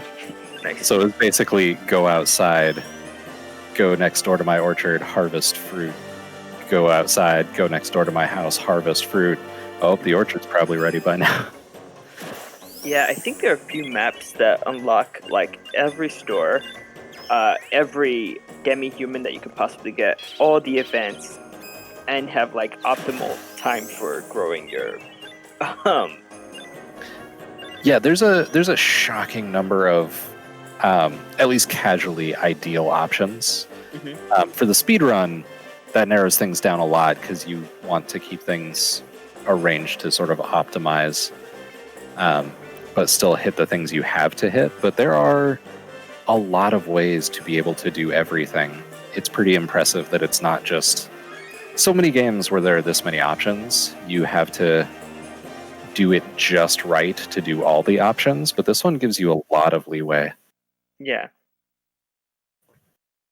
It's also interesting to note that the mana levels, we were talking about how it affects the fruit growth and everything, but it also affects which of the mana spirits you encounter when you're collecting coins. So let's say you go to an area that has no shade, you will never encounter shade in that area. So in terms of harvesting coins, it's best to put the Sword of Mana close to somewhere where it's easy to harvest coins. Like maybe the harvesting screen is just a few screens in, and then you go there and you have an equal chance of encountering all the spirits because it has full mana levels for every spirit. Oh, that's awesome. Though I guess by the same token, you could also make an area really high on particular mana levels so that you can consistently get that or those spirits. Yes, you can do that as well. Yep. Nice. Oh, god damn it. The Sproutlink's in the way. It's just frustrating. Yeah, that's one of the things. So the casual guide I was following to play through all events and have everything unlocked, you wind up doing Cage of Dreams really early, which is the worst because then there's 3 Sproutlings and you have to go back to your house after every event to talk to your cactus. So you wind up having to weave through those Sproutlings over and over and over again. It's a thing. Though it is worth mentioning, so we've talked a few times now about Little Cactus and his diary entries. There are a handful of entries that if you are playing through multiple loops and you do not get them on your first loop, you cannot get period. The tutorials are one of them Yep. because you repeat them on the subsequent playthroughs. Mana Orchard and all of the workshops, if you do not get the cactus entries on your next loop, you already have them unlocked. You cannot get the cactus entries. They are gone forever. Yeah. That's an interesting thing that the cactus entries actually follow through for the next loop. So if you've done a quest, they're in there. Like you can go to the wall and read the leaf and it'll tell you what you need to know. And a lot of his entries are like completely hilarious. Like he'll interpret what the main character tells him in a very strange way. He's definitely got the classic like takes everything extremely literally thing going on, which is it's real good. It winds up with a lot of really funny diary entries. I think for the next all events I'm commentating on, I'll bust out my save and pull up the diary entries, and after each event, read the diary entries. Oh, that'll be fun. That'll be interesting. We have Mei here. I think he's talking to her because she knows where the cactus went. Yeah, you have to talk to her to get the next stage of following the cactus around triggered. Yeah, you wind up going a lot of spots for the little cactus quest. Uh-oh. It definitely takes you on a tour. Elle, is everything alright? He stopped like 2 or 3 times. He was like, wait a minute. Okay. Okay, cool.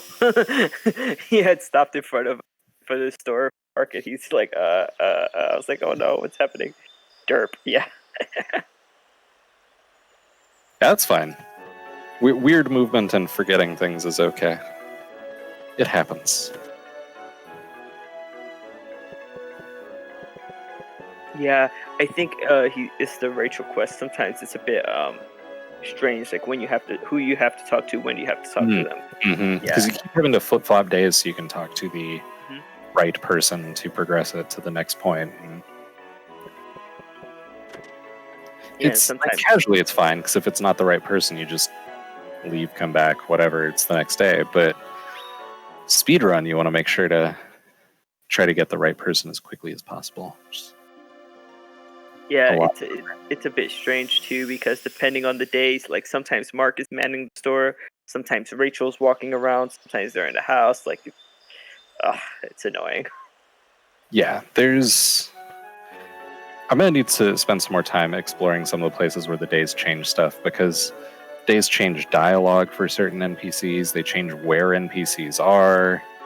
That comes up with the Magic Academy because there's a couple of the students right out front Mm-hmm. that on certain days will mention that it's a holiday. But interestingly enough, it's not 2 consecutive days, so it's not a weekend. There's just 2 holiday days a week, but they don't map directly to Saturday and Sunday. Interesting. I don't remember which days they were. Gosh, I'm going to have to go through the game and get everything unlocked again and then just spend a boatload of time walking around and talking to everyone. Oh no, what a terrible thing to have to do. Oh, just the time commitment, it sounds daunting.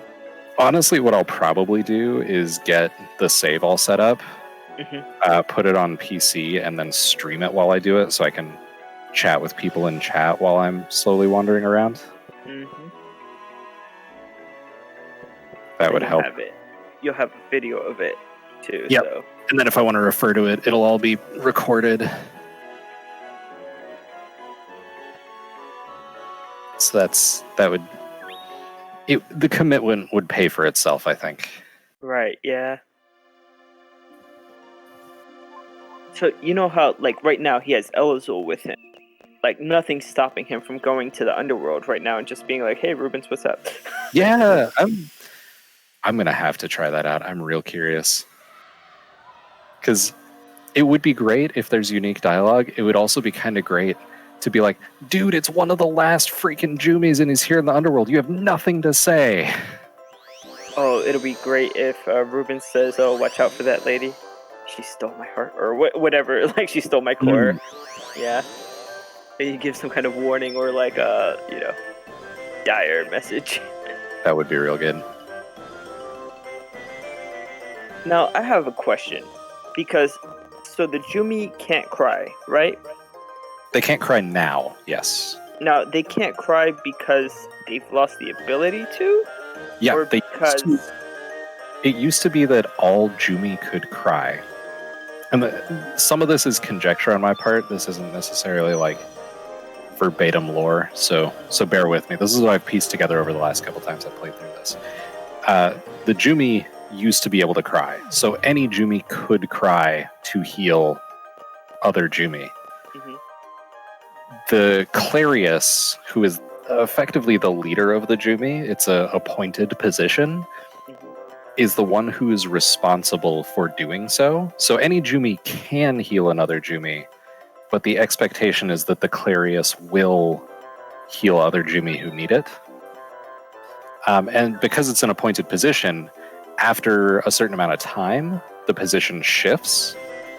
But because the Jumi are being hunted for their jewels and their whole society is falling apart, the Clarius position doesn't get passed on. And the knight for Florina, the Clarius, who is Alexandra, decides, no, this isn't okay. Florina's going to use up her entire life crying for the other Jumi. I'm sick of it, so we're leaving. And steals away with Florina. I think I understood it differently. here was my understanding of it, and I think it. Okay, so you know Yeah, how no, the main hit me, 'cause I could be wrong. character cries and turns into stone. Right. I think that's what happens. Like you give up your life to heal the Jumi, and so the Clarius can only do it once, and that's why it has to be a moving position, and that's why nobody Oh. feels sympathy for the Jumi when they die, because if you cry for them, you give up your life. Interesting. That was my understanding of it. I might be wrong, but I think that's why like they are a dying race. Yeah, I don't know. It's hard to say because the only time we see Jumi crying or anyone crying for the Jumi is the conclusion of the Jumi storyline. So you just gotta kind of do your best to assemble what you can from the information you get otherwise. Right. But yeah, the Jumi straight up lost their ability to cry at all, which they regain at the end when you resurrect them from defeating Lord of Jewels. Mm. Yeah, isn't there? Who is it? Is it the diamond one that's a stone in the palace over here? Oh, Diana? Yeah. Yep. She wasn't a Clarius before, but I wonder like how she turned to stone and how do we bring her back? Like I don't know. Her turning to stone, that actually, it gets mentioned really briefly in the dialogue when you talk to Christy. She turns herself to stone. It's apparently like a cultural thing for them where they turn themselves to stone and pieces of their heart become keys, and you have to assemble the keys to unlock their heart and change them back from stone. And it's a ritual where they, the guardian, are choosing a knight. So the person who is to be their knight assembles the keys and brings them back. So there's actually a point where Pearl realizes that Diana has done this so that Pearl will become her knight, and she gets all blushing and embarrassed about it. Mm-hmm. Wow. That's intense. So yeah, the impression I always got was that they could cry multiple times, but it does bit by bit wear them down. Mm. But it also, from some of the dialogue in the Bejeweled City, once you bring it back, I'm not sure where Jumi come from, but new Jumi do happen. Okay. There's not just a finite amount of them. But I have... one of them mentions that they're looking forward to there being new Jumi. I'm like, wait, what? Huh. Well, I guess throughout the entire playthrough, like they're all over. Like there's some in Gato, there's some in Domina, there's this Esmeralda's over here in Geo, and so I guess they don't really advertise, we're here, and so they don't find each other. And I guess being in one central location would sort of facilitate that. You know what I mean? Well, they were at war with Deathbringer. And because they were being hunted for their cores and at war with Deathbringer, they abandoned the Bejeweled City because they're like, we're just dying out. This is going real bad. People know where to hunt us. They know where to find us. The war knows where to come to us. We have to get out. That's interesting. Yeah, I didn't know that part of the lore. Yeah, they mention... I don't remember who mentions it when. There is a boatload of Jumi lore in this game, but it is all tucked away. Just like here, the shop with Alex, there is a whole series of questions you can ask Alex about the Jumi and the jewels. That's fascinating, actually. Pull that up. Because now seems like a good time to talk about it.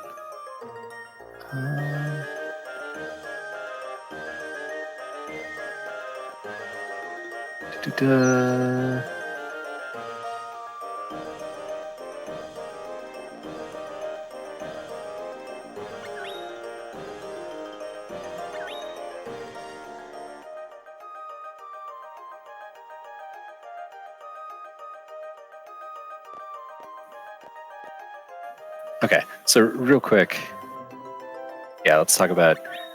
so there's the strata of the Jumi. Strata are the ranks of the organization for Jumi cores. At the top is the stratum of the Clarius, followed by the strata of the Lucida and the half Lucidia, with the stratum of the Claudes at the bottom. The guardian who occupies the stratum of the Clarius is the symbol of the entire race. The Jumi are divided into two roles, Knight and Guardian. The Knight fights while the Guardian heals. Various old tomes describe the Jumi as always working in pairs.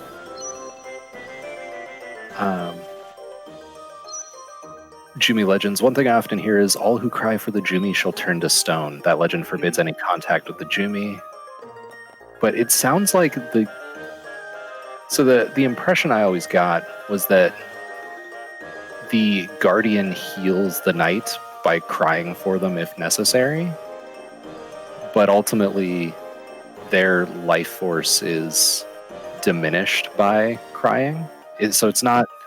It never struck me as an instant death, but more they wear down over time and there is a finite amount they can do, which is why Alexander's like, all right, we're getting the Florina out of here because I don't want her to die giving up her life bit by bit for all the other Jumi. Yeah, that's... I see. I can see that. It's sort of strange, though, because, like, they're dying out and, like, nobody other than the main character apparently seems to care. And and the other, what do you call it? The investigator, the inspector. But even so, he's doing a bad job at it anyway. And so it just seems to me like they don't get sympathy. And I was like, why? And then when I read that the people who cry for them turn to stone, I'm like, oh, it's sort of like self-preservation. Like, I'm not gonna feel bad for you because that'll end my life. Mm-hmm. You know what I mean? And so it definitely seems that non-Jumi crying for the Jumi is a instant death sentence. Right. But yeah, I had never thought of it as the Jumi potentially turning to stone as soon as they cry. Well, because they cry for you at the end when they form a teardrop crystal to heal you from stone. Mm-hmm. I don't know. It's hard to be sure. There's a lot in this game that even with the huge abundance of lore buried throughout, it is so hard to be sure about. Yeah. And it seems like it's pretty easy in this game to be turned to stone. Let's just put it that way. Because the Gorgon could look at you, Kathinja could look at you, you could cry for Jumi. Like, everything you do just... For Gilbert? Oh my god. Gia. Yeah. Could Boyd maybe, like, once all the Jumi are back and taking care of themselves, could Boyd maybe haul him off? Haul Gilbert off? Probably. Yeah.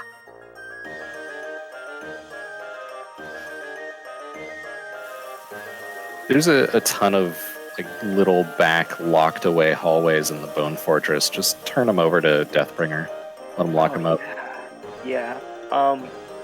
There's actually the Bone Fortress. I feel like was one of the most fun places for me to explore because the floors aren't that big, but it's interesting the stuff that you find there. Mm-hmm. Like some of the rooms just have chests, and some of them you just fight like 2 or 3 dragons, and then some of them you have like ghosts and. Yeah, it's weird. It's a good-sized area. It has a fun variety of enemies, and you can get a little bit lost in it, but not hopelessly lost in it. Mm-hmm. So it's not like Tower of Liars, we were talking about before, is a really good area, but once you're halfway up it, that's a lot of screens to get back out. Yeah. But because of the elevator holding everything together in the Bone Fortress, you're always only a handful of screens away from leaving if you feel like it. Right. I wonder if there's anything hidden in this game that still hasn't been discovered. It seems like there would almost have to be. I mean, part of it is, when I go online and I look stuff up, even just all of the things that happen in the Bejeweled City, I don't know if I never knew or if I had just completely forgotten that the Bejeweled City gets repopulated. But the fact that being there on different days gives you completely different sets of characters, and who you talk to with which companion gives you completely different dialogue. Like, even if the stuff's not quote-unquote undiscovered in the idea that no one's ever seen it before, just the amount of stuff that's completely undocumented is pretty helpful to have like one website, like a central source for it in this game. Mm-hmm.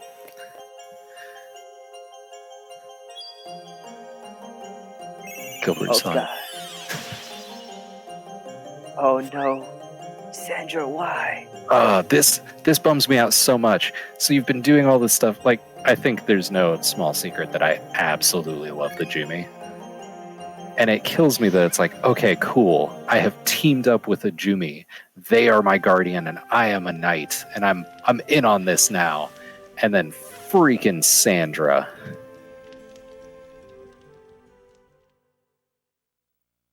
It's interesting. He triggered Lil Cactus because Bud was sick. Like right before the ending of Lucky Clover. That's just a weird way to trigger with Pearl there crying at his table. Oh man, poor Pearl. So Alazul, I think part of what really brought me around on Alazul is not just the post Jumi Quest dialogue, but the whole incident where you go to team up with Alazul right before Lucky Clover starts in earnest. And he's like, hey, it's dangerous. Pearl needs somewhere to go. And when you suggest she heads to your place, I can't remember if it's when you...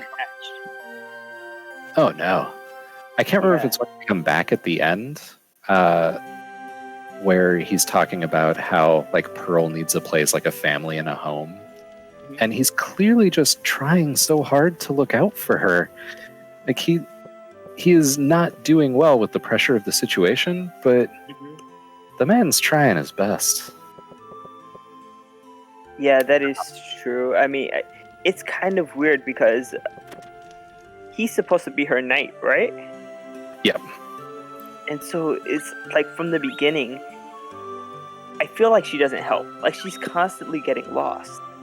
Mm-hmm. And, you know, it's not really her fault, too. She has like this other personality there that she's not aware of. But it's just so, you know, like for him, it doesn't help that it's her that he has to protect. You know what I mean? Yeah. Well, so because when you become very briefly Esmeralda's knight, and she immediately is like, "Oh, hey, cool! I gathered up these cores. I'm gonna go back to the academy." And no matter what dialogue you choose, she's like, "Yeah, I'm gonna go back to the academy right now," and just runs off. And then is immediately kidnapped by Sandra. It's like, really? I'm trying here. Yeah, you kind of feel like the pointlessness, you know, of the, like, I don't know. I guess that's kind of a good way to look at the entire Jumi storyline. Like, there is a lot of despair and hopelessness happening.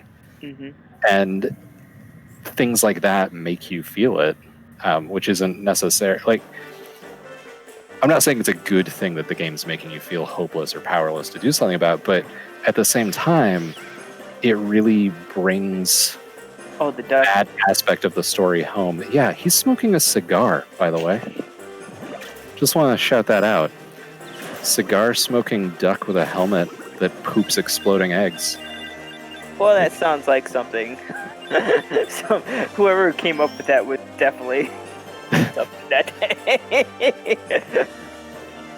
Unhealthy duck. I think that's a trait. Like soldiers have a higher propensity to be smokers and alcoholics. Just like as a trait for soldiers because of the stress and stuff that they deal with. Yeah. That would make a lot of sense. Also, it's weird that this super bizarre guy happens to be here where, you know, he's just such a weird looking dude. Why is no one worried about him? Yeah, it's a strange character there. Yeah, Lord of Jewels is an experience. Depressed duck lost his wife to Gilbert. Oh my god. I'm trying really hard to combine like Cuckoo Bird and Cuckold and Duck all into one term, but I don't think it's going to work. It feels there's a joke there, and I'm just 2 steps away from it. That's so bad.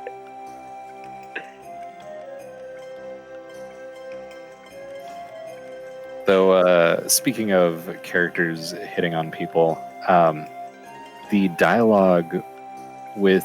Okay, so there's a couple brief bits of dialogue with Niccolo that add up to be pretty hilarious.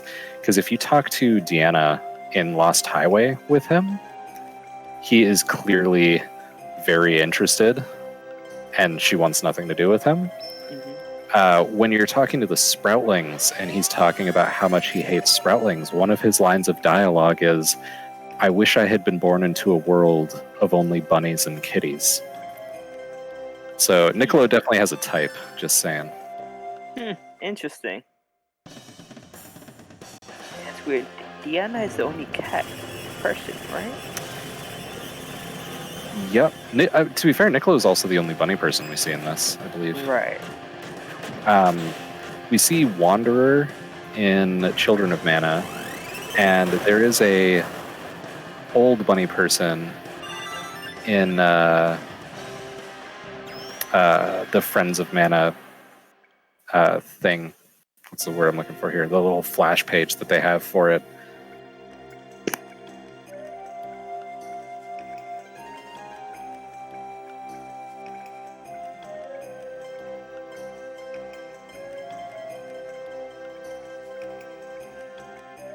So yeah, there's definitely other bunnies out there, but yeah, Deanna's, I believe, the only cat we see. It'll be cool, like how Niccolo. It will be interesting to see how Niccolo reacts to other characters in the game. Like, what happens after Niccolo calls it quits? Can you still recruit him and bring him into that big place with the stone and talk to Sotheby again? And you know what I mean? Like, how would he react after? Well, so after Niccolo calls it quits, I don't remember where he's hanging out. I think he might be hanging out in Christie's palace. Mm-hmm. But so when you talk to Christie, she normally talks about how, or it's either her or Sotheby. I think Christie says direct all inquiries to Sotheby, please. Mm-hmm. But Sotheby's like, "Oh, welcome to Christie Incorporated." Once Niccolo takes over, it's welcome to Christie Incorporated, a subsidiary of Niccolo businesses. Like, I can't remember the exact term, but it's essentially like, yeah, he bought us out. He's in charge now. Yeah. And like the NPCs, they could still hang out in that first area outside your house. They don't immediately leave you. Like, how would he react to the 3 Sproutlings that are there? I don't know. Oh, land dragon. Godzilla. That makes sense. That actually makes sense for Godzilla to be a land dragon and not like a sky dragon, because Godzilla don't fly, but it's alright. Finally, right? Go? Okay, go. Just pick up go. Yeah, you can still change it. It's okay.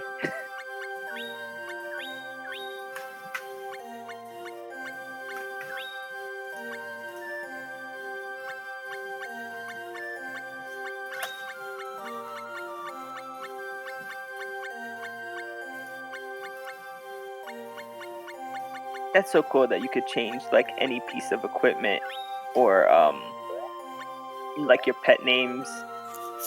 Mm-hmm. Yeah, gosh, there's so many little things in this. It's just real good stuff.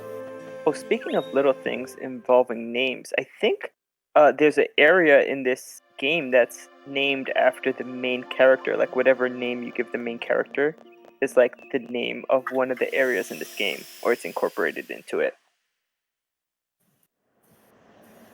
Forget exactly where it is. Oh, it's in the Luon Highway. Thanks, Gia.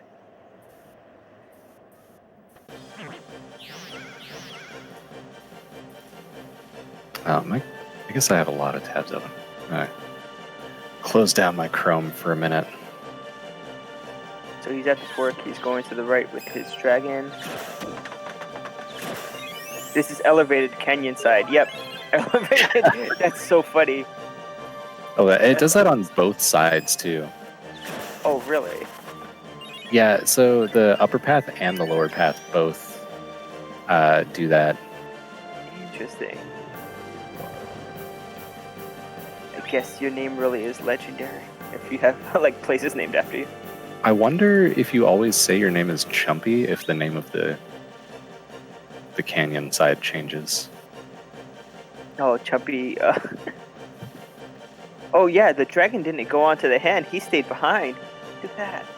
He's like, nah, fam. I'm good down here. Freaking Rockman weirds me out. Animals are like that. They're very perceptive.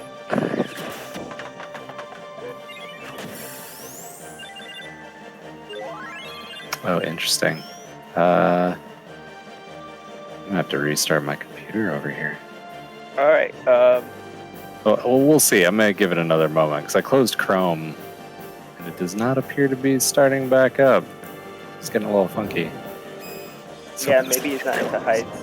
Oh, so yeah, I should probably explain. The reason that L is in the Luon Highway is because when he spoke to Mei Mei to ask about the whereabouts of the cactus who left home, she said he had gone to see Gaius.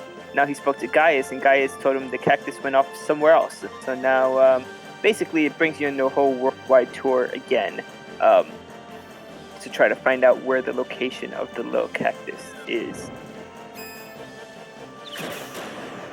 Yeah, maybe he's just not into heights. That might be it.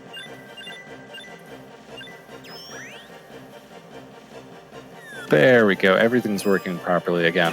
All is right with the world. Awesome. Now I just got to reopen Twitch so I can see what the heck's going on.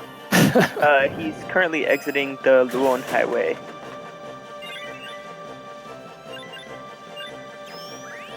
The land dragon seems to be like one of the a bit slower. But oh my gosh. Yeah, just watching it plodding along and yeah, it seems like the edge of the screen propels it forward, like when L is like far ahead. Virus cured, famine gone. Oh, you're talking about Bud. Yeah, Bud is sick. He's not doing too.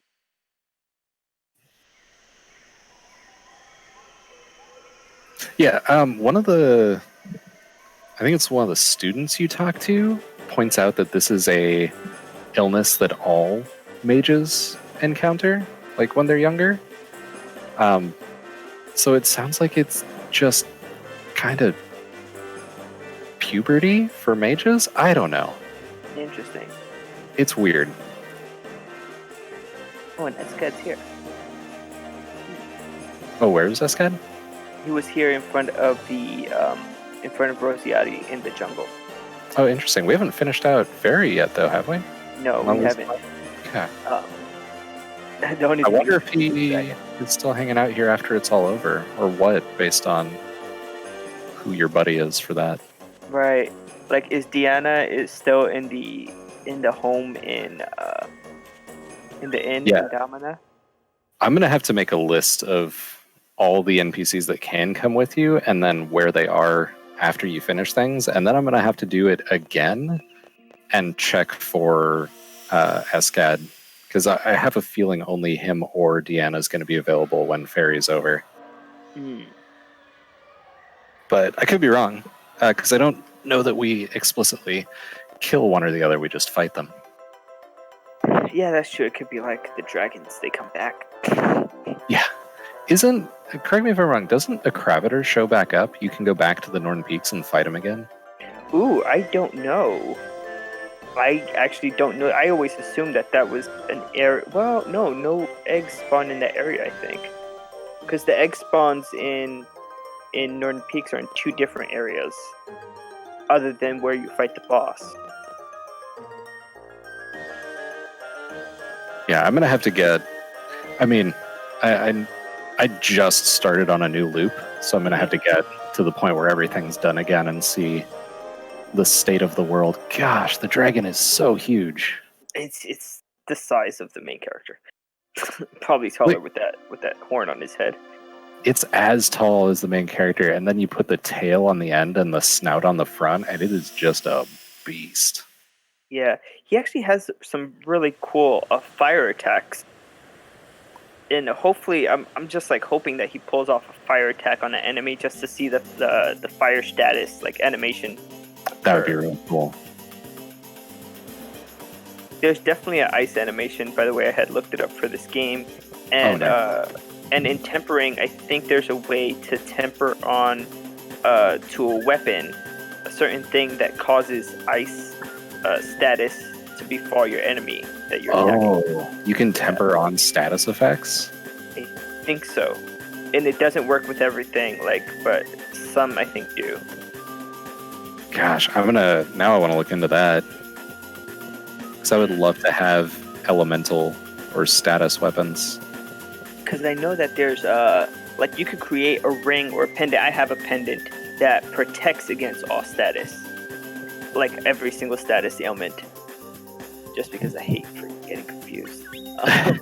See, it's funny that you don't like confused, because I'm like, oh, things are backwards for a second, whatever. The one that gets me is stun and dizzy, where I just can't move, and I'm just like, no, please. I mean, that's annoying too, along with petrify. Those are all annoying.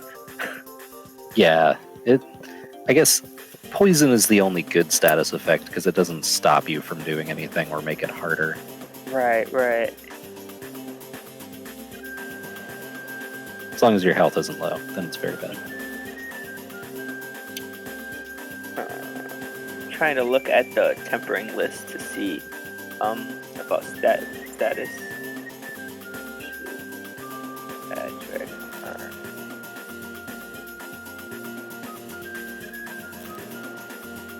Freeze immunity. Oh, okay, no, that's immunity. But yeah, so there is a freeze status effect because of the ash, which gives a volcano card, gives you immunity to freeze. Oh, okay.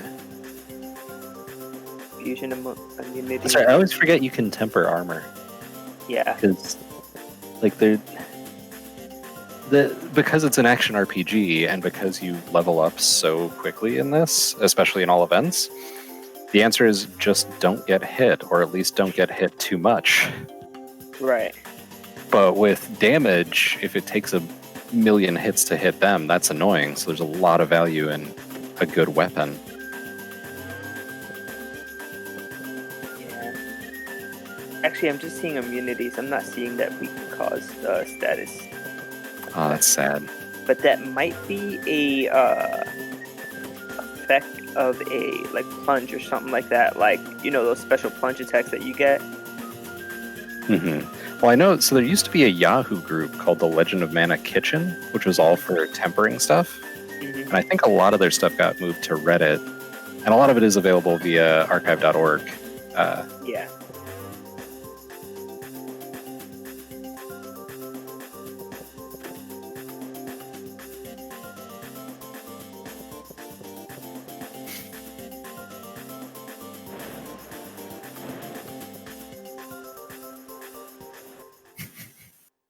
This freaking this is so long inside the book. Yeah.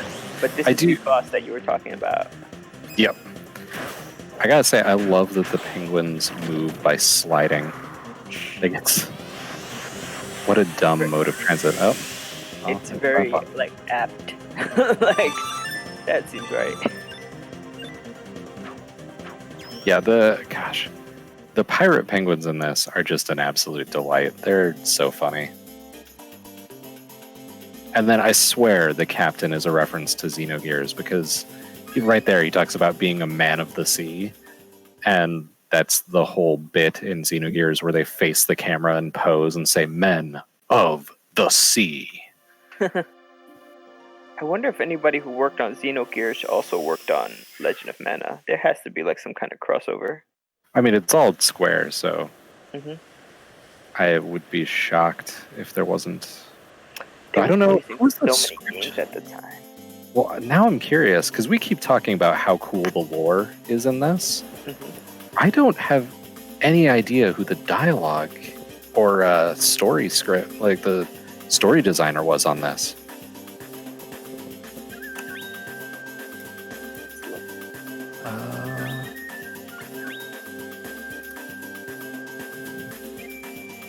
Is it Giant Bomb that usually has the staff lists? I usually use Wiki, just Wikipedia. Yeah, Wikipedia is usually the writer Nobuyuki Inoue. What the? I'm sorry, Nobuyuki. Yeah. Alright.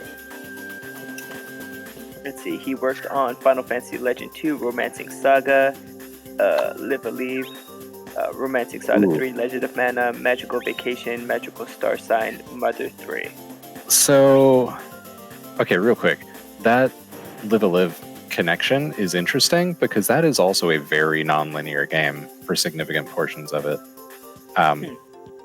And I don't know if you've ever played it, but there's a whole host of endings and a lot of really weird and interesting endgame stuff in that one.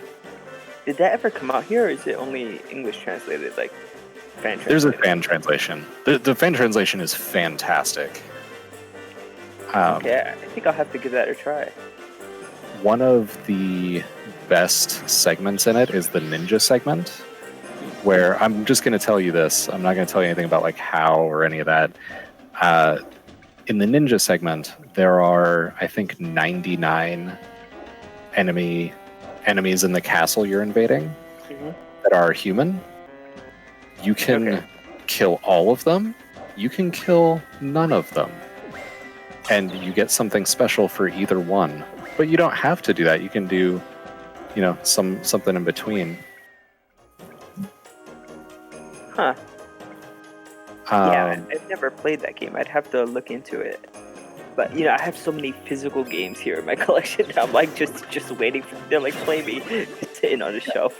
I actually have Magical Star Sign. And I still haven't played through it. What system's that for? Nintendo DS. Okay. Yeah, I don't have a large DS collection. My DS collection is kind of maybe 10 to 15 games only. Magical Star Sign is a sequel to a Game Boy Advance game called Magical Vacation, which,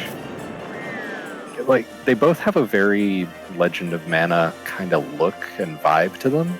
Oh, really? Now I'm interested. Yeah, have you never seen Magical Star Sign before? Nope. Oh my god. The cover looks like the main characters for Legend of Mana, the boy and the girl. Yeah, it's definitely that same... it's in the same spiritual universe, if nothing else. And the other one was Magical Vacation.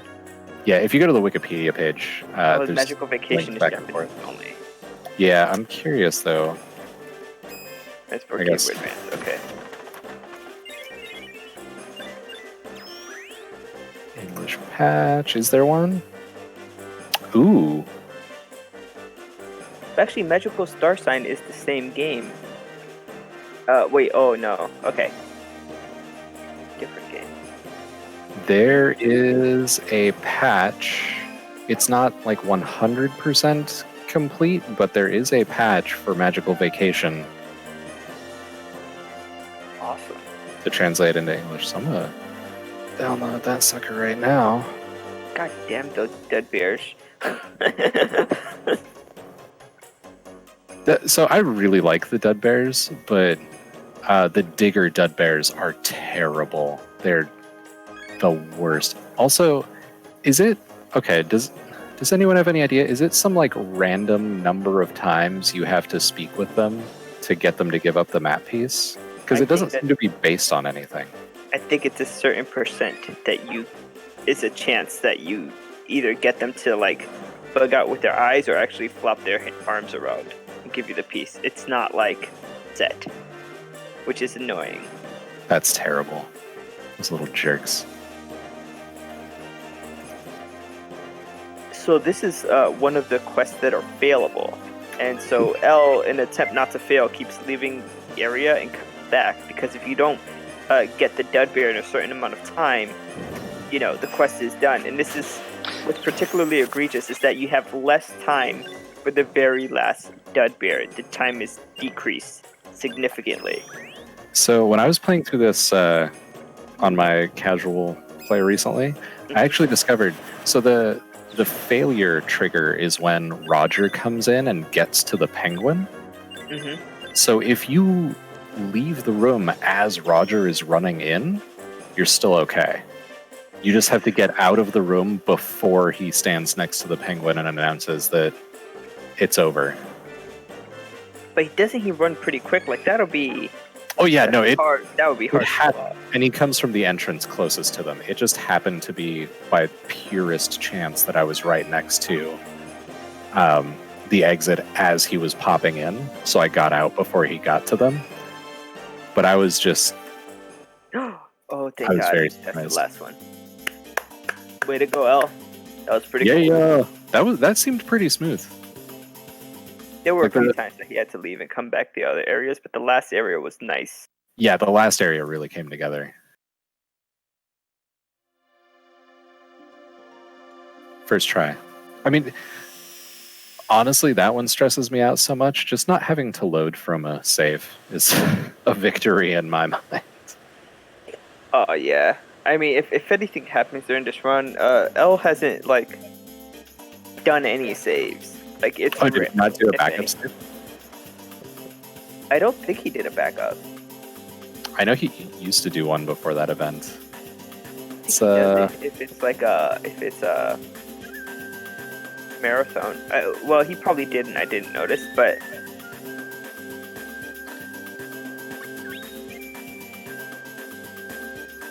like for the majority of the run, he's not saving. Like if anything goes wrong, it's like rip.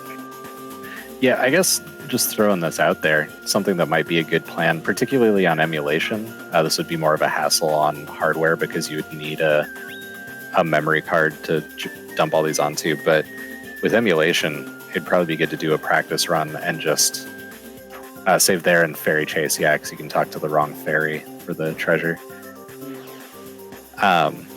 It might not be a bad idea to have a couple like safety saves that you can fall back on in case it comes down to it. Oh yeah, that's true. Because that way, worst case scenario, something goes horribly wrong, even if you didn't already safety save, you just pull up that memory card file, good to go. You have a memory card with like it's like specific to Legend of Mana. It has Final Fantasy VIII, the Racing Saga Frontier 2, and like my infinite mana like game that I keep playing. Doesn't Legend of Mana take 2 slots? Yes, I think so. I mean, with all the items you can collect, and then the stuff you can customize with your pets, the golems, your weapons, your armor, I'm not shocked it takes 2. That's impressive that it only takes 2. Yeah, you can have like a lot of items in this game, and or you can go through it without really collecting anything, of course. But yeah, it's a shame that you can't have more pets. They only let you have 5 at a time. But I understand why they did that. It would have been like keeping track of, let's say, multiple pets levels and what you're feeding them, and you know that's just a lot of stuff going on. Mm-hmm. Yeah, they're well, and then the orchard too, and what's growing. Gosh, and there's 2 of those. Technically, you can have up to 3 golems, so. Mm-hmm.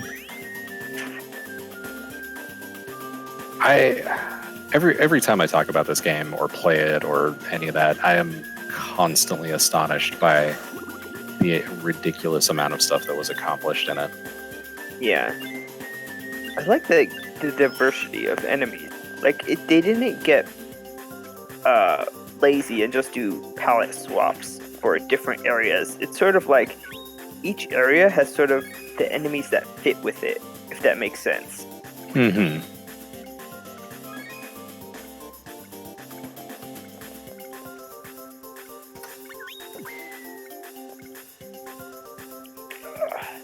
Oh, so I just booted up the fan translation of Magical Vacation. Okay. There is a wheel of elements you can select at the start, which include fire, wind, beauty, stone, like the fire one especially. I'm like, I see what you're doing here. Yeah. Water is a fish, like bug. I love it. Well, there was another game, I think was it a mobile game that sort of like has similar artwork and art design to Legend of Mana. I want to say you're thinking of, is it Agalia? Yes. So this is funny because I am devoting a not insignificant amount of time trying to figure out how I can track down Friends of Mana, which is a mobile phone game only. But as a general rule, anything that is server dependent and like phone, like anything on my phone that I have to be connected to the internet and a server, which means when they shut down the server, the game's gone forever. I just don't even want to know if it's good or not.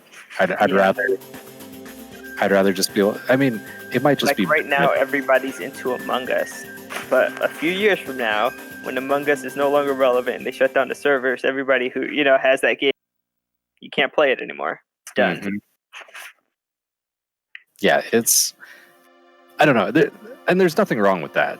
No. But my goodness, just the fact that is becoming such a prevalent model. I'm like, I don't know. There's so many games that I can actually have and own, and it's not on subscription basis or dependent on a server that's going to get shut down. Like, I have a ton of fun playing Guild Wars 2, which is an MMO, but I'm doing that as a social activity, not as like I want to play this game. Right. So, I don't know. I have feelings about the impermanence of these and the fact that it would be one thing if it was like Phantasy Star Online, and when it goes down, Sega has turned a blind eye to the fact that people are running their own Phantasy Star servers. They're aware and they're doing nothing about it. But like Friends of Mana, the server code for that I'm sure is gone forever. And I'm sure will be the same for many, many of these other games. Yeah, there's something to be said about, like, I guess games before the PS3, that when you buy the game, it's sort of like you have, like, the entire game, too. You don't have to connect online, you don't have to, like, do anything else. Like, you just put it in and you play the game on the PS1 and PS2. I mean, like, at the PS3, I think they started, the whole downloadable content stuff. Yeah, I have some hot takes on DLC and microtransactions. Well, I think everyone knows microtransactions are bad, so I don't really have any hot takes on that. But I would much rather. A really good example of this would be, what's the name of the game? Asura's Wrath. I would much rather pay another $20 up front for video games and have the whole game instead of buying the game and then waiting a couple weeks and then paying $20 to get all the DLC. It's one thing when you have a game like, it's going to be a weird pull, but Fire Pro Wrestling World, where they keep getting new licenses and making new characters and adding to the roster and releasing that as DLC. That's fine. You're giving me extra content. But Asura's Wrath, the last section of the game is DLC. Like, it just charge me more money and give me the whole game, please. Right. There's I think a few games like that where, like, literally the ending is behind a paywall. And I think Ooh. Flame? What happened? I think he did flame and I missed it. Damn it. I'm gonna pull up a clip. It's twofold. So he has to do flame, and then I think the enemy has to become enflamed. Like, the enemy has to get the status effect of being on fire. Yeah, I did see the flame. twofold. The flame is a cool animation. Holy cow.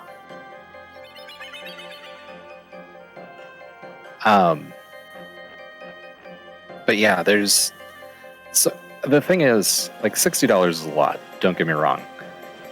But with how much it costs to make, especially large-scale video games these days, wow, this fairy's a jerk. Holy shit. He's just Wow. left, right. Like, nope, fake out. Duck and weave. But yeah, with how much it costs to make video games, I mean, heck, man, just charge more money for them, please. But give me a more complete product when you do. It's funny because sometimes they do that later. Like, let's Like the bundles. like they'll produce okay, let's do it this way. The original Atelier games, like Atelier Tutori, right? There was a lot of DLC. But if you get Atelier Tutori Plus on the Vita, that includes all the DLC. You know what I mean? So if you bought it when it first came out, you're kind of screwed. But if you buy the version that comes out, 5 years later, you get everything disc. And it's like, why would they do that? Well, and that's almost always the option I go with, is I wind up buying games way later for a lot less. Partly because I never have time to play stuff. So when I finally am like, I've been hearing good things about this game for 3 years, I guess it's finally time to take the plunge. Right. Yeah, they sometimes, I think they did the same thing with Asylum, the Batman game. They released a definitive edition, which included like all the DLC and costumes. And I didn't even realize that game had DLC. yeah, I think. I know the later ones did. I think there's extra, or it's one of the Batman games, I think, where you could dress them up in different costumes.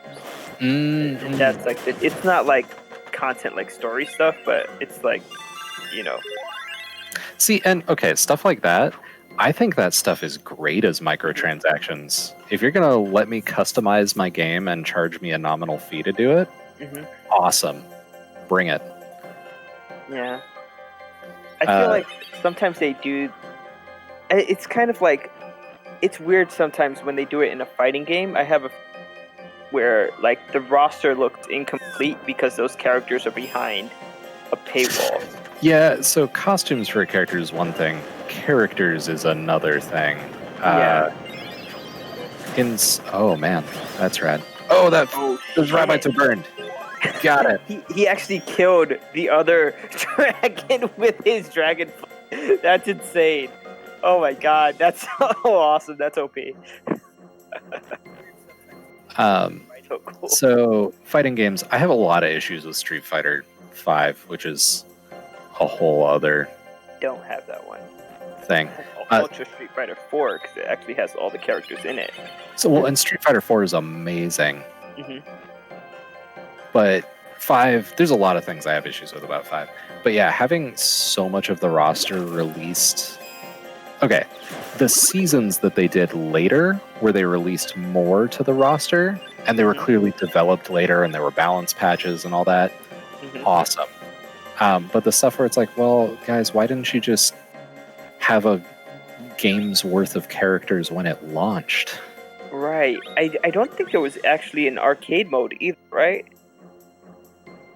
I think there was an arcade. There was no story mode. There was something that was. There was no story mode. missing. Like, I think the arcade mode was just like 3 battles and that's it. It wasn't like a fledged game. Like, they encouraged you to play online against people. That's what everybody was doing. Like, nobody was playing the game to enjoy, just like an arcade experience where you put in quarters. No, you're 3 battles. What? Hi, Mana.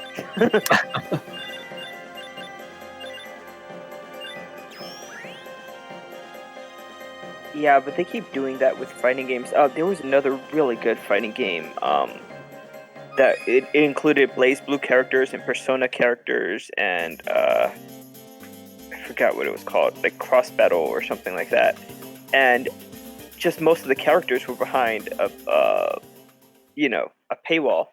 And so like that's one of the big reasons I didn't buy it when it first came out, even though I loved literally all the series that were included. It was, I think, Under Night in Birth, Persona 4, Arena Ultimax, and BlazBlue characters all in one. Yeah, it's definitely about waiting for and that's the thing is, even if the full version costs as much as the base game plus the DLC, it's nice to just buy the whole thing on a disc. Right. Oh, or even on Catzilla. Even on PC, okay, just give me the whole set, bring it. What's really funny is, it's funny that you said on disc. Sometimes the DLC is disc, but it's just blocked off. That's really annoying. That's like cringe levels of annoying. Was it one of the Mortal Kombat games recently that did that, where there were characters on disc, but you had to pay to play them? Yep. Yeah. It's just really like... Also, how long was Putty missing? Holy cow, that poor dog. Did they just find him? Yeah, that just wrapped up the search for Putty, or whatever the name of that event is. Mm-hmm. Nice. Or Putty Kidnapped, I think. Mm-hmm. Where's Putty? Where's Putty?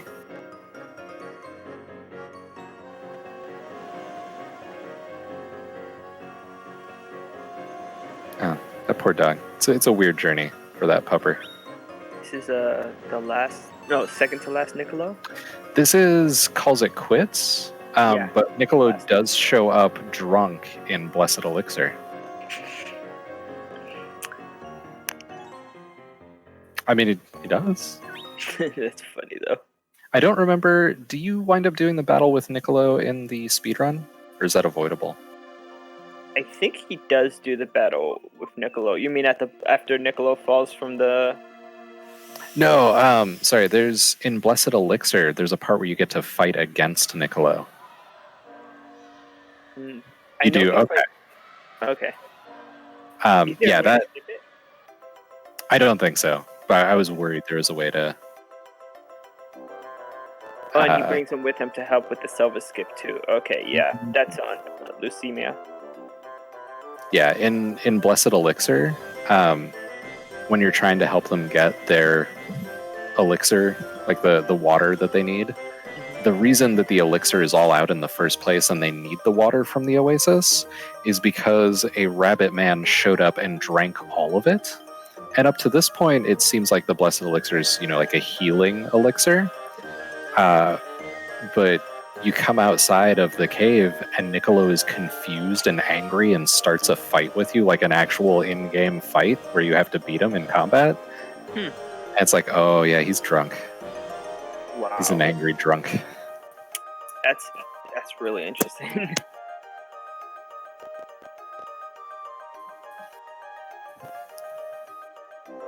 You don't see a lot of that in this game. Like drunkenness or people just like, you know what I mean?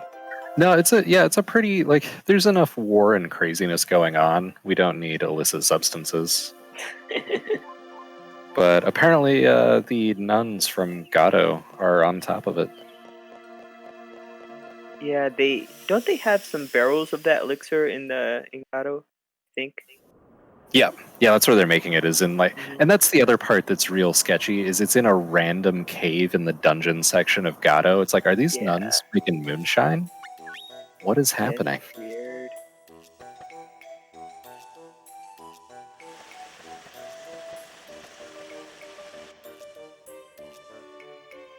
Wait, Selva skip? Yeah, the Selva skip in Leucemia, where you get to skip talking to Selva Oh, while that's you're right. climbing the snake. It's easier to do when you have a partner, so he brings Niccolo along with him to do that. Okay. That's right, because the game's hitbox calculation gets weird when your partner is overlapping with an NPC, doesn't it? Yeah. I wonder if that'll make it easier to skip, like to pass through cheese in when you first enter Mindus Ruins. Like, because those flowerlings are always in your way.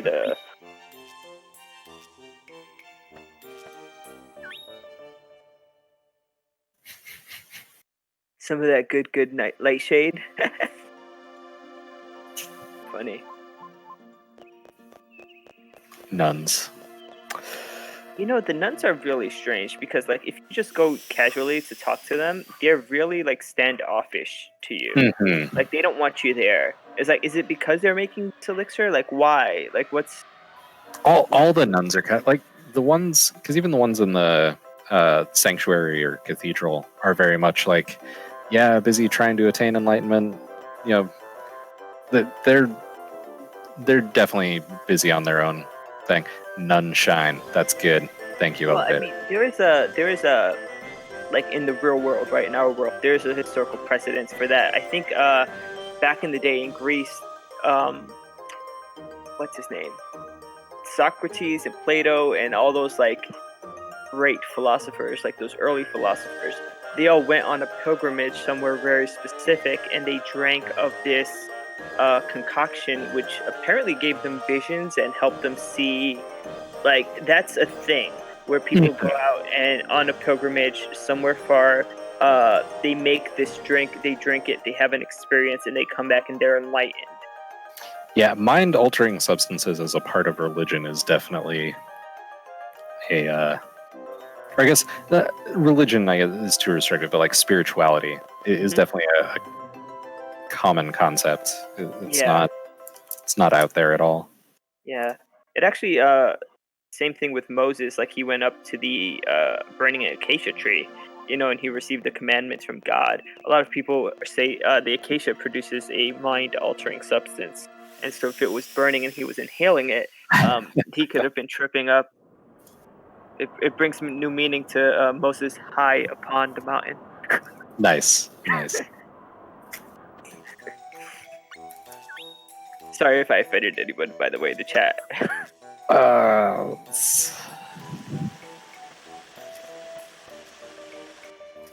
I don't think most of the folks who would be here would be bothered by that. I suppose you never know, but Yeah, I mean, there's always one person who would like to cancel someone else. It's adult chat, 18 plus. Oh my god, man, what cross? Jeez.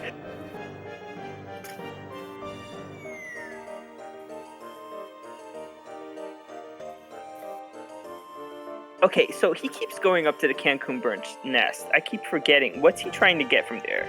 It's like it is. I want to say it's a type of leaf that Christy needs. Yeah. Right. It's kind of messed up. I'm surprised the Cancun didn't like get out my nest. What you doing here, stupid bunny? Let me see if I can find out exactly what it is.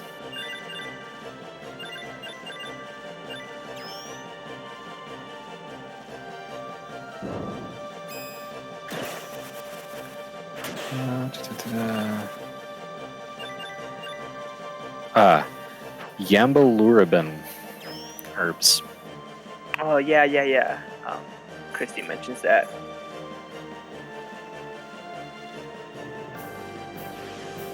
Fun fact: there's a Catholic order of nuns who devote their lives to weed. I wouldn't be surprised. I wouldn't be surprised. That checks out.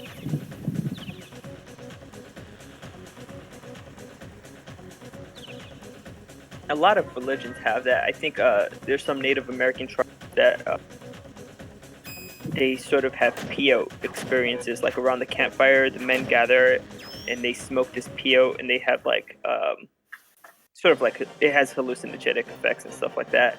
So yeah, it's actually a pretty widespread thing. Like just in terms of religion, that you take these substances and Yeah. Yep. But that's not what Christy needs it for. I think she's actually sick. Yeah. I'm just saying. Yeah, because we were talking about the blessed elixir, because that's a whole separate substance. Right. Yeah. Well, and gosh, the whole blessed elixir thing is so weird, because you have to meet with a puzzle bartender, like a guy who's made out of puzzle pieces running a bar that talks about how bartenders have a barrel in their soul. And you're only able to obtain the liquid that from the water from the oasis that the nuns need to make the blessed elixir, because you too get a barrel in your soul. And what does that even mean? What? Inside your bartender. We're all drunk. Yeah. It's not just Niccolo, everybody's drunk. Yeah.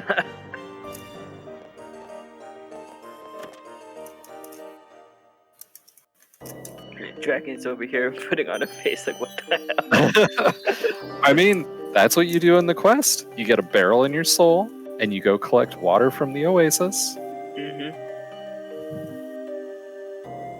Okay, I still want to know. So Deanna's back here, right?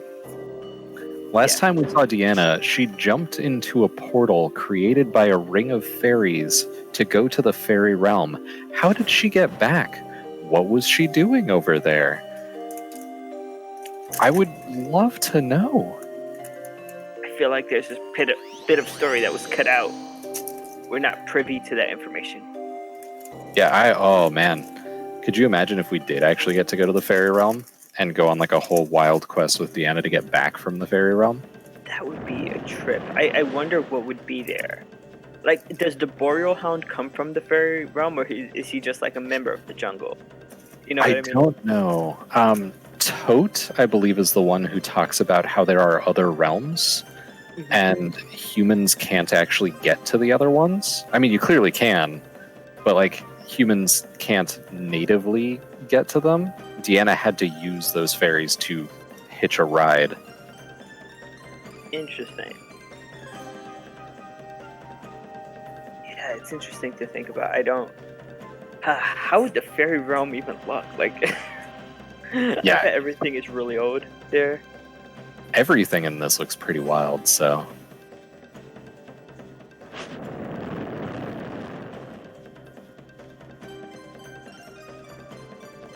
They won't let you interfere. Oh god. These fairies basically transported you to where you fought Count Davila, right? Mm-hmm. Yeah, and then you have to make your way back out. I really want to kind of see if I can extract the script for this game from the disc. Because I would love to just see all the dialogue laid bare. Maybe you can contact the folks who did the Spanish translation? Yeah, they probably have the dialogue like written out. They had to write out the translation. Mm-hmm. Yeah. I should look into that and see if I can reach them. Unless they translate it from Japanese. Like, I'm not sure which version of the game you would need to apply the translation onto. I mean, I guess I can reach out to them, and if they translate it from the Japanese, they're probably going to respond, and either they don't know English, so they're going to tell me as much, or they'll break my heart. Mm-hmm. I think it's easier to translate from English to Spanish. Yeah. Just in terms of like the grammar and the way the languages are set up. True, but if you're bilingual and you have Spanish and Japanese, like, it could go either way. Yeah, that's true too. I mean, it's interesting because if it is the Japanese version of the game, wouldn't the stats on certain things like gloves and stuff be different? Perhaps even better on the Spanish version than the English version. Yeah, I doubt they would have changed any of that. Juanpa, who was here earlier, plays the Spanish version.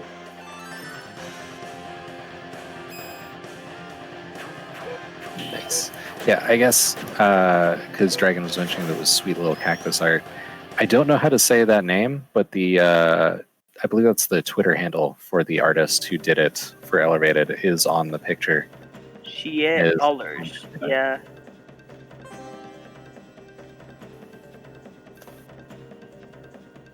I don't know if you guys could hear. There's someone playing music hella loud outside my building. It's like that. Ali? That sure is a lot easier to say than trying to figure out how to pronounce that handle. Shit, Ali. Cool. Yeah, I've been looking at a lot of like artwork game recently. Just on Instagram, there's so many people, like talented people, who are recreating the characters in their own style, and it's pretty cool. Mm-hmm. Have you picked up, or I'm sure you're at least aware of, the Art of Mana art book? I've seen it. I haven't picked it up. I got so excited about it when it first came out, and I assumed it was not going to get translated, that I bought it. And then they translated it, and I bought it again. Oh, wow. So I kind of like this game. That's happened to me a few times, actually. When Kingdom Hearts Chain of Memories originally came out in Japan, I didn't think that was going to get a translation. I was like, it's a side game, no one cares about it, so I bought the Japanese version. And then, of course, it came out here, and it was like so inexpensive. It wasn't like, top tier game. So I double dipped there. I've done that a few times. I actually got in a lot of trouble with Echo, my partner, because we were on a trip to Japan, and there was a monster. I'm very into Monster Hunter. I haven't played it as much lately, but there's a new couple coming out, so I'm much looking forward to those. But at the time was definitely with the height of like my playing Monster Hunter. My kiddo was still really young, so It was a baby sleeping on me a lot, so having a handheld game to play like crazy was... Ellervated said no Nick. Is Nick missing? Where? I'm confused. Where is Nick supposed to be? Don't go to Tree of Mana. Did he go to the beach and he wasn't there? Yeah, he went to the beach and Nick was missing. Ooh. Where else would he be? Try again. I would say go to... Wrong day? No, it wouldn't be a day thing. God damn it. Actually, I have the strategy guide. Is it because Deanna's in your party? Oh, maybe. Maybe Nick won't be there if you have someone else. That's it. Yeah, you probably have to head home first. Womp womp. Now we know. Yeah, so we were in Japan on vacation, and I bought Monster Hunter there and hacked a 3DS so that I could play Monster Hunter on my hacked 3DS. And then they announced that they were, like, I think it was the very next day, while we were still in Japan, they announced that they were going to bring that Monster Hunter to the US after 6 months without saying anything. That's rough. You know, it was fine though. I actually wound up never buying the English copy of that one, because once you play enough Monster Hunter, language is not a huge barrier to enjoying the experience. Right. Thank you, Kat, for coming and sleeping on all the laundry I folded. Idiot. Well, that's one, that's pretty bad if it happens a day later. But sometimes it takes years. Like, yeah, well, this was... it seemed like a safe bet. The game had been out for 6 months. Mm-hmm. Yeah, like people who had never played the original Trials of Mana, that just got released officially in English on the Switch. Like from the Super Nintendo. I have here the Japanese version of Kingdom Hearts 2 Final Mix and Kingdom Hearts 1 Final Mix on the PS2. That got released on the PS3, the Final Mix versions, when they had the compilations that they were recently releasing, and they weren't released in English before. So yeah, it's kind of rough. Like if it happens years later, it's like, is this the part where we talk about Mother 3 and yell at Nintendo now? Oh god, yeah. Oh my god. But what's great is that fan translators are actually doing the work that Nintendo isn't. Yeah, like, oh god, I'm not gonna get into it. I have a lot of issues with Nintendo and them not doing things, but it is what it is. At least there are good fan translators out there, because for all the games like Trials of Mana, which even though it was many, many years later, they did eventually bring over here. Speaking of another game that was out for ages and ages, and then I bought a copy, I have Collection of Mana in Japanese, because nice. They also took forever to announce they were bringing it out here. Wow. But yeah, like for all the stuff like that, Live a Live, is that ever going to come out in English? Sailor Moon, Another Story. That's the RPG, right, on the SNES? Yep. Okay. Yeah, there's a lot of good old stuff that, like, Magical Vacation is another one. They can make bank on it. Probably never gonna happen. If it did come out in English, they could make bank on all those games. The worst part is the real, like, proper answer: contact the fan translators and offer to pay them and license their translation. Just right. Like, that would be a drop in the bucket compared to actually paying staff to do it, especially for so many of these games where the source code is gone. Right. I mean, you still have to license out, like, from the anime. Let's say in terms of, like, Sailor Moon, license out to use the anime in a new game for a different system. Because I think the licenses are system specific, usually. Yeah.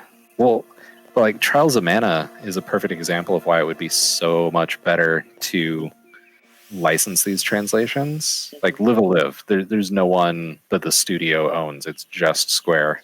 Right. Square Enix at this point. So with Trials of Mana, they had to ROM hack their own game. Right. they didn't have the source. They could have just brought over what was already done by the fan translators. Yeah, Square's it's unfortunate, but this happens a lot with it's not only Nintendo. I think there was a Dreamcast RPG called Sega Gaga or something like that. Oh, Sagagaga. Yeah. Yeah, and so it's not. And I know that there's a lot of games on the PSP as well that never got translations. There's actually a Vanillaware game called Princess Crown on the Sega Saturn. Beautiful game. And if you know just a little bit of Japanese, you can get through it. And there's actually a translation online. It's not like a fan translation that you could patch, but there's a website that manually translates like the screens of the game. There is actually a fan translation in progress right now for Princess Crown. Oh, really? I did. Yep. Oh, the Sega Saturn version or the PSP version? Sega Saturn. It is actively being worked on. That's exciting because that is one of my favorite Saturn sort of. I don't even want to call it an RPG. One of my favorite Saturn games. It's an action RPG. It's in the same vein as Odin Sphere. It's Vanillaware. Yeah. But yeah, so it's not only Nintendo and Square, but like there's so many games that just get, left behind sort of, especially like for us Americans. Like I mean, yeah, the Saturn is a giant treasure trove of titles that have never been brought over here. The Dreamcast, not quite as much, but same vein. Like there is a lot of stuff on both of those systems that just was abandoned, partly because the systems weren't doing well. I mean, congrats Al on finishing Niccolo. I know it was hard to get him. You made it. Yeah, you made it.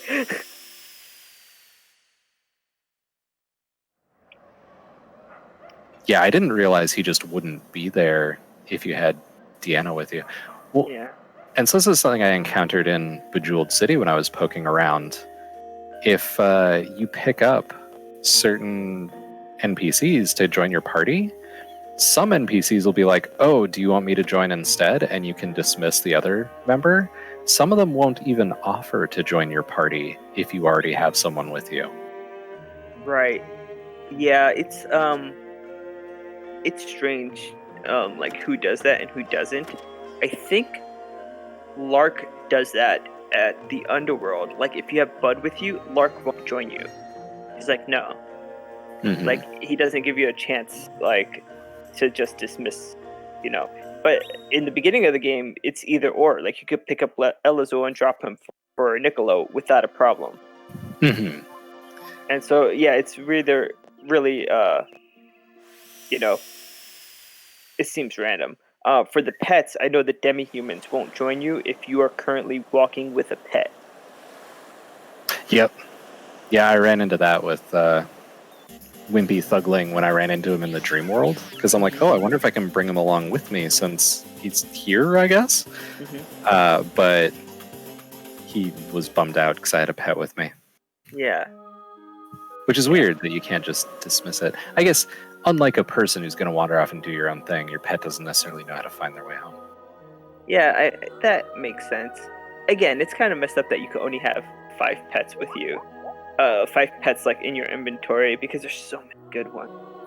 I wonder if that's a function of, honestly, even more than their stats, I wonder if that's a function of their name. Well, no, because you can also, by feeding them certain things, you can pretty specifically fine-tune their stats. So there's probably a lot of data being saved for every custom thing you have.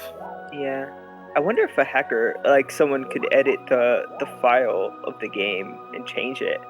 Just make the save bigger. Just, like, there's no CD constraint on the file, so...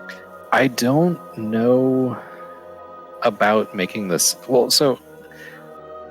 Yeah, I don't know enough about the transfer of data back and forth from the memory card to say how complicated adding another slot to the save would be. Mm-hmm. So I know some games, what do you call it, Gran Turismo 2, you can literally fill up an entire memory card with cars that you get in that game. I've done it. I've done it. I've unlocked like insane amount of tracks and just like souped up an insane amount of cars in Gran Turismo 2 and filled up an entire memory card to the point where I had to transfer saves from other games off of it. And it used up all, I think it's 15 blocks, 14 or 15 blocks on the memory card, something like that. It was insane. But yeah, there's no real restraints when you're using emulator. The memory can be as big as you want it, you know? So. Well, most of the emulators treat the files for memory cards as essentially the raw data that would be on a memory card. So I don't know that the emulator could handle bigger than a memory card file, but multi-block things, I'm sure it is absolutely possible to hack the game to extend the number of blocks being used to 3 instead of 2 to enable more stuff. Yeah. But what's involved in that? Oh man, who knows? I think someone did it in Among Us. Like Among Us, the new game where you get like 10 people together and you're all killing each other. Someone has made a version where you can play with 100 people. Oh geez. Yeah, and I've seen that and it's freaking insane. Yeah, it sounds excessive. I think the word is excessive. Like, why would you need 100 people to play Among Us at the same time? The killer's not going to get away with that either. 50 people watch it will see him. Like, there's just people everywhere.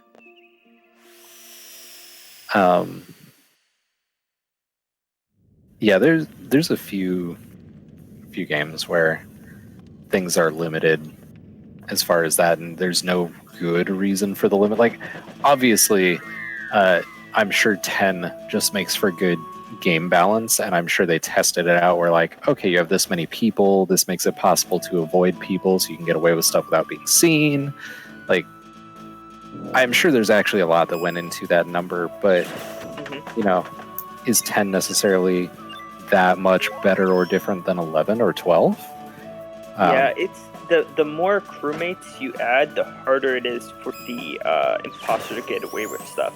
And so people who play the game really well, they actually don't like the current rules because it's too hard for the imposter to get it. Like, if you're a crewmate, it's not challenging, you know? Okay. And so there's a sort of like, they've created like these ban rules called hide and seek. Have you ever seen someone play a hide and seek version of Among Us?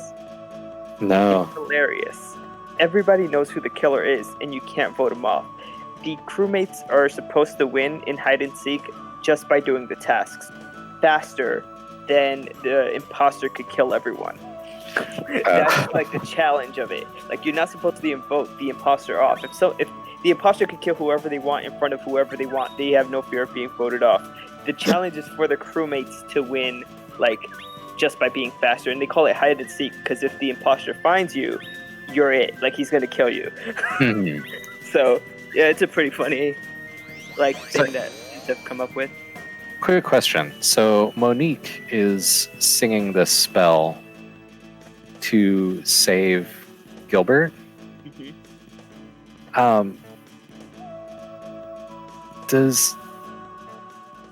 Does getting the wrong answers lock you out, or do you just start over again? What's the... I don't know. It's missable. What was the name? Gilbert resume for... Okay, let me see. I have the strategy guide here. Yeah, I wonder if that's failable or not, or if it's fine. I guess worst case, I can test that out the next time I get to it on my casual loops. But I was just watching ellervated do it. I'm like, what happens if it's wrong?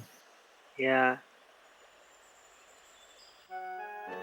It's definitely not something to test in the middle of an all events run. But it doesn't give the answer in the strategy guide. All it says is when you return to the Alkin Mines, help Monique with the spell. If you do it right, Gilbert will return to life and the event will be completed. It doesn't say what happens if you get it wrong. Interesting. I'm excited to test that out. Loved if we ruined that spell. Yeah, it's a shame that not turning him back effectively invalidates the run, or that would be such a good incentive. Like, Gilbert's done forever. Done. I do kind of want to see which NPCs are available for picking up at the very end. Yeah. So you could bring someone along for the final fight incentive. Mm-hmm. So that would make a really good. I mean, in a marathon proper, that would make a really good bid war. Because Now, especially over the course. Oh, sorry. I was wondering, was it you who had the second player control? I think it was someone else who was talking about it in the speedrun, where the land levels sort of changed depending on if the second player was plugged in or not. Oh, interesting. No, I've Yeah, not heard of that. somebody was testing that. I don't know if they mentioned it in Ellervated's Discord or in the Legend of Mana, like the speedrun Discord for Mana under the Legend of Mana section. But I was wondering if the second player took control of Pearl, what abilities would they have? Crouch and I don't remember what the other one is. So long ago, I played this game with my little brother, and Pearl is controllable as the second player, and I think it's literally just crouch. It might be defend or cheer. I can't remember if it's defend or cheer. But she cannot attack. The 2 attack buttons do nothing. What about the ST buttons? Like, does she have magic? I don't think she has anything set for those. Huh. So you can basically just stand in the corner and cower. I think there's a way to check that in the menu too. I think so. Without having to plug in the second controller. But yeah, I just brought it up because if you can pick her up at the end and things, might be different, like maybe she, isn't as timid or something. I don't know. Just wondering. Yeah, that would be interesting. I mean, and this was years ago, so she could have powers and we never thought to check or like I will definitely look and see if I can spot it in the menu the next time I'm playing. It might be an AI thing too, where the AI just doesn't use the attacks, but a person Well, might, I do remember for sure you're locked out of normal attacks. That I remember because I was endlessly fascinated by that. But my brother and I would actually use it because we'd have her bait the enemies in, so they'd be trying to go after her, and then you could just sneak up right behind them and wreck them super quick with the main character. It's funny. So that I do remember. She is 100% incapable of combat. Mm-hmm. Also, so we talked about this last time. This event is so weird. This is where you find out for sure that Tipo is a construct. Mm-hmm. Tipo is terrified that Rachel wanted to murder Mark, which in fact Rachel was just trying to figure out how to get to outer space. And Rachel has buggered off to the Magic Academy at Geo, and this Rachel is a magical construct that is filling in for her so her parents don't get sad while she's gone. And man, that's a thing. They're imposters. They have imposter syndrome. I'm joking. Bugged out. Too bad that you can't. None of the characters like in this household can be NPCs. That you can take them with you to see the reaction of the person that's of Rachel in in Geo. I don't know if you can find Rachel in Geo. I haven't tried after this quest. Now I want to. Man, I need to make a list of all this stuff. Or maybe before, yeah, it's probably day specific too. Like maybe one day she's hanging out in the library, the day she's in the classroom or something like that. Yeah. So you're typing a text file or something. I hear clickety clackety. I gotta figure out. There's so many things that we've talked about, like, oh, I should check that. Oh, I should check that. I will forget all of them if I don't write them down. So check if Rachel's in Geo after Rachel. The cactus was shoved in the mailbox. He mailed himself home. Well, the pelican mailed him home. Didn't he put the stamp on? Yeah, I mean, but the pelican does the mail. Yeah. The mailbox. You put mail in the mailbox. That's fair. can't blame the pelican for doing her job. I suppose. I believe she did drop Ditto's letter, right? So, is Oh, that? yeah. I think. Yeah. Oops. Okay. It's the Sotheby, the master of Oop language.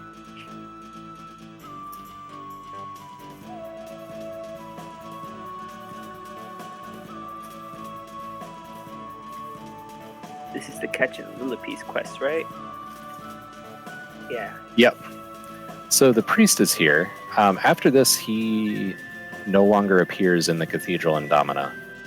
I don't remember if he disappears earlier than that from there, but this is the 100% he is no longer in that location.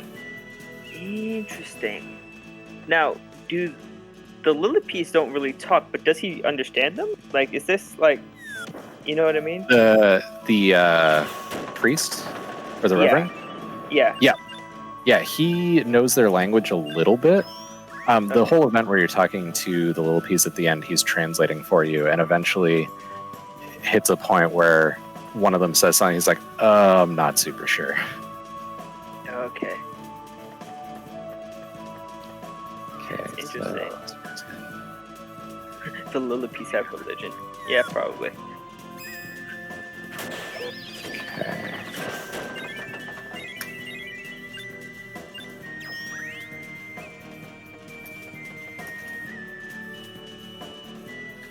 Oh, weird question. While I'm typing out these things to check, Esmeralda joins your party during Lucky Clover, right? Yes. Can you leave Geo?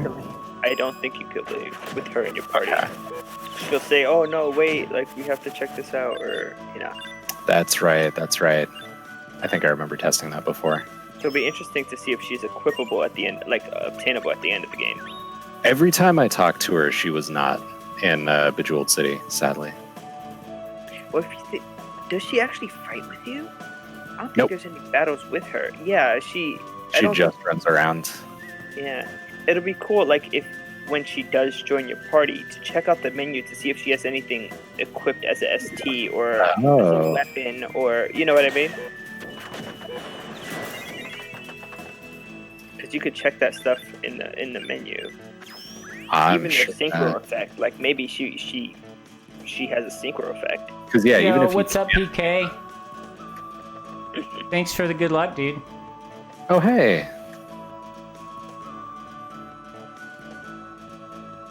Yeah, even if you can't leave the city and do actual fights with her, I would assume she's in the menu. I guess we'll find out. Yeah, she would Put have it to on the be list. if she's in your party.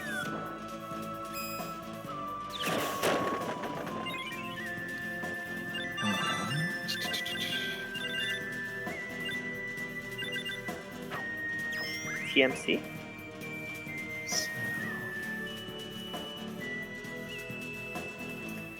Yeah, I'm doing all right.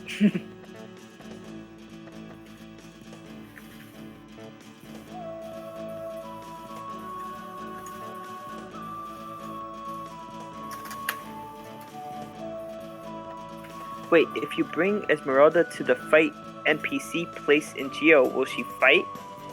Oh no, is there a fight NPC place in Geo where you can fight the NPC? No, is that fight NPC or isn't that the 2-player battles in the arena? I think Can you fight the NPC if a 2-player is That would controlling? be sick. That would be so cool.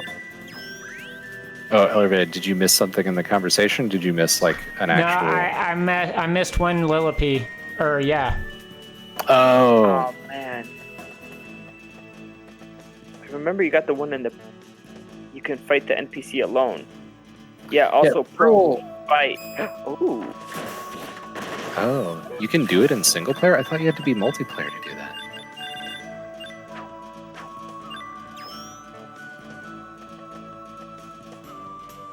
Interesting.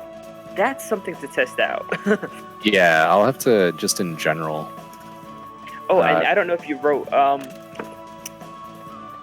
when I had mentioned it a long time ago, I think the Shadow Zero minigame in Domina. Oh, yep. I had forgotten. Thank you. So that's after Teardrop Crystal on a Salamander Day, you talk to the shadow that's in the bar.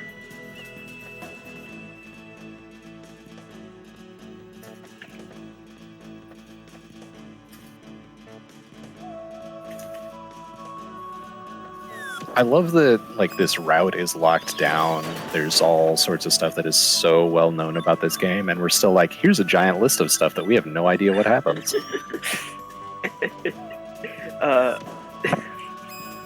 Yeah. I don't know. I think that's really cool. Like I love that.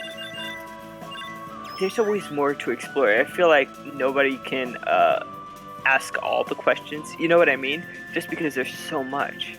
There is a lot happening in this game. There you go.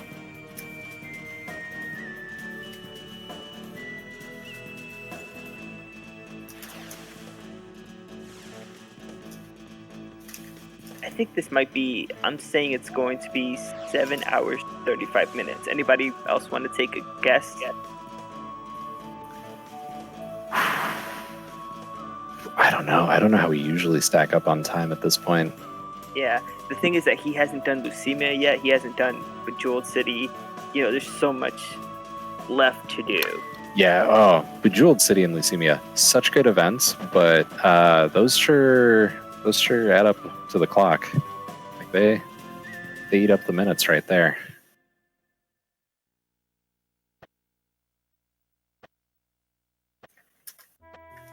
Okay, I think I've managed to list all the stuff.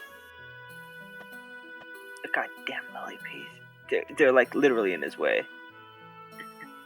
There you go. Finally, they moved.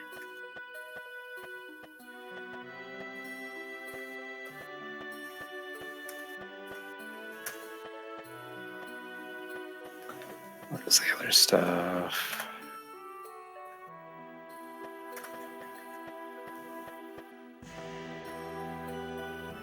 Oh, I might be sneaking off pretty soon. I think folks are home. Okay. So I might be jetting out from the commentary in just a few. Sorry. That's all good. There's a... No worries, Jay. Thanks for for commentating, dude. Yeah, thanks so much for having me along. I will definitely be joining in on future ones as much as possible, but with the kiddo, it's a little tough at times. So, of course. Thanks again, dude. Hope you have a nice rest of your day. I'll hit you up later. Awesome. Thank you. Good luck. I hope the run keeps going well. Yep, they are home. So I'm going to go ahead and punch out. It has been so much fun hanging out with you guys. Thanks everyone who's been watching. Nice talking to you. All right. Bye. See ya. John, that was the fastest I've ever, aside from trying to get in initially, that's the fastest I've ever got the guy over there to talk to the elder left? Yeah. You want to stay on the comms? Yeah, sure. It might help. So you have this boss here. This is the Mantis Ant 2 boss? Or like the second Mantis Ant? Yeah. It's a color swap of the one on the Luan Highway. Exam.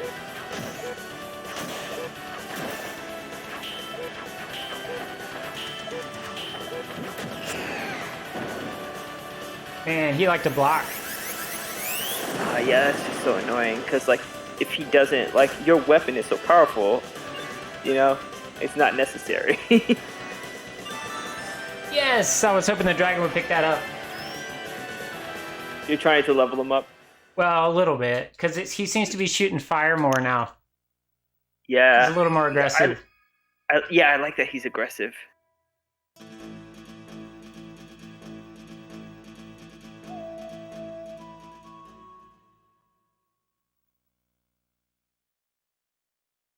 So next up, Diddle Kidnapped. So kind of the same thing, but we start off in Domino.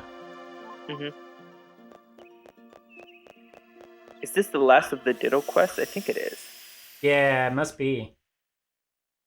We're getting real close to Leucemia. The Diddle and Capella ones. Yeah, and then you have, like, basically almost all of the jewelry storylines. Alexandrite, Fluorite, that's all at the end. Yeah.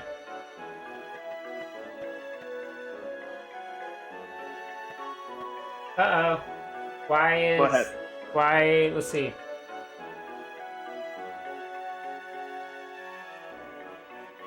Who were you supposed to run into there? Roger's supposed to be there. Wonder why he wouldn't be there. Roger? Yeah. Did you finish the putty quest? Oh, wait. Or is it... I'm sorry, dude. I'm thinking, it is Roger, but I'm thinking of... What's his face? Inspector Boyd? Yeah. It threw me off. That's another one coming up soon. Okay. We're good. Roger's further in. Okay. We're good. Sorry for the confusion. So they took over the church after the priest left the church to go to the Lily Piece. Interesting.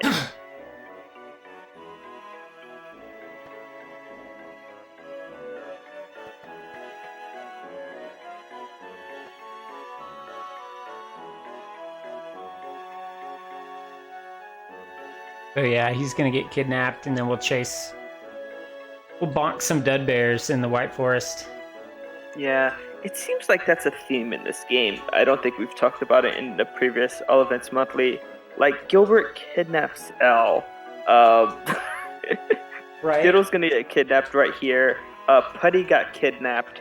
Who else gets kidnapped? A lot of kidnappings. Yeah. It's like one of the main themes in this game.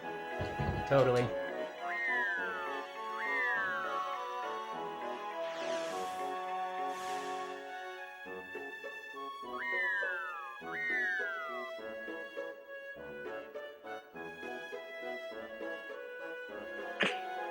Where did he put him? he can't carry him. He's like half his size.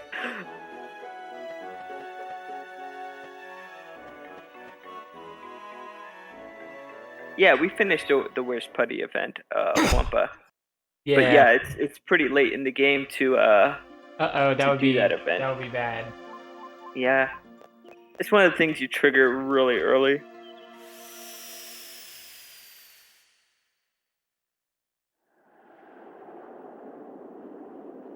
Yeah, so many things were brought up today that I just did not know. Oh, about I know. The game. So, I know, dude. That's what's so cool. Is like we're getting like every event monthly, we'll learn something new for sure. Yeah, I feel like in a year's time, we're all gonna be experts in this game. I know. That's my hope. Yeah.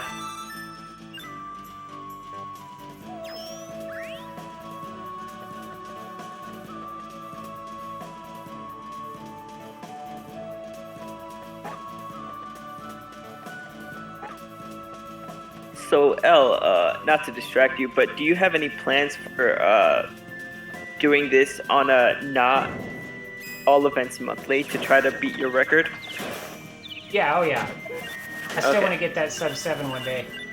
Yeah, I definitely think it's possible. Yeah, I think there's some tweaks we could work in, and or just me not making mistakes, and we could get it. Where did you pick up Plus, good Nicola? RNG. Good RNG's you gotta have it first try axe and all that shit. Yeah, I mean that 10 try axe, that I've never seen that before. Dude, that was so rough. What the hell was that about?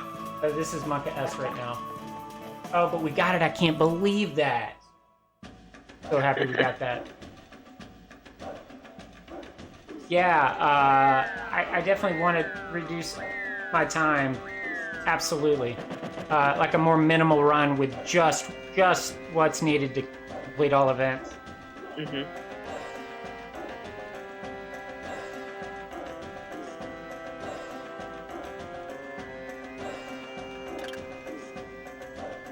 I also want to improve my Children of Mana run, and I was hoping you might be interested in checking that out too, like just watching and helping me, because I think I can get that time down as well. Let me know. I've never played the game. I have Children of Mana and Heroes of Mana here at home. I've never played them. Yeah. I wouldn't mind, like, while you're playing, me checking out the game as well, and like trying to understand what the heck's happening. Yeah, it's pretty cool. And I'd have to charge the DS. Smelly got the time down to like sub 4 or something. Mm. And so, but this other person got it down below 3, I think. Below 3 hours? I think I'd have to go check, but it's not a deathless run. This person dies like all the time. Okay. Um, And is that the Japanese version? Because I play the Japanese version, but no, I think they're on emulator. But I think Okay. Smelly is on cartridge, English cartridge.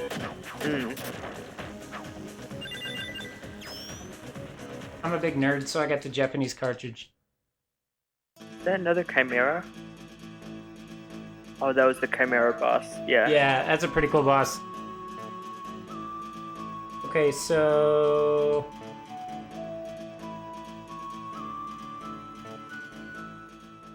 Geo, we talked to the puzzle dudes.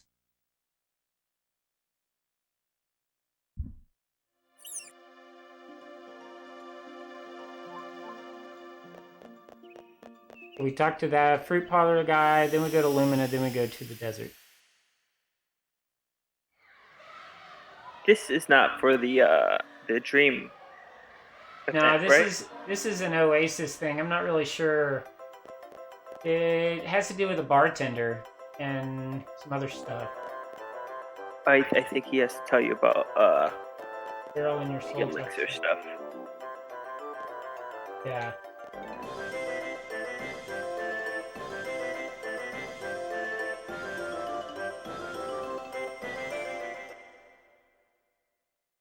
Wait, he said his sister works in Lumina? Did he say sister? I thought he said. Yeah, I don't know who he said, but that's He might have said interesting. If he brother. said sister, that implies that this person we're about to go talk to is a female puzzle person. Yeah, they look almost exactly the same. Yeah.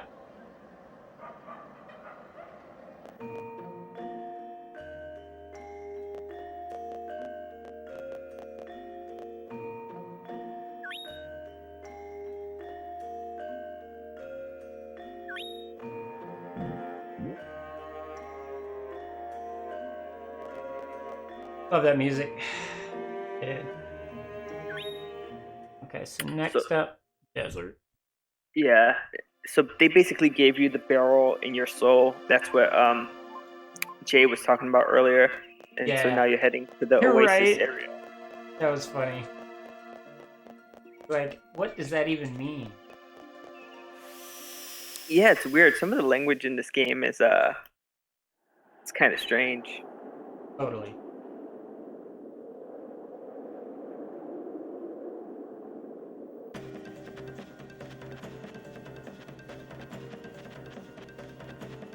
We got a whole team along with us. Yeah, it's cool. It doesn't seem like the dragon's slowing you down too much. No. Like he does I mean- walk slow, but you haven't had to wait for him. No, yeah, he's been fine. If anything, the thing that frustrates me is he'll like not care much about experience or anything. That's all. The AI is so bad in this game. Yeah. Other than that, he's cool. I love it when there's time enough for him to shoot fire. Yeah, it's kind of dramatic because it takes up like half the screen. Yeah, it's definitely dramatic.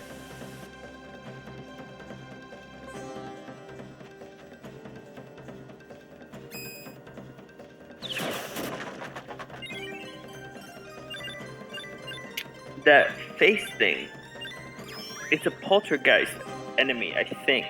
And Cool. so, yeah, it's kind of cool when they die, they blow up into like blood, like balls of blood just go Yeah. everywhere. Yeah, I love those things. Those things are in Children of Mana. Mm. So now you got the water from the oasis. Yep. Now it's time for my favorite, the little wimpy thugling. Mm. Oh man, I'm gonna do Blammo on this boss though. Better believe it. I hate this boss. Oops. I'm glad I didn't. Dude, I had some close calls that I didn't get a chance to mention on the microphone. Mhm. Like, I don't know. I almost mashed on the mines early. The mines warp. Oh god. Like way early when it first appears, but I didn't. Mhm. Like I thought I did, and I was like, oh my god.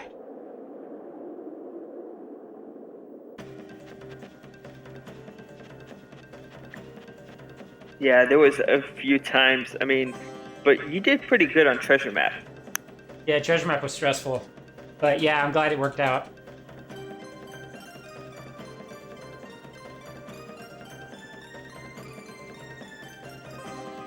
Then this is the Sahagin. I forget what his name is.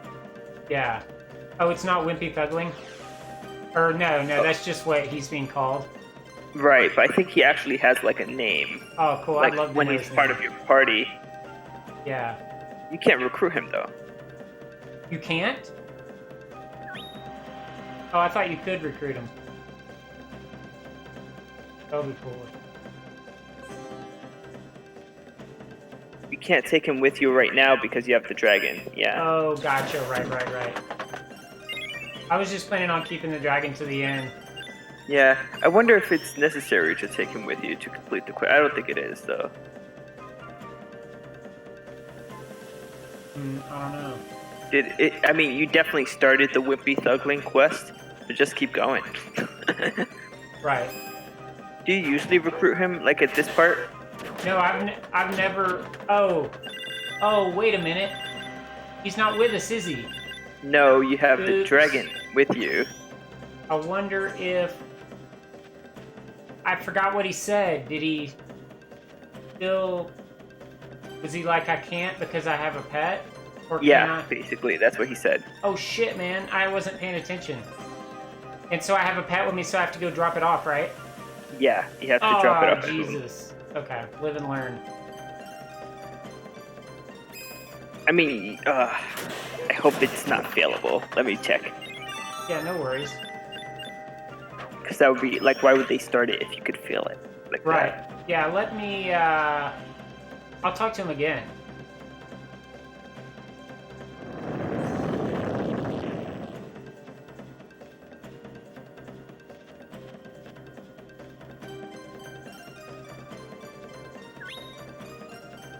Right. Cannot take him on Suivi. So that's pertinent to being able to beat the game. I mean, beat the level. That's cool. So if we ever do this again with a dragon, we'll know to drop dragon off.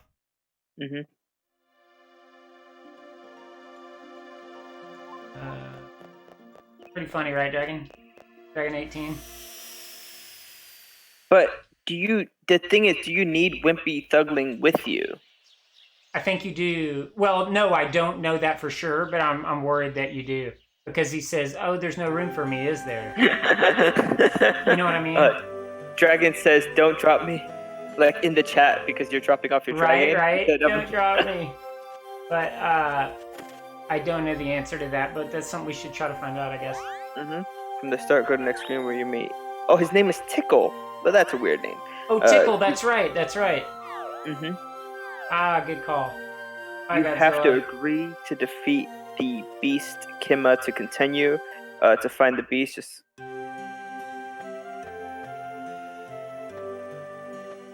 Huh, interesting. Doesn't really say in the guide whether you actually need him in your party to defeat Kima. Huh. So it's possible I could have just kept going. Yeah, But maybe. yeah, we'll have to test Better that out safe than because sorry. because hopefully he just shows back up once you reach Kima and he gives you the flat seed. Yeah. Yeah, that's... Oh, actually, you need him flat seed. Yeah, I wouldn't risk that. Then Right. you can't do Pee Wee Birdie. That would I be mean, you Rip can't Run. have to do farm a lot. Yeah.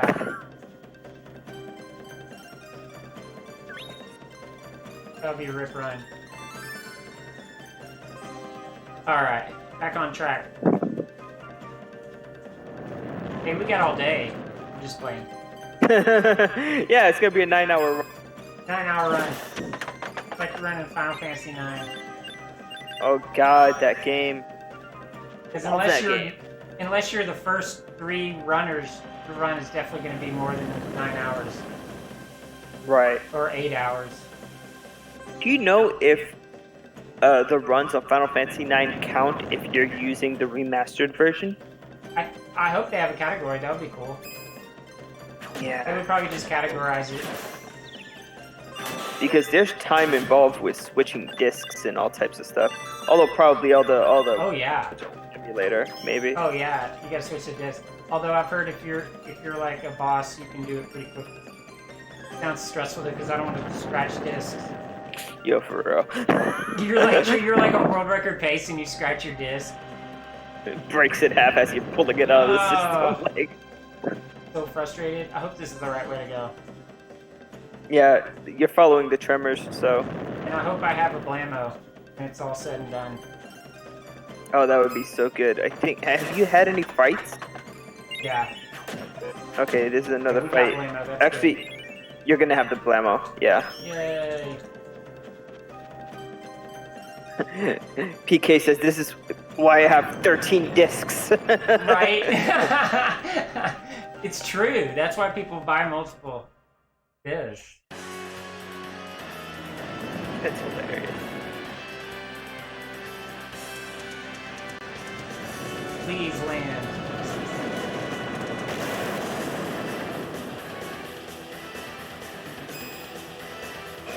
This boss just looks so cool. Ah, he moved away from me. Gosh darn it. No. You know, sometimes. So I'll know next time to go a little more like farther in. Yeah.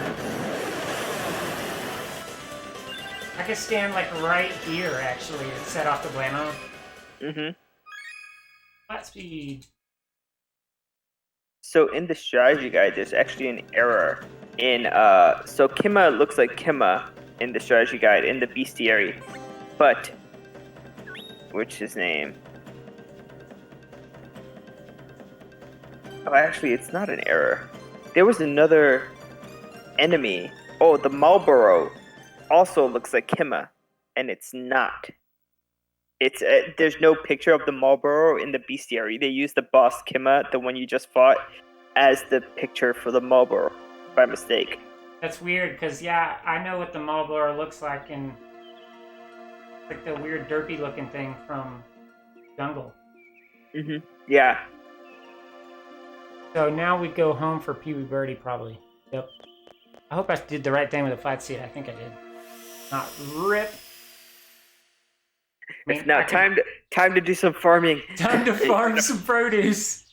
Farm Oh, in boy. between every quest until you get the dang flat seed. I think You're we did. going to finish this game today. I think we did that once. Oops, I came home instead of Dominic. I think I did yeah. that once, and I like had to do it because what else am I gonna do? Throw my hands Yeah. up and just reset. Dang, that's tough. So everything from here on out is story driven. We'll finish Heaven's Gate, we'll finish Fairy, and then we'll start Jumi and end on it. Mm, Except for Legend of Mana. right. Dude, we're gonna have two land dragons fighting each other once we climb the tree. Dragon says it looks like Twitch went down. I don't think so. I'm watching through Twitch elevated stream and it looks okay. So I'm not entirely sure about that. Now I'm afraid to reload. It's all good in Indonesia. Okay, so Chia says it's good over there. Jeez, I feel bad, Chia. It's like the middle of the night. It's like Fingers crossed. Moment of truth. Yay! So we go to Gato. for Heaven's Gate. Yeah, to pick up the brooch. Mm. Do we want to go pick up the dragon again before dropping off? I mean, before dropping the brooch? 4:30 a.m., huh? Yeah, she's been up all night. She is committed to this run, to seeing this dragon, checking out the chocobo. What a commitment. Thank you. I mean, that's so great of you to be here that ass early in the morning. For real. Shout out to Gia. Go follow Especially, Gia. Hey. especially since she hates guys. So to hang out with a bunch of guys playing Legend of Mana. I know, good lord. Hats off.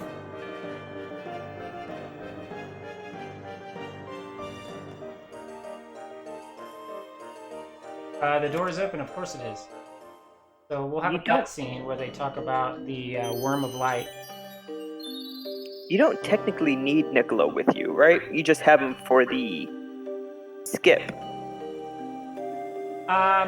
Yeah. So the thing about it is, somehow after you finish Niccolo's last quest, Mm-hmm. he's still with you.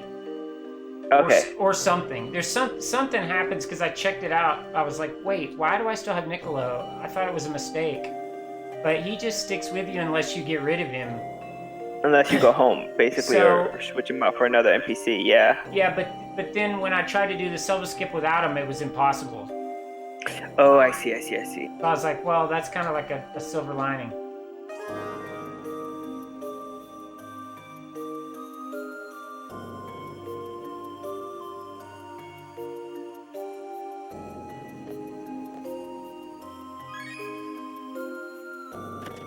I don't know. I feel like I was just mashing and I shouldn't have, but oh well. Booch of Love, but it's all right. I don't think it changes anything too drastic. We have the brooch. Do we want to grab the dragon again? Sure, go ahead. Why not? It'll be cool to see him at the end. Let's just pray he uses some fire on Erwin. That'll be cool. Dude, I know that would be so sick. Okay.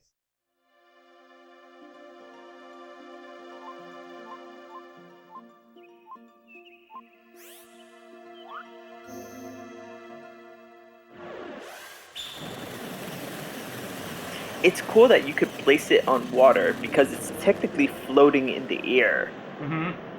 Like, so it doesn't matter if it's on land or on water, like a lot of the lands. Yeah, agreed. It's really cool. Like, I think it's cooler that it's floating over water right now. Mm-hmm. Get a really good look at the tail or the head when you fight Erwin. Mm-hmm. It's pretty cool looking.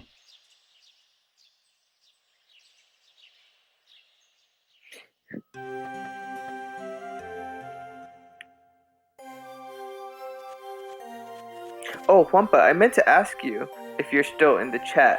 I know that you play the Spanish translation to Legend of Mana. Do you know if that's translated from the original Japanese or if it's translated from the English version? Like when you apply the patch, is it patched onto the English version of the game or the Japanese version of the game?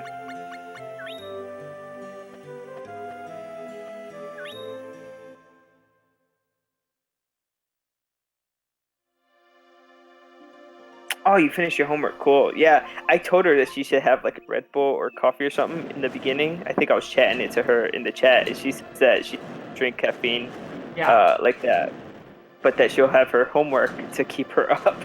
There you go. Cancun bird is like running laps now on the map. Yeah. For real. Got a dragon and me on it. And Nick. Interesting.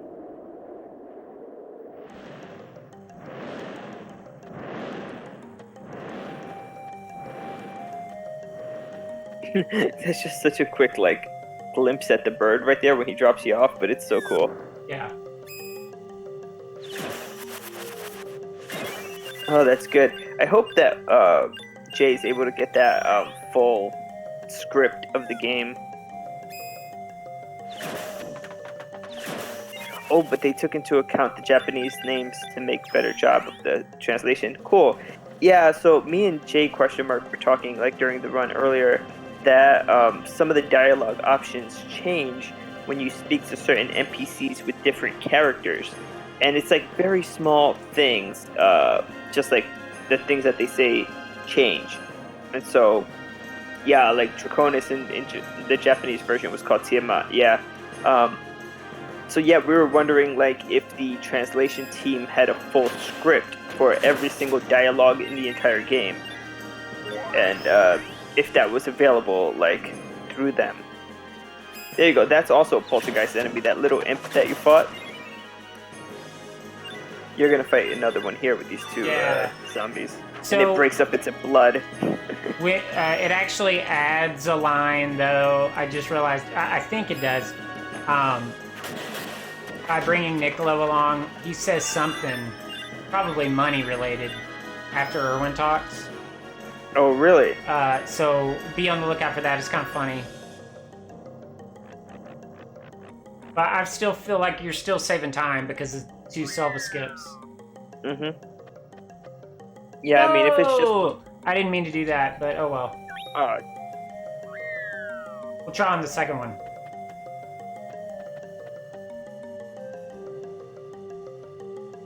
I didn't mash X. I don't know why. I guess maybe any button works, or maybe just bumping into him. I don't know.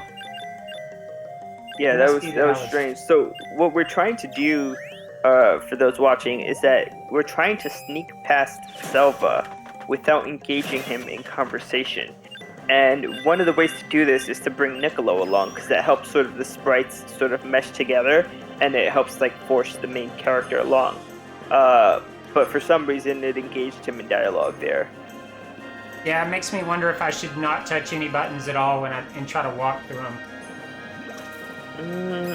Maybe, because I know that does help some.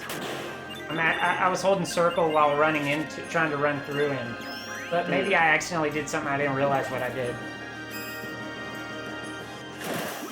Like maybe I accidentally mashed X and I didn't realize it. Sahagins, they just... Oh, okay, cool, item. I was gonna say, they drop so much experience.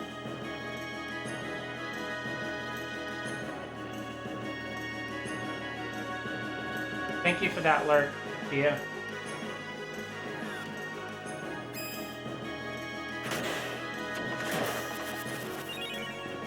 The dragon is like disappeared. There he is. He's off screen, yeah, to the left. It's a bit strange the way the screens are. Like they don't show you everything that's within the purview of like the battle area. Yeah.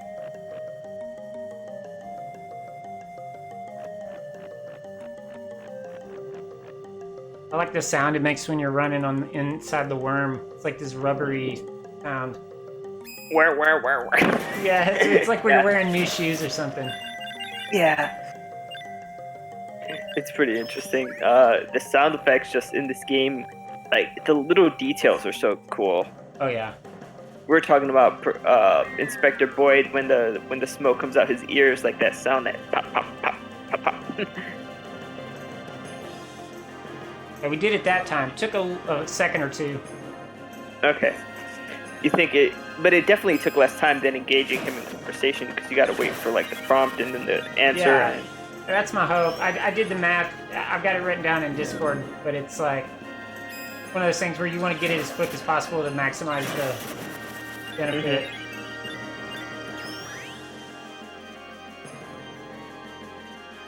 Oh yes, blood everywhere. Yeah, look at that blood. I feel like that's so satisfying to kill the poltergeist enemies and just see the blood like get everywhere. It is, yeah.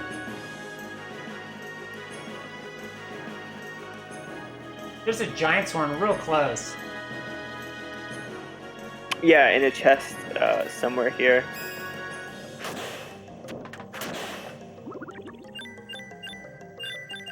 See, Leukemia is not that bad. You could run through it and it's pretty straightforward. But Bejeweled City, where you have to go back and forth, it's like, oh my god. For real. The heck?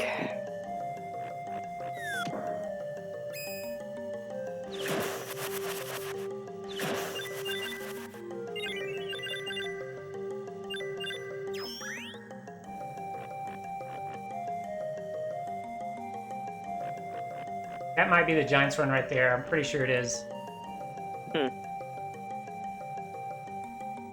Okay, so in like 2 battles, Nicola's gonna say something funny.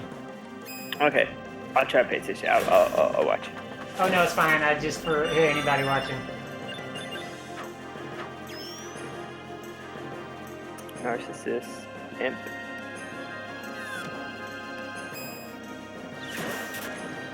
Here are these chimeras. They're pretty cool looking. Yeah. This is like the 3rd place where you fight one, right? Like the first one's in the flames, I think. Yeah. Or no, in the underworld, and then Oh, yeah. look, Scott's not there because. Oh, interesting. So if you choose Dana, and you don't have. What are you talking about? The world is my cash cow. I won't let anyone destroy it. If you bring Dana, and Scott's not there, you don't. You escape that text that Scott says there. Huh. Interesting. I had to time that.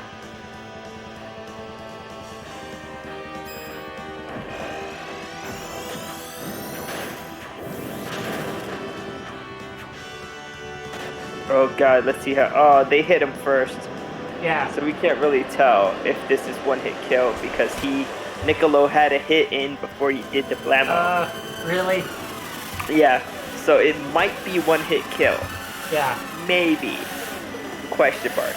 Perhaps. Okay, this is where I'm gonna take a small break. All right.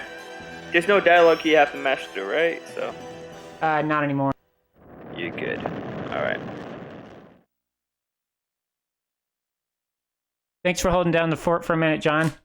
Yeah, no worries. So the Cancun bird goes and takes the crew.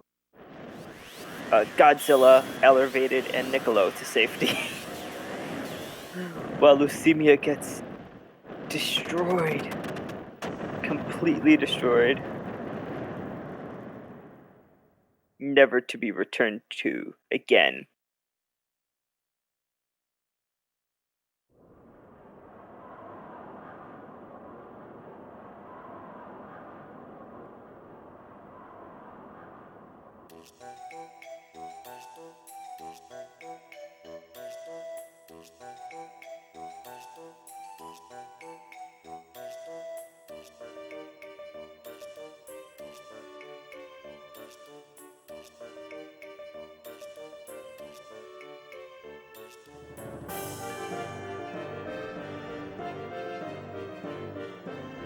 So Dana comes up, lets us know that Matilda actually just passed away. Kind of messed up. But to be honest, she went to be, she's going to the underworld, sort of, to be with Erwin. So, not too bad. The fairies also notice his lack of presence.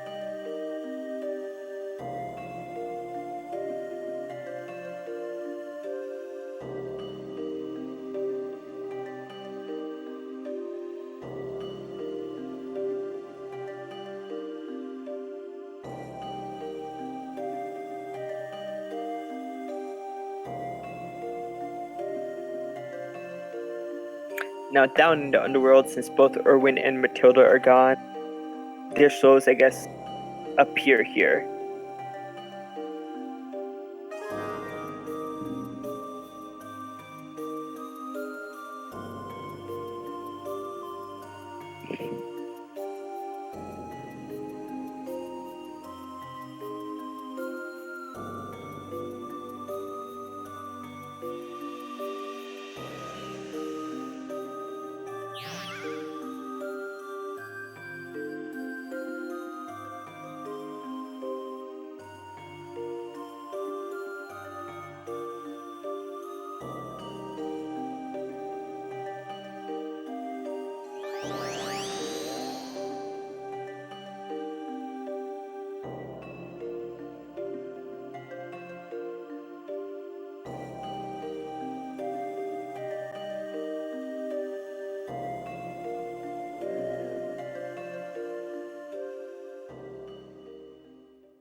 Yeah, it's a bit sad, the story, how it ends up with Matilda dying. She actually has power now to become young, and she's become one of the wisdoms that was Selva's idea.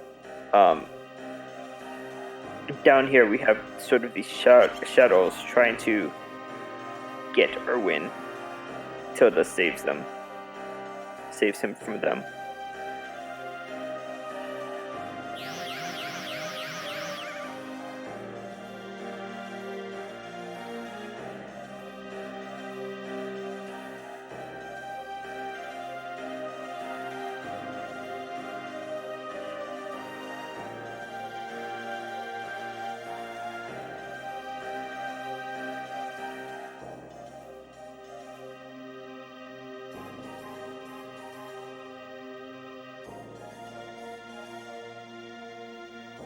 I'm back, John.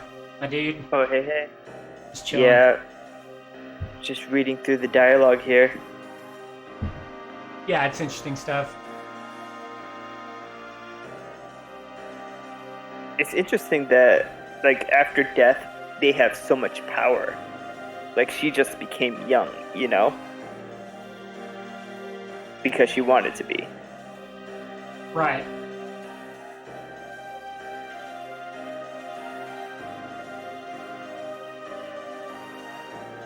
You don't get to see Erwin a lot, but he's got a cool little like devil sprite, demon sprite. Got like a beast of a beard. Yeah, his artwork looks really cool.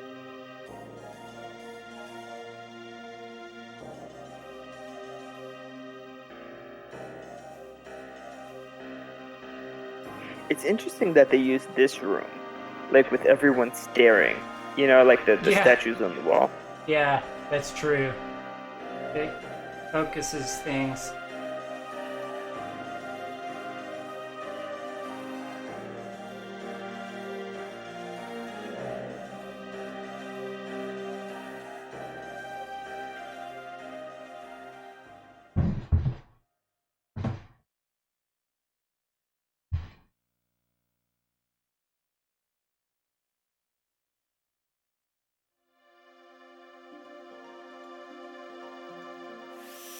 So that was the end of the fairy storyline. So all you have left is Jumi to wrap up. Yeah, so we're gonna go home and despawn good old El Azul. Oops, I didn't mean to be in Gato. Exit the world. Yeah, Yes. you guys So are we're gonna go gotta- home. Home, John. Home, home, home. There's this old Garfield cartoon where Garfield, I guess, I don't know if he ran away from home, but after a while it gets old and he doesn't like it anymore. Mm-hmm. Do you remember John Arbuckle? No. It's his owner, Okay. John. Anyways, so I guess, yeah, we have to lose Nick there. Yeah, you have to when you enter the house. He's gonna. Anyways, John picks him up and throws him in the back, and he says, "Home, John," like he's his limo driver or something. It was funny. Oh, that's funny. Okay, so I need to go down the stairs 4 more times.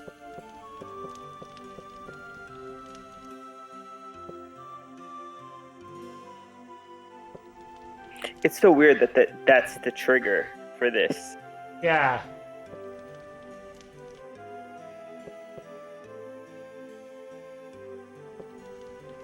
Yeah, it's strange. I wonder who figured that out. Like, I'm pretty sure the game is assuming that you're just going upstairs, like, to talk to Cactus or something, you know, while playing the game. Right. That you'll be doing that, right? Garfield and lasagna. Oh, don't talk about dinner. I'm so hungry right now. Yeah, lasagna. Garfield plus lasagna, totally.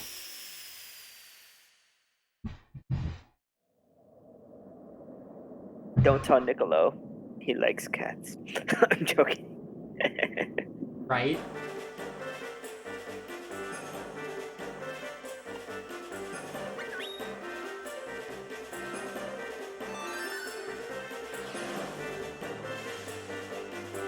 So then you just gotta re-climb up the tower to get to that room where you fought the first jewel beast. Yep. It's weird. Do you know if the enemies are stronger this time around, or if they're exactly the same? I don't know, but I'm willing to look at the levels real quick. Would it? Yeah, So levels can increase? That's pretty cool. I don't know. That's why, like, because you've laid down more lands. But I think the levels are the same. So level 8. So I'll have to look next time. Yeah, I think it's the same because you laid it down a long time ago. Level 8 is way easy. Yeah, true. So they didn't really change. But it's weird that they'd have you fight all the same enemies at such low level so late in the game while you're so high level. True. Yeah, we just cut through like butter, dude. Yeah. Are there any other runs where you create a weapon, or do all the other runs just rely on you getting a weapon drop? A drop, or in the so in Jumi, last time I played, it's been a long time. You buy an iron hammer, and then later you buy a gold two-handed sword or hammer. Okay. Other than that, yeah, it's the braid blade drop. Yeah, it's cool that you're able to create your weapon in this one. I feel like that shows off a bit more of the system, like of the game and what it's capable of. Yeah, totally. That's why I really like this category the most. I guess that's one of the main reasons is the tempering. Yeah, I think Jay was interested in like making some armor, so I have a few recipes I'll send his way. Oh, cool. Yeah, I bet there's some cool stuff. I think the next few things for me will be like, can I get it lower? Can I get a sub 7 one day? But also, like, maybe looking into a glove run of this, just to see if the speed is anything. You know, you got to do it to see. Yeah. See if there's any additional. If you can get the glove so strong that you're really just getting a much better speed. I don't know. Yeah, like he was saying, there's some heavy items like the two-handed hammer, the two-handed axe, the two-handed sword, and then the lighter items, which are the glove, the knife. It might be, it might speed up the time, but I think you'll definitely take a hit in the attack category. Right. Just because the gloves don't make as much, you sacrifice the speed for the attack, basically. Yeah. Maybe since this thing's so strong. Ooh, there's the flames. It's way late after everyone's dead. Yeah. Thanks, bro. Thanks, bro. For real. It would be so cool to have a dragon like that. Oh yeah. Be like, this hamburger is medium. I wanted it well done. Dragon, right? Godzilla, flame broil this thing a little longer for us. For real.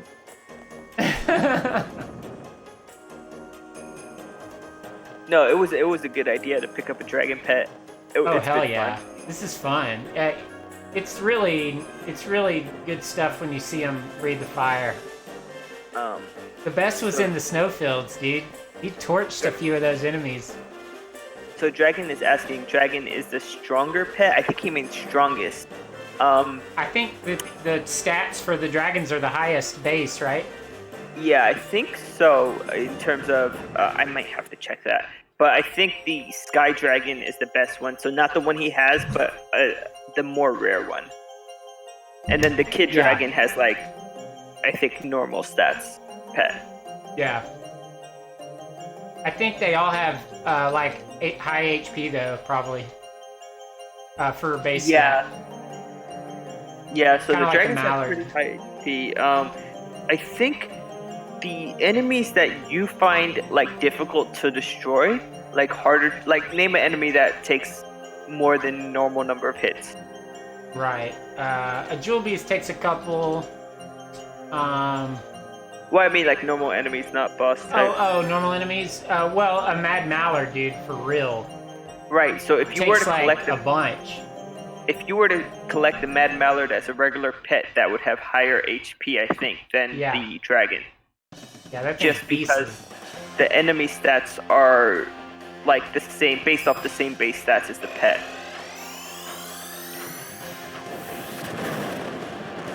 Oh, we get the flames almost on point. Oh my god, almost that's cool. Aligned. That's pretty cool. Yeah. I keep calling it the flames. I don't know what it's called. Fire breath, flame breath, something cool like that, probably. Yeah. Dragon breath. Okay. So I have the stats here. Flames. Go to dragon. So yeah, the dragon for both land dragon and sky dragon, they have a HP stat of 10, but a lot of their other stats are 10 as well.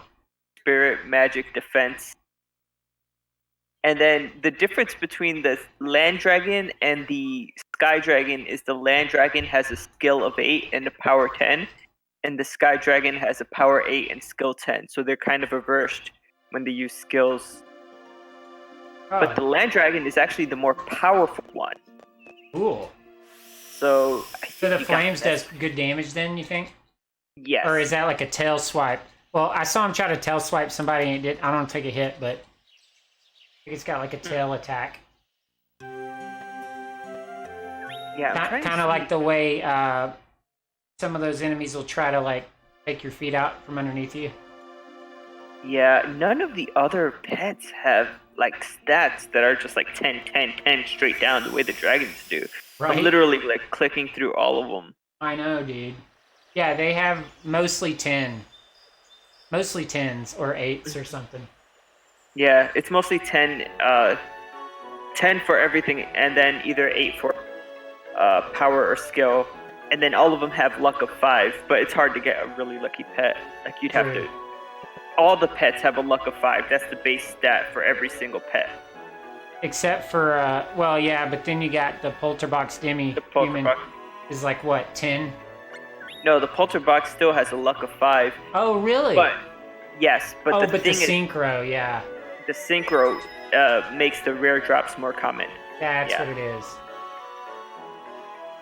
I mean, you could raise the luck stat on any of these. They don't raise naturally. You'd have to give them the golden clover. Yeah. But that's pretty cool. I can never remember if it's called Lucky Clover or Gold Clover, but Lucky Clover's the event, right? Yeah.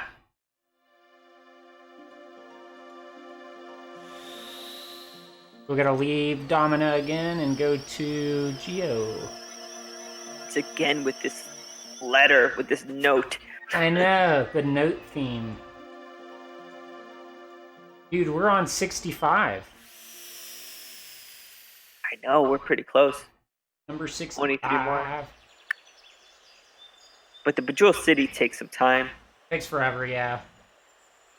Have you, do you think with this run that you learned something that might help when you're trying to beat the world record? Your record? I think we could temper that Giant's Horn way earlier. And shave some seconds or frames off, you know, easily just by... Well, maybe not easily, but what am I doing? We are headed to Geo. I feel like they're... because the earlier... We get the Giant's Horn at 3 hours. So, like, why not spend as much of that 4 hours as possible with a stronger weapon? Yeah. You know what I mean? You had said something about... in the Discord about let me just pull up the message. Gosh darn it. Discord runs so slow on my computer. My computer's just too old. Can't handle it. No worries, yeah. And it acts weird anyways. You're saying you went home to temper before the desert, but then it never produced the instrument tutorial. Well, for some reason it didn't have the instrument tutorial. So I was like, oh, I'm not gonna have coins. I wonder what the trigger for that is. Like, why didn't it trigger? Let me look that up real quick. Instruments. Instruments 101, right? Oh, Enchanted Instruments 101. Okay. Page 48 of the strategy guide. Wahahaha. Yeah. So if we figure that out, that might be helpful. It just says head for the workshops behind your house, talk to the students in the doorway. He'll ask for your help creating instruments, agree, and you'll get transported to west end of Domina. Huh. Did you get the other tutorial though? I did get the Smithy. And you know, I need to test it again. Yeah, it's weird that I remember I bought the 2 glow crystals.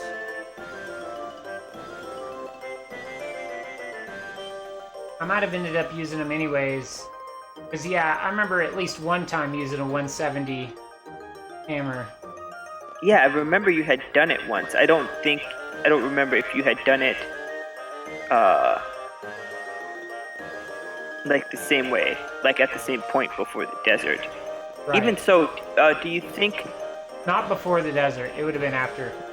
So the window hammer, I think, only adds 6 points of attack. Yeah, it's like using a brave blade, but you definitely see the difference.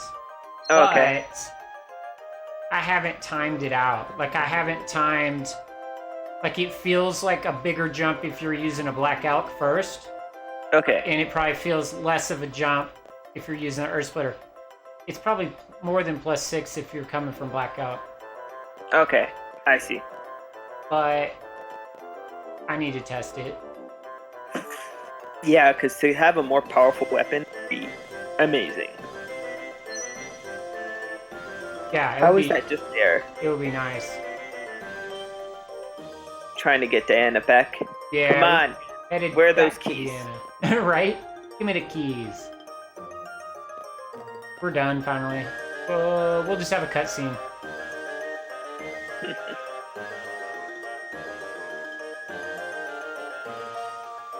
I get confused. This is the one where you're supposed to talk to Christy before going down the stairs. The only time you have to do that. I mean, unless it automatically makes you talk to her. So what's the deal again with this arena? You can 2-player fight in here? That sounds insanely fun. She says that, yeah, you could fight, like, if I have a save on my memory card, I could import my main character and fight your main character. Does it have to be 2-player, or could you fight an AI character? She's, well, what Juanpa and Gia said is that you can fight an NPC, which is something I didn't know, but apparently Pearl actually fights you. Dude, I'm gonna try that. Which makes me think that if a second player was controlling, maybe they might have a chance at using attack. So I wonder how you trigger that. You know? Oh no, maybe you have to come down here with someone, like, I don't know what the trigger is. Right. Well, actually, I have the it out. strategy guide. Let me look it up. I have the guide Dude, here. I wanna do that one day.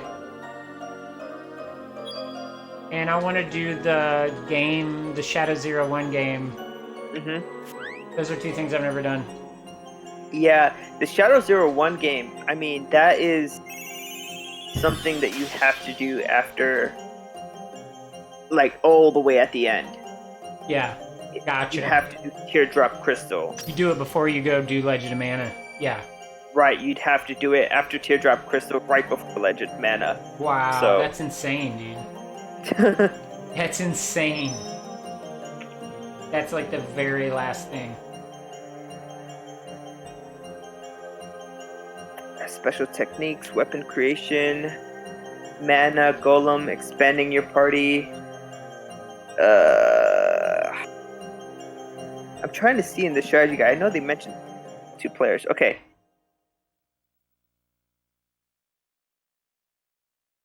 Event 66.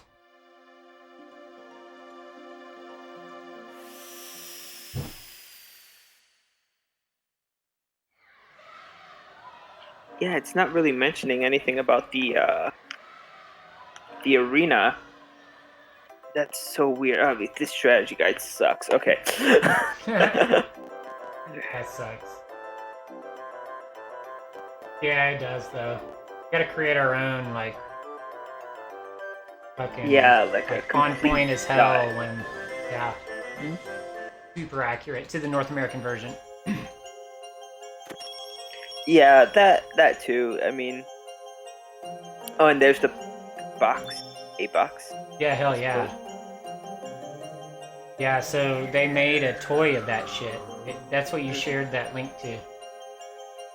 Yeah. Oh, I should have asked Juan when he was here, because he bought it. Did he? Oh, that's so cool. I know J did. question mark did. Oh, I thought you said Juan. Oh yeah, sorry, I meant to say J. Oh, okay. Sorry. I was like, damn, 2 people I know bought it. Sorry. Oh, here's another thing where you can do Chumpy, I think. I think you could choose Chumpy as your option when they'll ask you your name or something. Oh, interesting.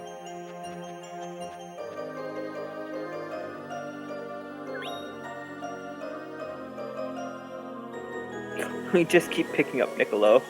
Right? You can't get away from him. And he Can't get charged away me, from him. dude. We give him $1,000 here. Gosh darn it. You know?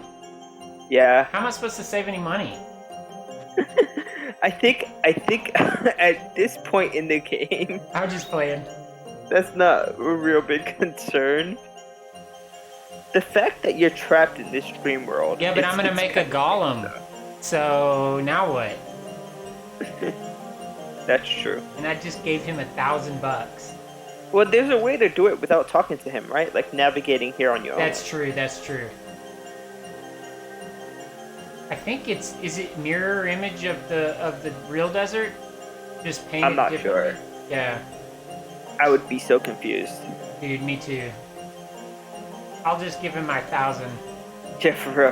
No biggie. Just do it. Just take me there. Take the lucre. Take it easy. One more, I think. Maybe not. Yeah, one more. Here's the dog lord.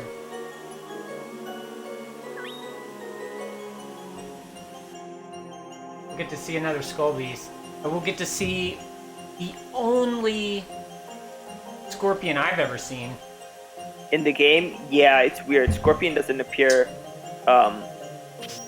in many places. As a matter of fact, in the guide, what the guide is really good at is telling you where the enemies are, unless the enemies occur in the Nordic snowfields.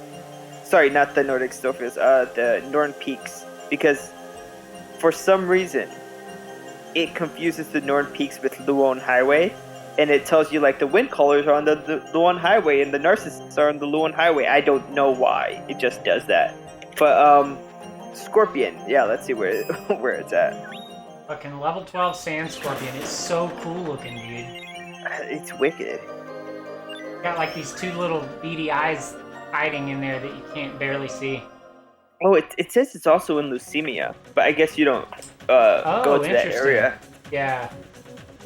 I saw two black chocobos, well I guess it's the only color. Two chocobos in the desert the other day by accident. Mm-hmm. In a small little room. Yeah. Oh no. Don't mock me. Okay, hopefully I have a blammo. No, I wouldn't have a blammo. Never mind. Is she taking her core here? Dude, I hope not. Pissed off. I want to know what animal that is in the background, the carcass. Oh yeah, it just looks so weird.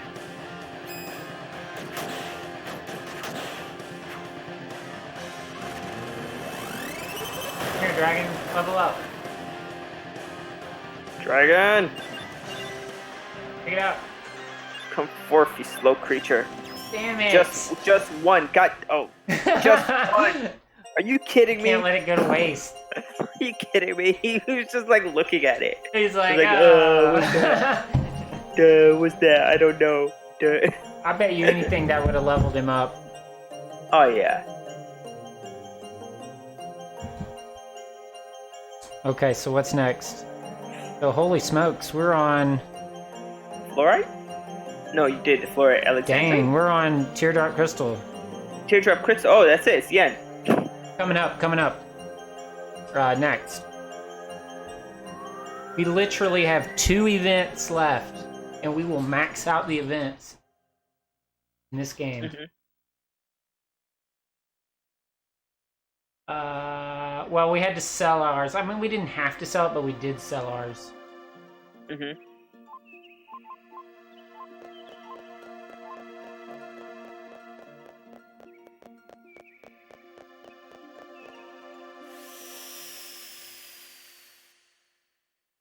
I think it's going to be more like 740 for 45. What do you think? Damn, I had said 735 before, right? Yeah, but I feel like could even be a little longer. I don't know. I mean, Legend of Mana takes 10 minutes, right? Yes. And so I wonder how long Chris... If you did 20 minutes for Teardrop... Yeah, I would say about 740, 745 over there. Yeah, you can use a Forbidden Ring, Juanpa. But I think L It's sells forbidden, it, right? bro. L, do you sell your forbidden ring in this run? I do, but I think we could look at not doing it.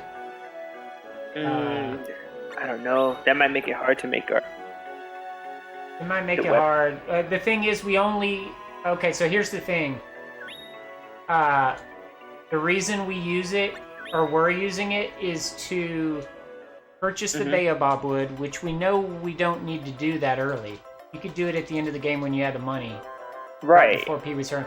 And then the remainder from that sell, you use to buy the Wendell Hammer, which, depending on if we could reroute it, may not need that. Or if you have the Earth Splitter, you could just skip over it. So then you could potentially hang on to the Forbidden Ring. Yeah. I mean, you could, and then If you you wouldn't wanted to have have like a killer fucking dragon run. Or dragon pet run. Yeah, that would be insane. You know, feed your dragon a bunch of clovers and wear the Forbidden Ring the whole time. That would just be insane. But that was funny what Dragon 18 said. He says, it's forbidden, bro. He's like, you can't use the Forbidden Ring. It's forbidden. It's forbidden. It's not legal. That ring is not up to regulations. Right? Just snatch it off your finger and throw it on the floor. Right? So this is like a big long cutscene leading up to... It's really cool, though. Leading up to us getting the Jumi Staff, which is the last artifact. Yeah. Wow. Well, if you don't count the produce seed or whatever it's called, the golden seed, golden tree. Right. That's the one artifact you don't get in. Right. It's too bad that that's only a farming area. If there was an actual event over there, I mean, it would make the run significantly longer, having to Yeah. all those fruits and stuff. It makes so much sense to do that on casual play, though, because like you and Jay were talking about earlier, you can bounce back and forth between Home's orchard and the other orchard and just rock the produce. Yeah, definitely.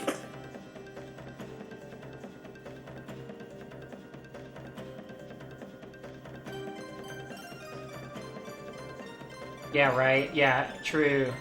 I've always admired El Azul's sword artifact thingy. And Black Pearl's weapon is super cool too. Like a Yeah, I think I like Black Pearl's sea-inspired. weapon more. Yeah.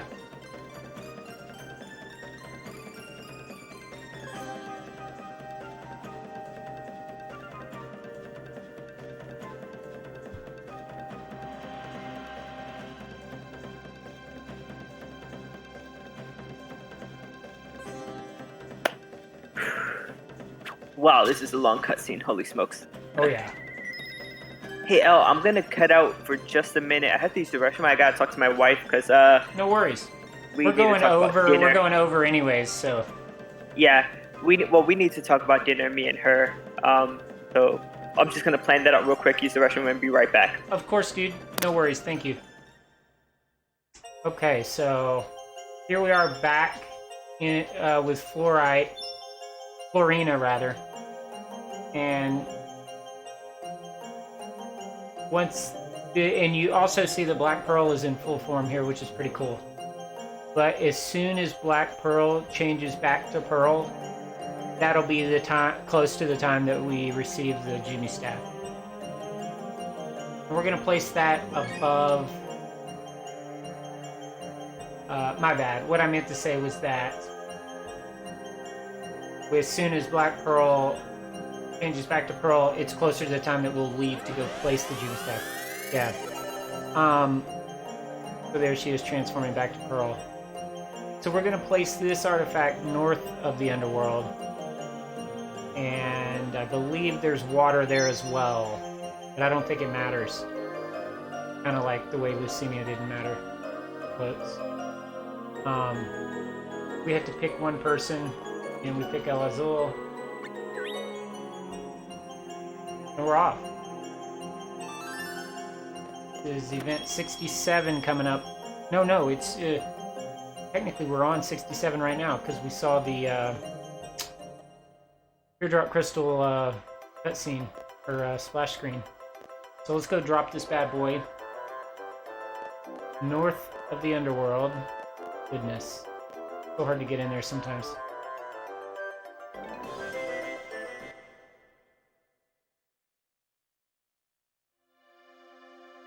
So we will be picking up a third out of 4 mirror piece shortly after entering the Jeweled City.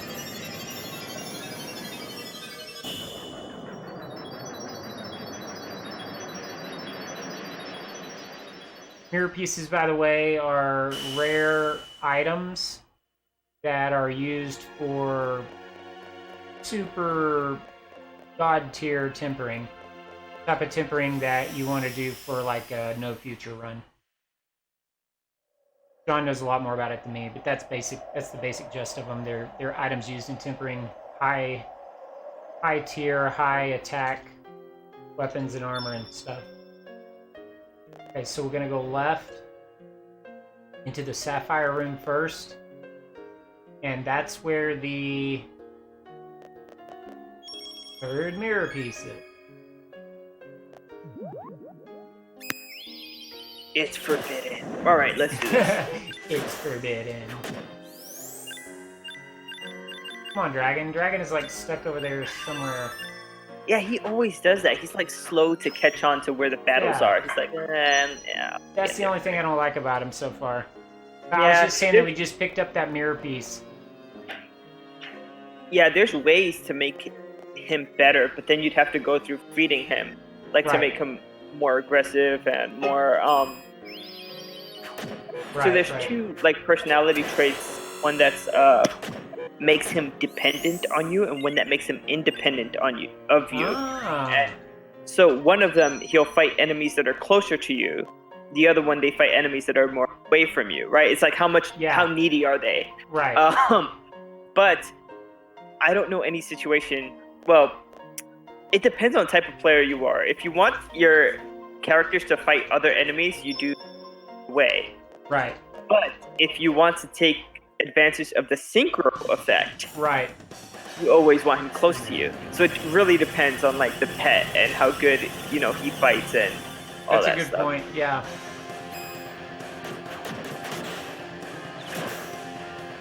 I could have done a blammo there, but that was pretty quick, I guess. Yeah, I mean I think the blammo load screen is longer than sort of your 2-hit sort of uppercut hit. Yeah. Good call. Okay, so now we go and we do Ruby and Emerald and then Ruby.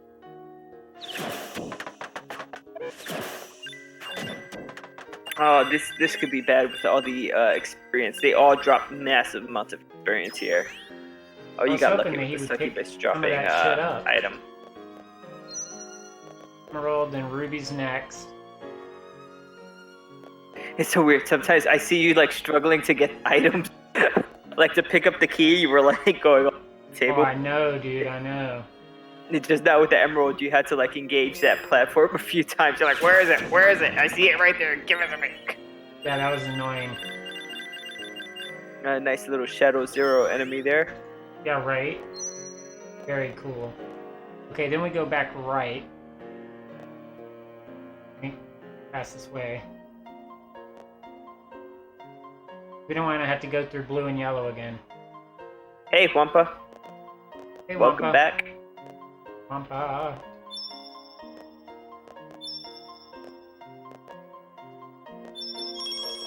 Green and yellow. So that's kind of close. Green on one side, yellow on the other. Yeah. Yeah, that's actually not too bad.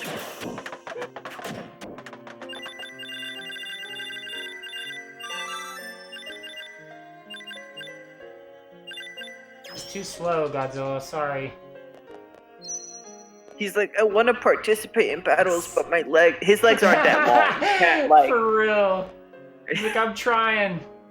It's like, I'll get there eventually. Please slow like, down. I'm just a little slow.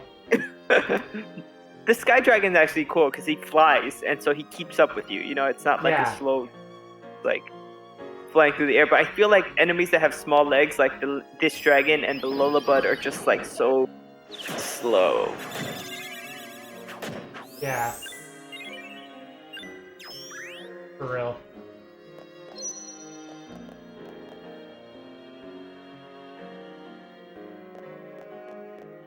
Now we go upstairs, find another Julie. Yeah.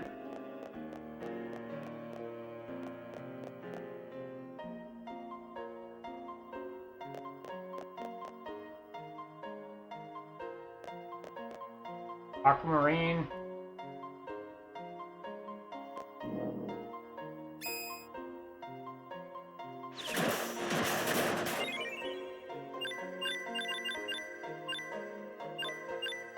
Yeah, I don't know the names of all these. I'm like light blue, red, yellow, green. Right? For some reason I forgot the pink one. The amethyst? Probably amethyst. Yeah. Yeah. I was thinking, so it's sapphire, ruby, sapphire, topaz, emerald, ruby, or ruby emerald, amethyst, aquamarine, and diamond. Okay. A lot of them. Are they like the actual? Those are the names that the game gives them, right? I believe so. Okay.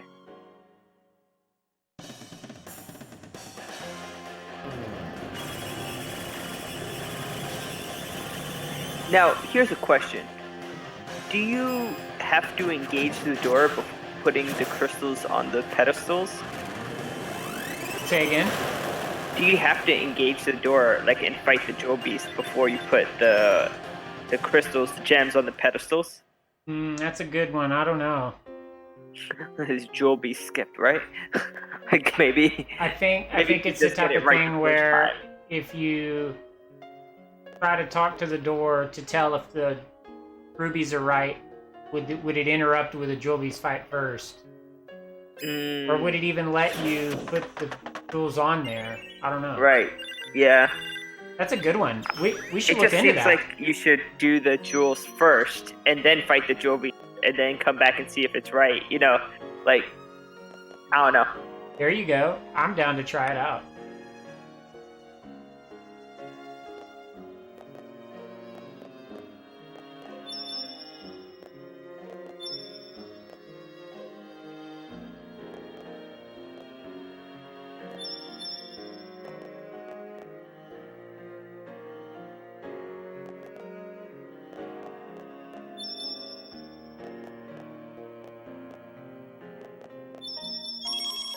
Two blues and a red, so...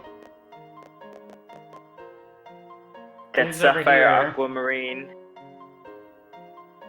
and ruby, or So...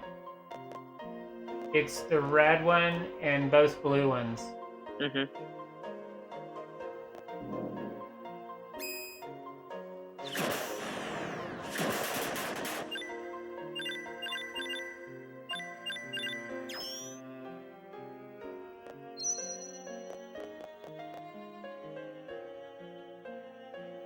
The question is, where are the stairs?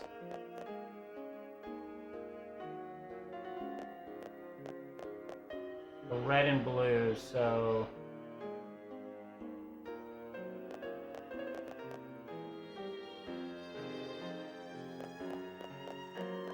We're gonna be going in a full circle. Mhm.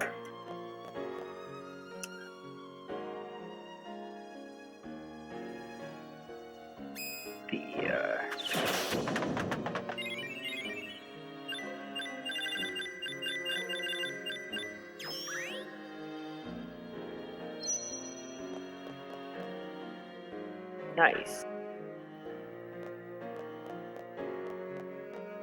Blue. Are you gonna try the diamond skip or nah? Probably not. Yeah, at this point it's already like I'm already way past. play it safe. Let's play it safe. Yeah. I'm like 22 minutes past my TV.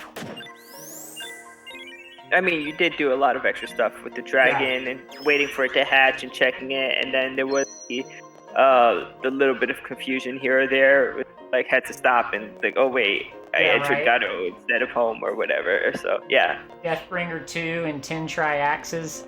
Oh, 10 triax. Oh my god, that was. I'm still upset about that. I think every time I see you try to get an X now, I'm gonna get like anxiety thinking about this. Like, oh my god. Totally. And I sure hope I got all the jewels I need. I think I did. We'll see. We'll see. Yeah. It was light blue, dark blue, and red, right? Yeah.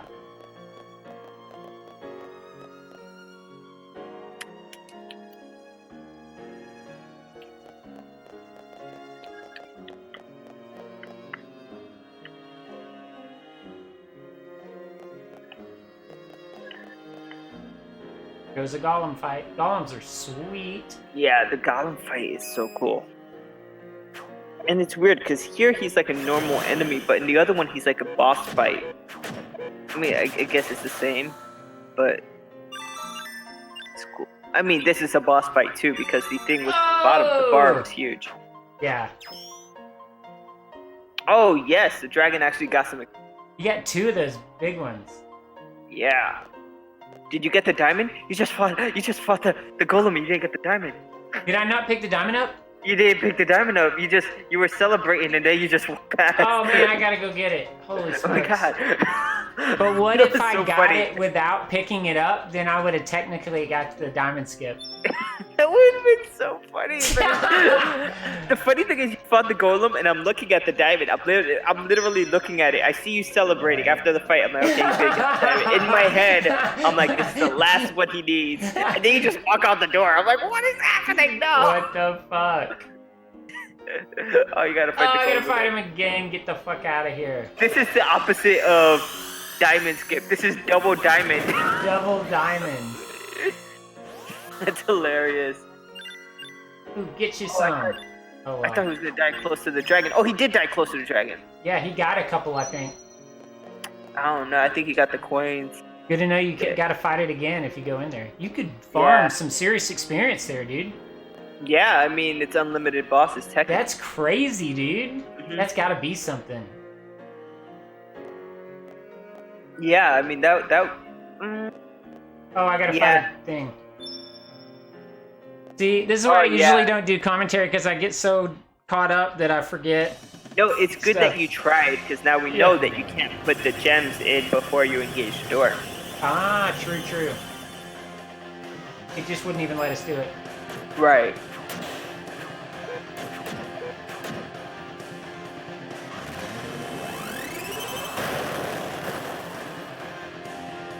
That was pretty funny, though. I'm not gonna lie, that was like funniest thing. That was super funny, dude. I'd be screwed without you, John. Here to help me. What are you talking about? I got really nervous when you said that, what's his name, didn't show up, the Roger, whoever, and you meant Inspector Boyd, but it was just inside the church, and I was like, wait a minute, wait, what? I grabbed the guide so fast. I was like, what quest is this? Okay, so we did need diamond, but we didn't need 2 of them. You don't have to. You only have 1. Yeah. Well, you know what? I was just being silly because I went in there twice. You'd hit. Yeah. That's pretty funny. Okay. Oh, I probably wasted my blammo that I need for this first boss. Gosh darn it. Because that's the most OP way to fight this boss. Okay. Well, I mean, you could just power hit him and then use it on the second boss. Yeah, hopefully, maybe. Oh, Ozzy's trying to remind me that we're an hour and a half from dinner. Awesome. Yeah, I was talking to my wife about dinner too. Ozzy's like, we're an hour and a half from dinner, don't forget. We're just throwing something frozen in the oven and gonna eat quick. That sounds good. Yeah. I'm starving. I'm gonna eat as soon as I get done, or try to find something to eat. Oh yeah, definitely. I'm like so hungry right. I haven't eaten, by the way. I just had like a tea and a Red Bull like this entire time, so I guess this is kind of like fasting for me. I don't know. Yeah. Dude, I just got murdered. Oh wow, what the heck? Oh, What the heck? oh, this is What awful. the hell? What the hell? No! My dragon's dead. How did they kill the dragon? What are they doing to Elazul? Oh my god. Trollius. There's so many questions right now. See, if I had just had a blammo.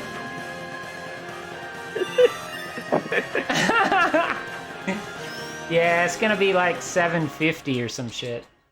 God damn it.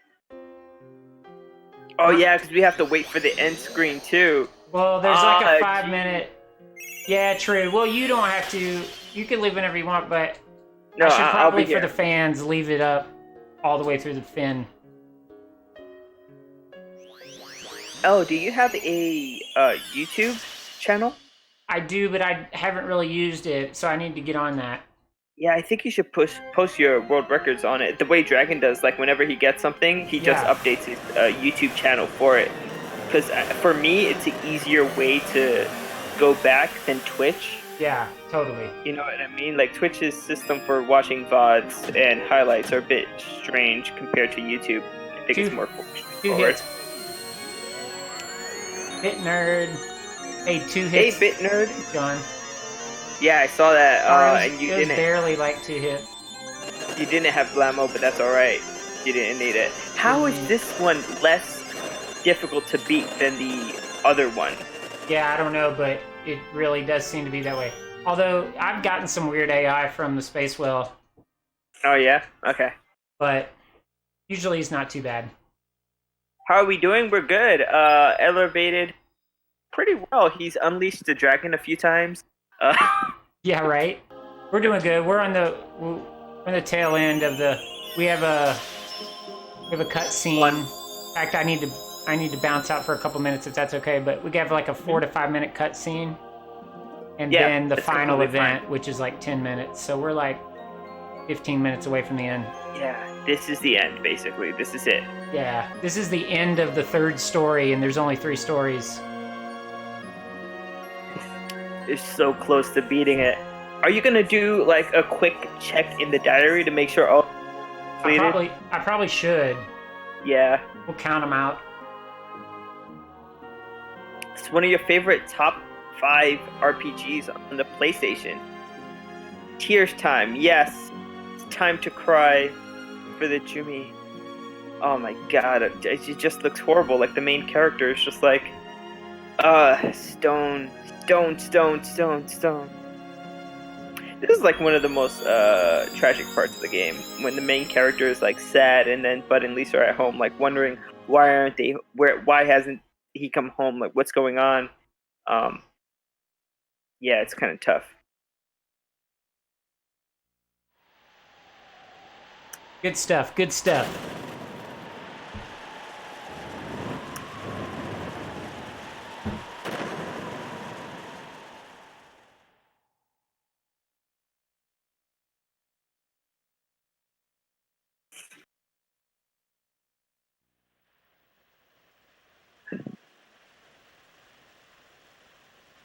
Ash turning into Rock in the Pokemon movie. Oh yeah.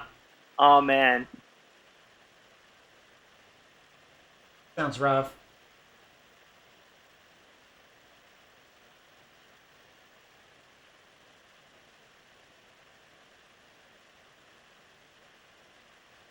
Yeah, El, I think the next time you do, I don't know, but the next time you run and you're close to the end, but you see you're not making record, try out that minigame.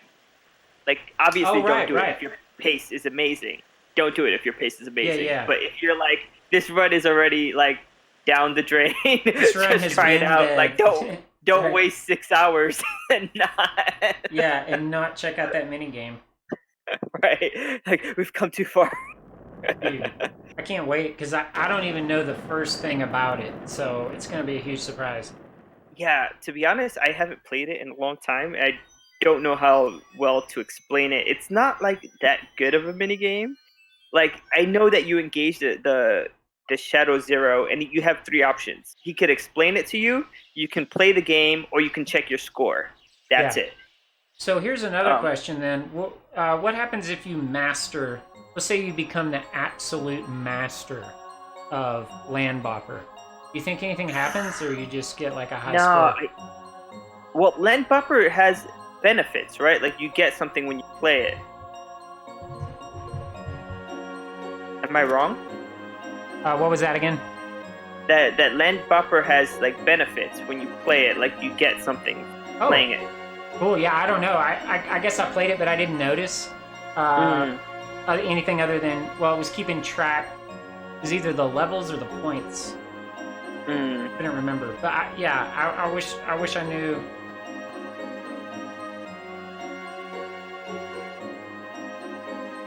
Talking to my wife on the text real quick.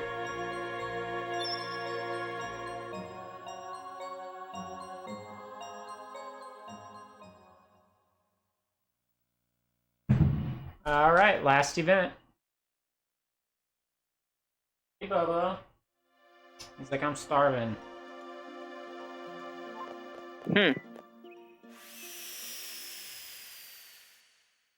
So yeah, gonna be like a sub 750 hopefully.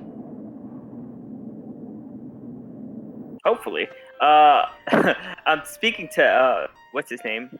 J question mark in Discord. I had sent him the recipe for the stronger version, like how to create a forbidden ring pretty easily. That's stronger than the forbidden ring that you get in the game.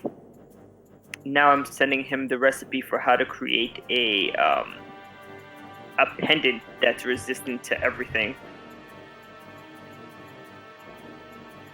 There Oh you yeah, go. that sounds fun. Yeah, it seems like he didn't know that you can do that, so no biggie. Wait, I missed all this chat. Is it over? It's not. It's almost over. It's almost over. We're on the Legend of Mana.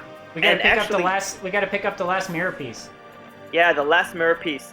Also, we get to enjoy the last scene where we can see Godzilla under the mana tree. I think this is the only time I Yeah. would ever say that. Yeah, it's gonna be sweet.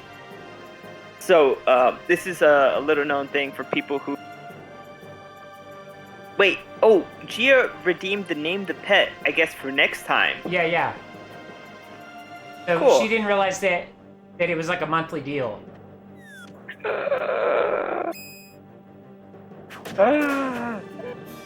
Okay, so, yeah, when you finish the game, whatever the game, pet you finish the game with, that's the last thing you see right before. I have lots of pet names to offer. Sweet. That's great. So the whatever pet you use to finish the game, it's actually going to be under the mana tree save. So it's literally the last character you see, which is, I think, just really cool, especially if you played an entire game with one pet. I think Elle has used this dragon's Godzilla for a good amount of this run. So He's level 10 right now. oh yeah, he's proven his worth. He's like flamed rabbits, all types of stuff. Yeah, it's been pretty cool. It's been a lot of fun, Gia. Thanks for requesting that. We'll probably put that in the channel points. Yeah, request the type of pet to pick up. Exactly. There's no reason it has to be the Chocobo. Right.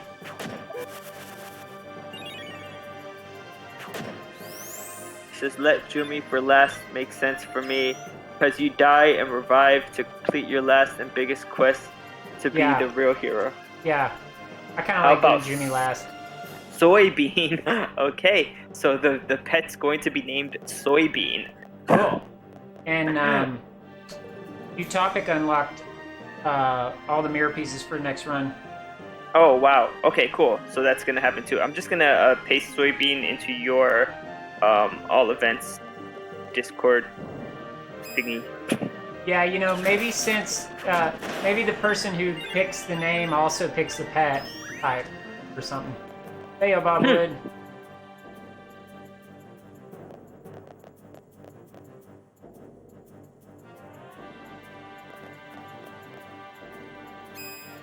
For November. Awesome. Yeah, Baobab Wood late, a bit late, right? Right. Like, A just little bit little. late. soybean the succubus. Don't do that. Don't do that. Don't do that. Don't do the succubus. Don't do that. No, the reason I say no, the reason I say don't do that is because the way Ellervated has placed his lands, it's very exact. And if you change where the lands are, yeah, I guess we should put limits on what pet, huh? yeah, I mean, it could be a demi-human. You can say demi-human because I think you can pick up at least one of the demi-humans with the way you put your lands. I would have to double check, but to say a specific demi-human, oh my god, we'd have to change the entire layout of the map.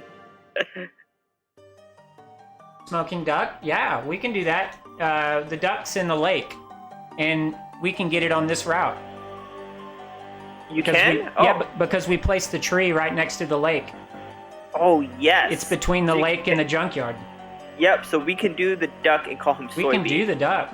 And the duck is an OP boss. I mean, pet. Yeah, definitely. This is also... I'm just writing requested mallard duck. Pet. We just gotta remember that to bring him home before we'd be thugling. That's it. GG's. There you go. Godzilla didn't die. Godzilla didn't die. Love it. You love to see it. That's amazing.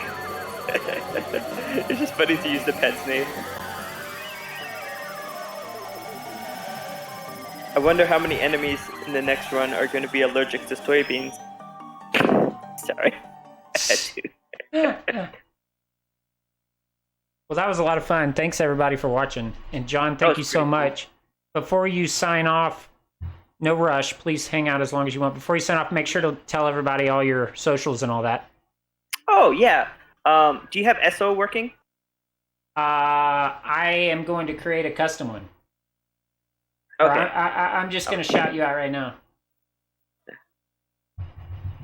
Okay, yeah, so I'm the Detecting Zone here on Twitch. I play RPGs usually. At night I usually play a different game, and on weekends I play a different game. Thanks for that, Al. I've been trying to become affiliated for quite some time, actually. Unfortunately, haven't gotten there yet, but you know, I'm working towards it. I also metal detect, and I live in New York City, so it's been a lot of fun commentating, and yeah. Yeah, and tell them about, don't you have YouTube as well? Oh, yes. I have a YouTube channel called The Detecting Zone where I share my metal detecting hunts and the insane things I find. When I say insane, things like jewelry or pieces of a gun or like old coins, things like that. Yep. Cool. So I'm just gonna let this play out. Do you have to press X, like? Oh, it looks like I do need to press X. Yeah, I thought I was done pressing X.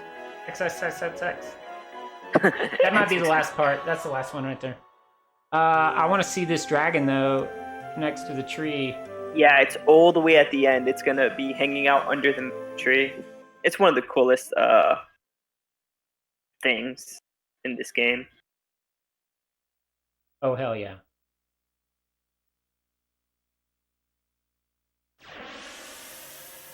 So yeah, Elsie, Bit Nerd, of course. Thanks for joining us there. That was great. Dragon and Gia and Mana and Jay. Wampa.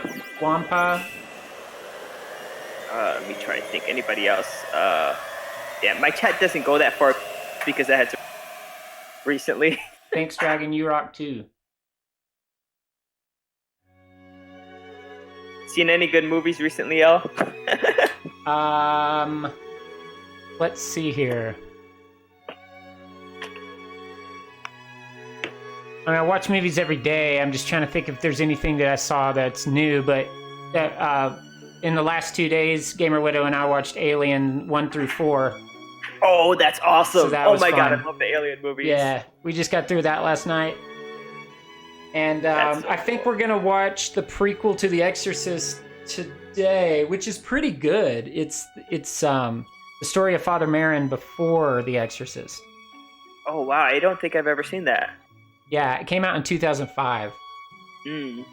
Do you guys like have these DVDs, or do you like watch them online through a That streaming one service? is free on Tubi, but it's also I saw it on Prime, I think, and then we have the quadrilogy on disc. Oh, you have Amazon Video, like Amazon Prime? Well, Prime Video, yeah, the streaming app or whatever. If you can, I'm not sure if it's available there. There's a documentary that was released a few days ago called The Phenomenon. Okay. I think it's available there.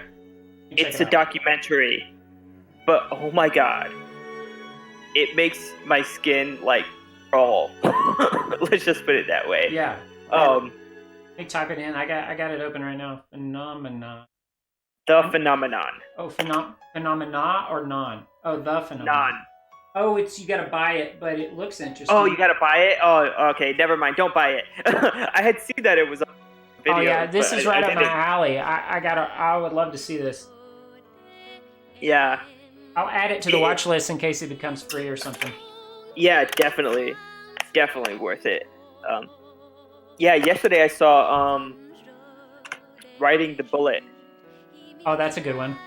It was pretty good, kind of I don't know, it was just jarring for anybody who has a close relationship with their mom. I think it's one of the movies that's like it's pretty deep.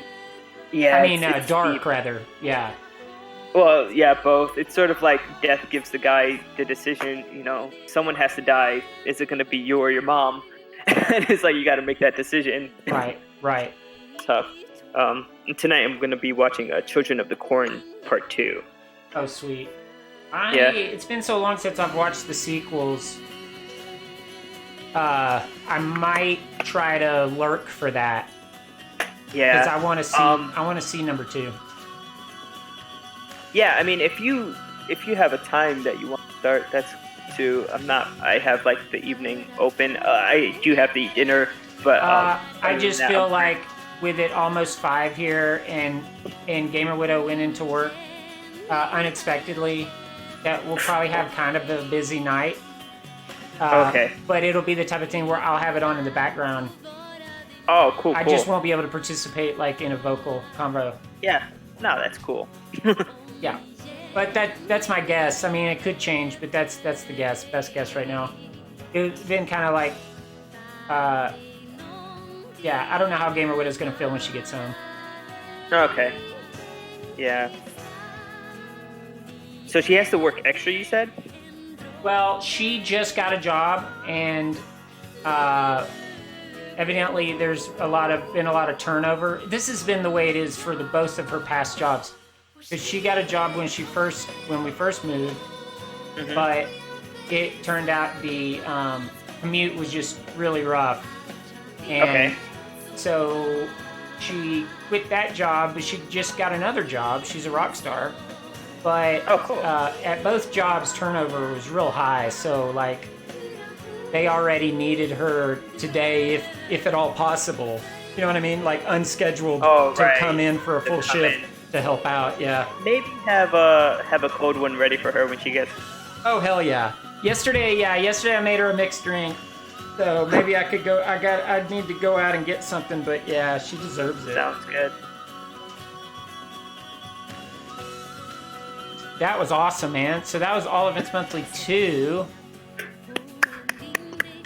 Wonder what will happen during 3. Wonder what we'll learn during 3. Do you have how long it took last month? Yeah, I'm keeping track.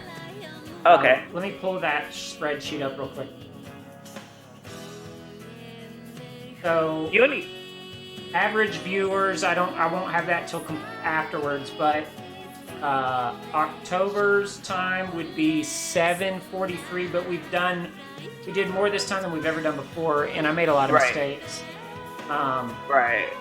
Let's see. I kind of just went casually and had fun today. So the All Events 1 was 7:21:11. And then that was the premiere. And then that's actually a really good time. Yeah, and I had a D-Rust before that was 7:28:02. And then a test run before that. These are non-official, but I think I like had the overlay and everything. You probably remember them. Yeah. 7:36:26. So we were going down in time before we started adding all the fun stuff. Yeah, I mean, I don't think you were I made picking some up- serious Monka-S mistakes. Yeah, I don't think you were fighting Deathbringer 2 back then, and I don't picking up the mirror pieces. I think All Events Monthly 1, the official first one, was the first time you fought Deathbringer 2. And then today with the dragon, you had to pick up the dragon egg. The first time you entered, you encountered Aura, you had to leave, come back, nothing happened, leave, come back. Right. You had 10 freaking... Yeah, I think I've had luckier axe drops on the first ones, yeah, so that was pretty unfortunate. I've never seen someone have 10 failed axe drops before. We learned Counter-Strike before we even left That was the caverns. rough. Yeah. So it's good shit. Yeah, I'm keeping a spreadsheet of everything. Cool. Yeah, so I plan to start Children of the Corn 2 at about 9, but if you think that, you know, maybe 9:15, 9:30 is better, or maybe an earlier time is better, or maybe not at all, you know, you can always just send me a message. Oh, sure. Thank you, man. Of course. Yeah, no worries.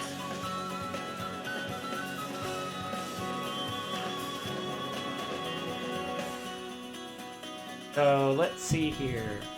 That's right. You don't see the dragon until you save, or almost. It's save. all the way at the end, Yeah, unfortunately. Like as far. It's one of those as you things can where it's go. like the last thing you see under the mana tree Yeah. is the pet you had. So I should be looking at what we can raid. Yeah, Gia, there would be Godzilla in the end. The very, very last, literally after it says the end. Yeah. Let's raid Baron, because I forgot he popped in too, so that was really He did nice of pop in. Baron. So we'll raid him. He's doing Ori and the Blind Forest runs, randomizer Oh, runs. cool. I love that game. Yeah. Gia, if you don't have a pet, there will be nothing under the mana tree. It's just like a ground. And so if you do have a pet, the pet is going to be there on the ground under the mana tree. Mm-hmm. Bean. Fiend. So my live time is 8:07. Mm. But I Nice. started You about went live a 15 little minutes bit before. early. Like OBS stream. Mm-hmm. Oh, there it was. We just missed it. It was so fast. Yep. You saw Yeah, it. it is pretty quick. I always imagined it would be so cool to play the game with every single pet and then just do a compilation of every single pet under the mana tree. Oh my god, that would be great. But like, it's to sort of prove that you did it. You know, like. Yeah. I just noticed Nice. something. Oh, okay. Okay, well, What happened? thanks again, everyone. John, thank you. Thank you. And It was